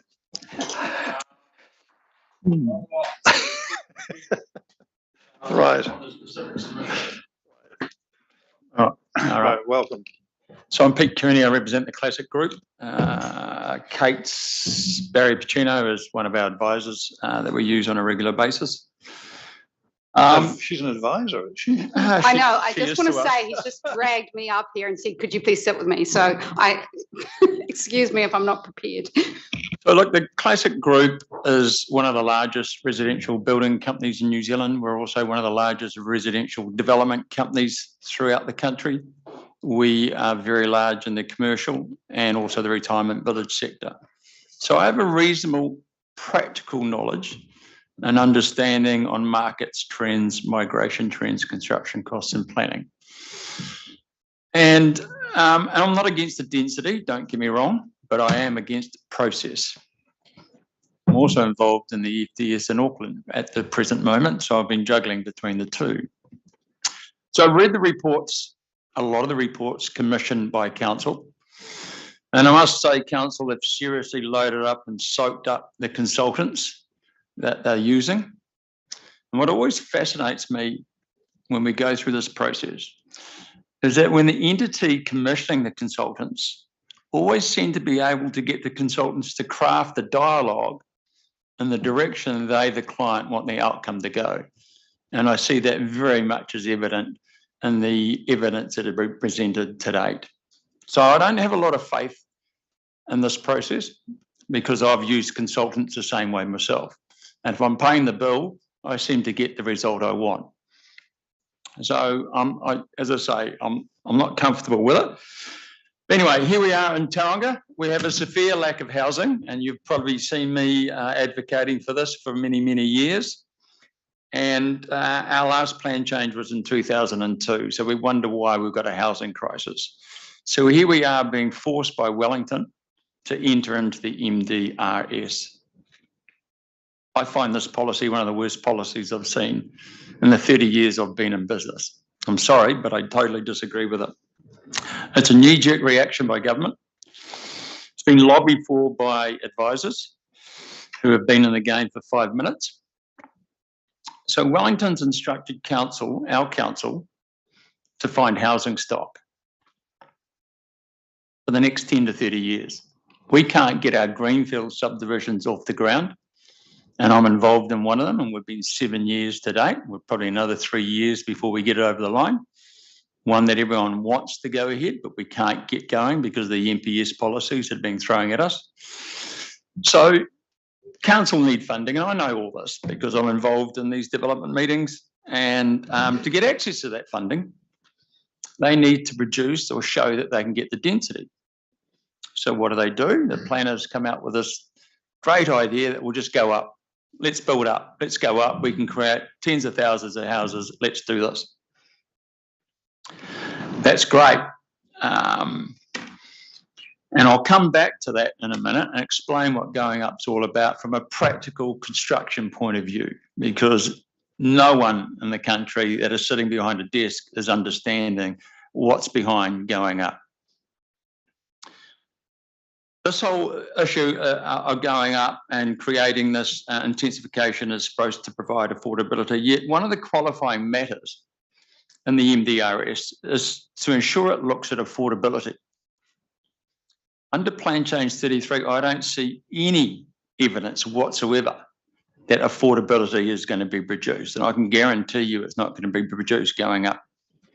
I've seen work by MB in the Future Proof in Hamilton. It's farcical that square metre rates they're using. They're totally out of context. 10 years we were using those rates. So I haven't seen anything in Plan Change 33 to prove that they're going, or a qualifying matter that they're going to get affordability. Apartment buildings will not provide affordability. Construction costs is 2.5 times dearer than standard residential. Finance costs, banking industry, it all makes this area extremely risky. You're talking $6,000 to $8,000 a square metre alone just for construction. Then you've got land, and most apartments will be built around areas that have got desirable land areas because that's where people will want to reside. That land is 2 to 3 times dearer. This is not going to create affordability. Then if you take your infill land that we're talking with the MDRS, that land is dearer than greenfield land. So straight away, how is that going to create affordability? Capacity, yes, some capacity. It's not going to solve affordability. It will create some capacity. And that's all very well. But if you're going to do this intensification, you have to back it up and prove that the infrastructure is there to make this work. Now, I haven't seen any of this work from a council. They haven't proved to me that the infrastructure is up to capacity in Tauranga. And I'll give you a really good example that we came across. It was in Auckland and Glen Innes. You all know the Tamaki Regeneration Program. I was involved in it. We were bidding on 1,000 houses up against Fletcher's. We spent $1 million going down this track. And halfway through this track, we found out there was $300 million needed to invest in Tamaki to get those 5,000 houses. Who do you think is going to do that development? It's not going to be the private developer. So we all walked away from it. That work has not been done in Tauranga. This Plan Change 33 is being pushed far too fast in my, it's cart before the horse. It's ridiculous. The same thing, exactly the same thing's happening in Auckland right now. So in relation to the Mount, and that's where I'm really, really focused on, there will be no affordability. This is prime land. You're going to end up with high-end holiday homes and holiday accommodation. That's all you're going to get at Mount Maunganui. Trust me, I've lived there all my life. I know the market. I understand it. I've done a lot of development at Mount Maunganui. So you're not going to get it. So you're dealing with 1% of the housing market. Plan Change 33 was about implementing the MDRS and was notified in August. Before the 25 days were up, they get an application for greater height by 2 parties. Interesting that one of those parties was a purchaser of council land. where the greater height is currently sought. And the purchase was conditional on getting this extra height. Also interesting that both applicants were using the same planner. So council sent out a letter on the 23rd of September giving us 5 days to make a submission on the greater height that they sought. Consultation, the definition of consultation, goodness me. As one of the largest developers in the Bay of Plenty, I have never, ever been asked, I've never been approached, nor has any other developer. I think the Blue Haven guys will say the same thing. I can rattle off all the main players in Tauranga. No consultation was done to us. And you will get 5 days to respond. That is not consultation. If it wasn't for Kate and myself finding that extra height in an appendix in the back of Plan Change 33, outlining the heights, the extra heights that we're seeking over and above the MDRS, this would have just slipped through. And I can tell you there's hundreds and hundreds of people at the Mount that don't even understand what's going on. You're talking about consultation. They're saying they're doing the Colshan plan, the plan at the moment, and they want you to come in and talk about it, but you're not allowed to talk about height or density. Come on, this is not consultation in my view. This process is fundamentally wrong. What's even worse, council are using some of the same consultants that the applicant for the extra height is using on that land, or that they're selling the land to. I mean, come on, seriously? This isn't correct process. But this whole process is wrong. I mean, you're trying to slip through this extra height in 3 months, linking it to Plan Change 33, yet council spent 2 years doing the spatial plan for Te Papa. 2 years. They wanted to ram this through in 3 months. I mean, you've just got to look at the council's expert themselves, and they quote, spatial planning considers factors such as infrastructure availability and needs, environmental sensitivity, economic considerations, and community needs in an integrated and future-focused manner, assisting to support well-functioning urban environments. And you want to do this in 3 months. So here we are in Mount Maunganui with national significant infrastructure. We have the ports, we have the airport, we have a dramatic, beautiful coastline used by all our sub-regional residents, holidaymakers and tourists. And on this basis alone, council has a duty of care, and I repeat, a duty of care, that to implement such a policy under the MPS, or regardless of the MPS, that residential land they propose is capacity ready, infrastructure ready, feasible and expected to be realised, meet the expected demand plus appropriate competitive margin. Where is this work? Where has that work been done? Let's just look at wastewater. In the Jeffrey Thompson report, it says the Tauranga City Council Infrastructure Strategy 2021-2051 report acknowledges substantial infrastructure concerns. The report emphasises the Tauranga wastewater treatment plant's critical condition, which is integral to the city's wastewater network. Currently, it is the sole outlet for treated wastewater disposal in Tauranga, but it's in poor condition, both on land and in marine areas, and lacks the capacity required for its permitted maximum discharge rate. In summary, this indicates that Plan Change 33, this could place additional pressure on the current infrastructure and potentially impact on reliable, effective function of national important infrastructure. There's a lot more work's got to be done before we start going down this intensification. Water, I mean, we've still got water restrictions. Roading, as you've all read, Tauranga's got some of the most congested roads in New Zealand. These majorly affect the port operations and the airport.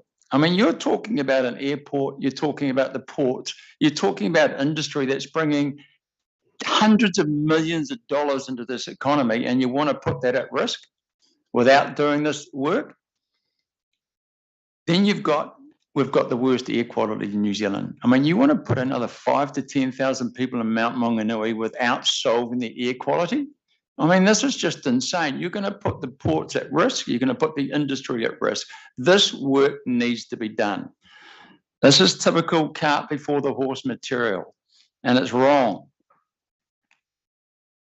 It also assesses that the Mount's going to need another 75 hectares of commercial land.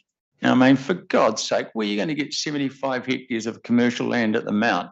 I, as a developer, have developed many commercial developments, could not afford to pay today's prices in land for 75 hectares and make the commercial work. It is not going to work. I mean, this is just theoretical. It's rubbish. But most of all, not to mention how this proposed height and density will erode the character and amenity and the iconic status that the Mount holds. Just use the same principles. But as commissioners, if you were sitting there and we're in Arrowtown, it's got character, it's got amenity. Would you allow 16 metres to 22 metres to go through Arrowtown? Mount Maunganui is no different. It's the same principle. It's iconic. It's got a huge amount of amenity used by everybody. The beaches are used for sub-regional people. It's used from tourists. It's a major tourist attraction. It's a major holiday destination. It's got character and it's got amenity. You want a carte blanche go through it and put 4 to 8 stories through Mount Maunganui? If you go to Noosa, Byron Bay, if you go to any beachside resort throughout the world, these areas are fiercely protected when it comes to planning. They really are. They're fiercely protected for a reason, because of the iconic status that they hold. What really gets me is that the public have been told that Plan Change 33 and the spatial plan has to be done together. That's absolute rubbish. Plan Change 33 was all about the MDRS. Those extra heights come in over and above that. It can be spread out. Spatial plan can be separated. Mount Maunganui has got an iconic status. We need the time to get this right. They are not getting this right. They're far from getting it right. In fact, in Stephen Brown's report, he states that Mount Maunganui North has a distinctive and nationally recognised identity.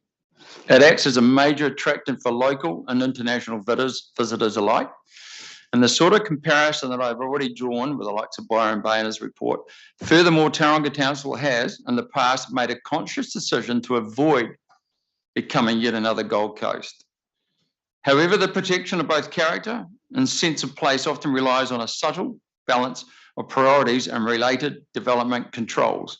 In my opinion, the current Plan Change 33 height controls, even with input from ISMA's group, sway too much towards the subsuming of Mount Maunganui within a broader matrix of residential intensification that would negate many of its locational advantage and much of its distinctive character and values. And as a result, it is my assessment that Plan Change 33 will cost Mount Maunganui a range of characteristics that might well be only fully appreciated when they have been lost.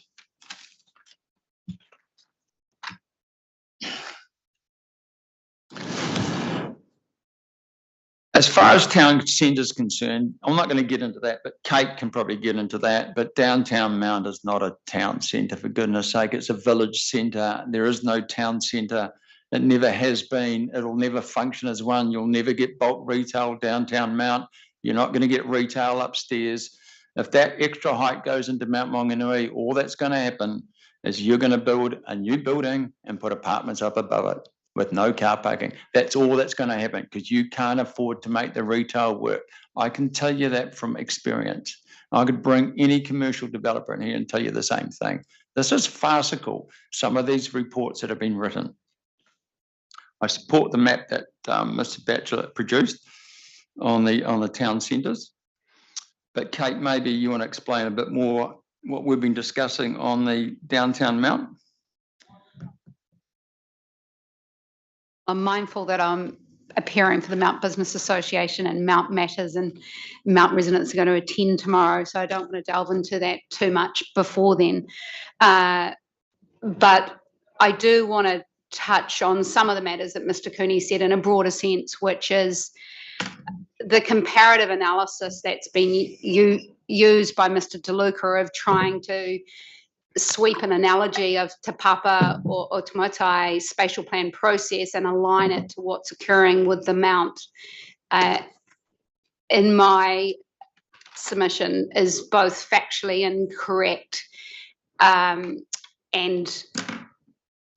is just almost a misrepresentation of what's occurred. As noted by Mr. Cooney, a profound difference in that is not just the timing of it.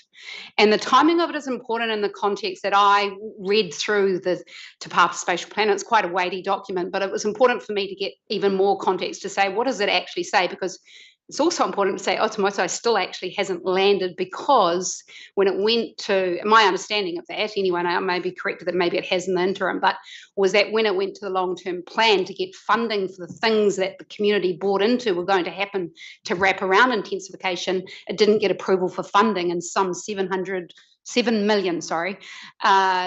million worth of parks, landscapes, amenity was not approved through that process. And that's a very real outcome of spatial plans, because it is an LGA process around funding. But it does highlight the importance that you need to understand what's the difference between promising and delivering and funding. The second aspect of the spatial plan in Te Papa that I just wanted to touch on was the extent to which it highlights the commitment to iwi and tangata whenua. And it actually highlights, in terms of principles, taking time to respect and understand the way that those cultural hapu and iwi need time. They're not well resourced to rush a process.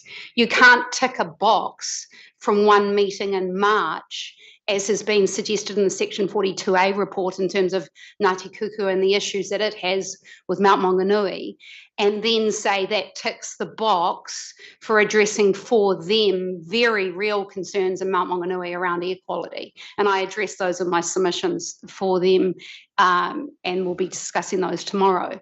But as highlighted in my submissions for that aspect, that didn't include the height that then came out of joint witness stating in July, which then took it from 11 metres to 22.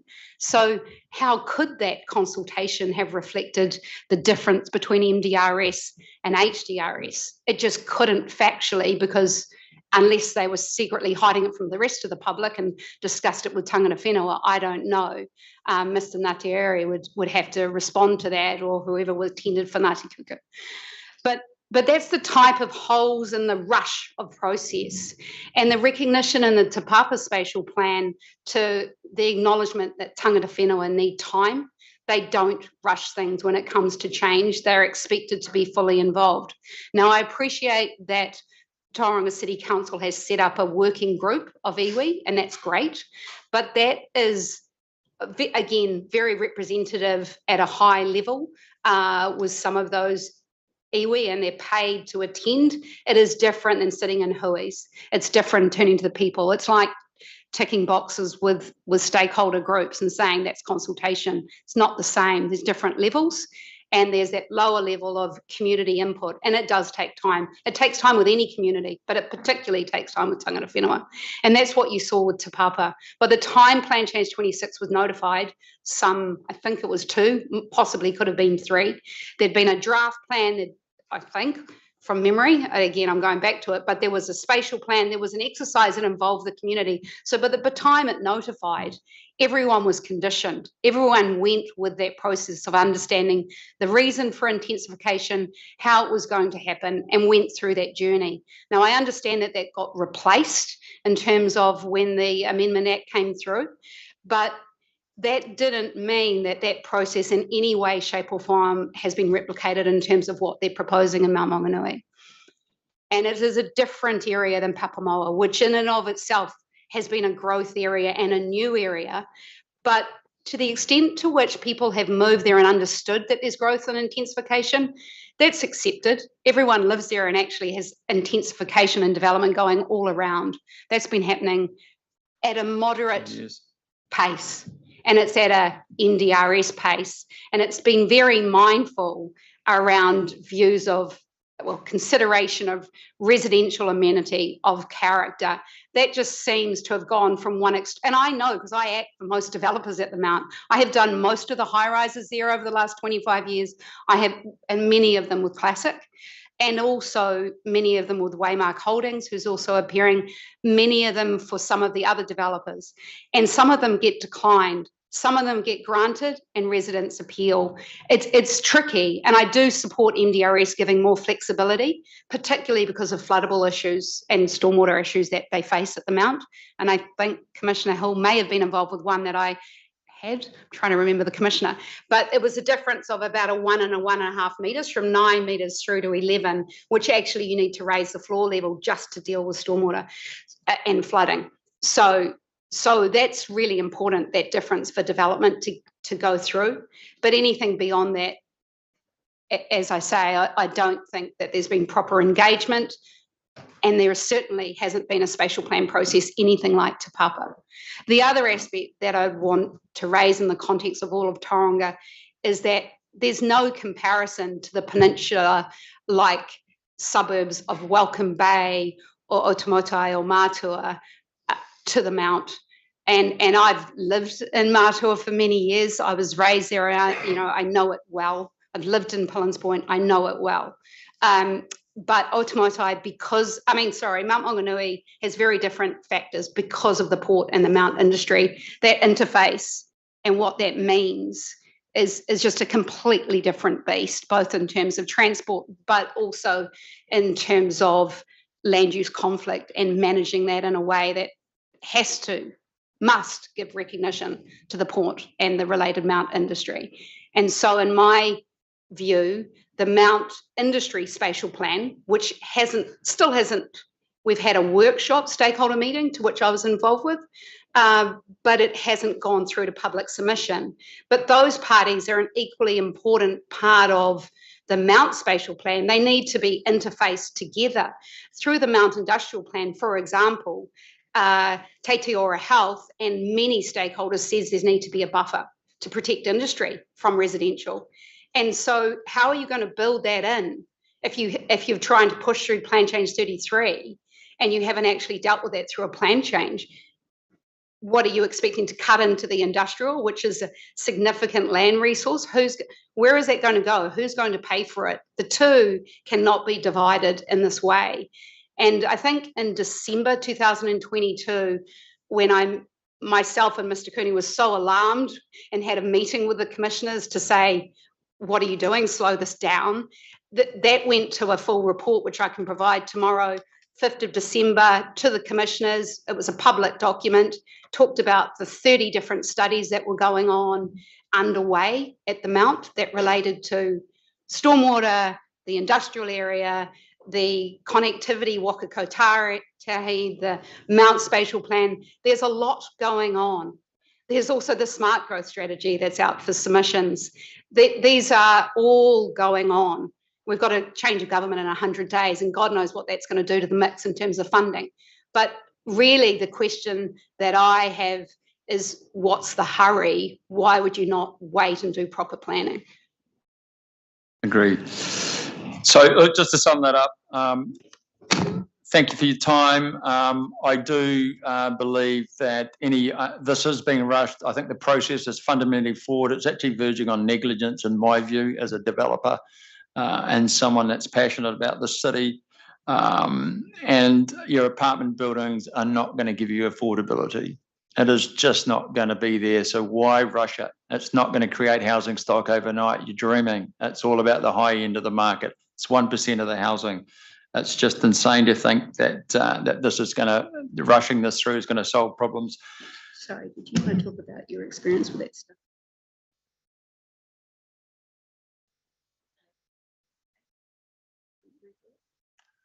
Yeah, that becomes a bit political, Kate. I'm also involved with the New Zealand, I'd like to, Kate, but I'm involved with it, again, with the New Zealand Super Fund, and we're there to try and bring housing at pace and scale at affordability to around the country. We're struggling to do that. And I'll tell you one thing right now, we ain't building apartments. Whoever's going to, and you just see recently, the biggest apartment building in Auckland has just had to stop their apartment buildings because the feasibility's not there. Till interest rates get back to 3% again, which is going to be a long time, you're not going to see a lot of apartment buildings. You are not going to see a lot of housing. It is not going to happen. I'm telling you that now. As far as the process is concerned, I just want to wind it up. There will be a judicial review on this process. I can guarantee it. I'm not happy with it. Thank you for your time. If there's any questions, that's fine. Well, there'll only be a judicial review from you if we don't give you what you're looking for. Correct. Well, I just totally believe this whole process is wrong. It's fundamentally flawed. It's been rushed and it's out of context. Noted. Thank you.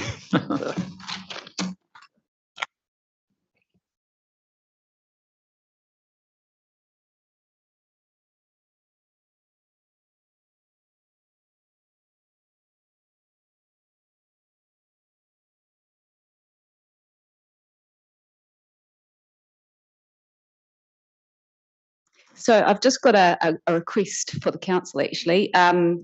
Just been reflecting on the material we heard from the SANS just before, and I didn't put a question to them because they haven't got a legal representative here, but I know Mr. Fisher yesterday said he was happy to come back with some advice if any legal issues arose.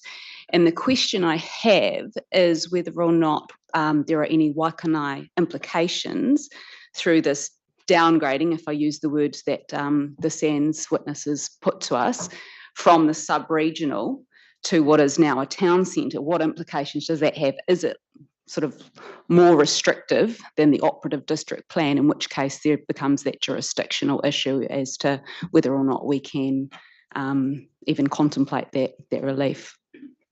I just confirm in terms of the deletion of diagram 15 and the relevant references in the policy. Not a problem. That'd be really helpful. Thank you.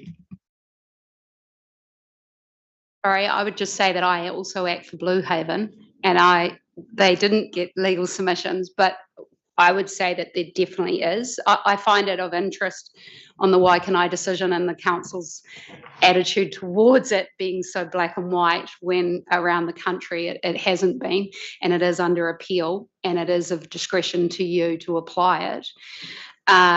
But in the context that they have chosen a path where they're applying it in a black and white manner consistently across, then I don't believe that they can do that on a pick and mix basis with the things that they want and not want.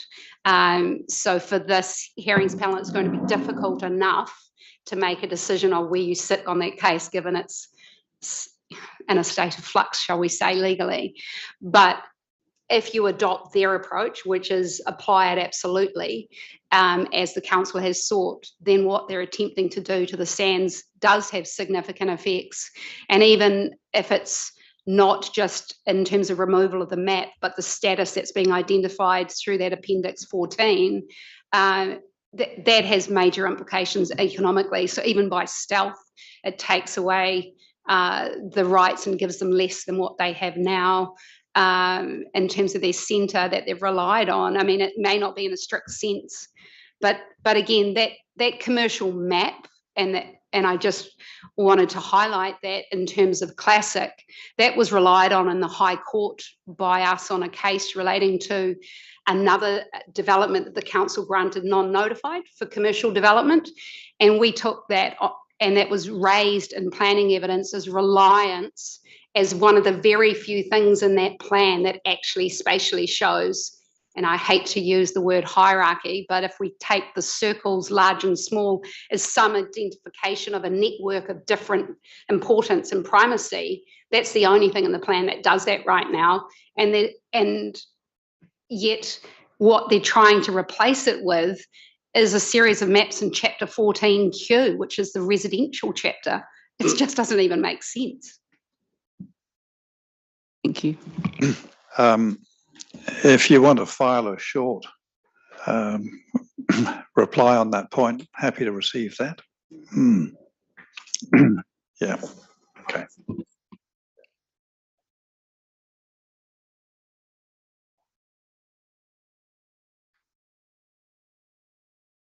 All right, well, I think that's it for today, and we resume tomorrow 9 o'clock at the Mount, and we look forward to being received congenially. Yes.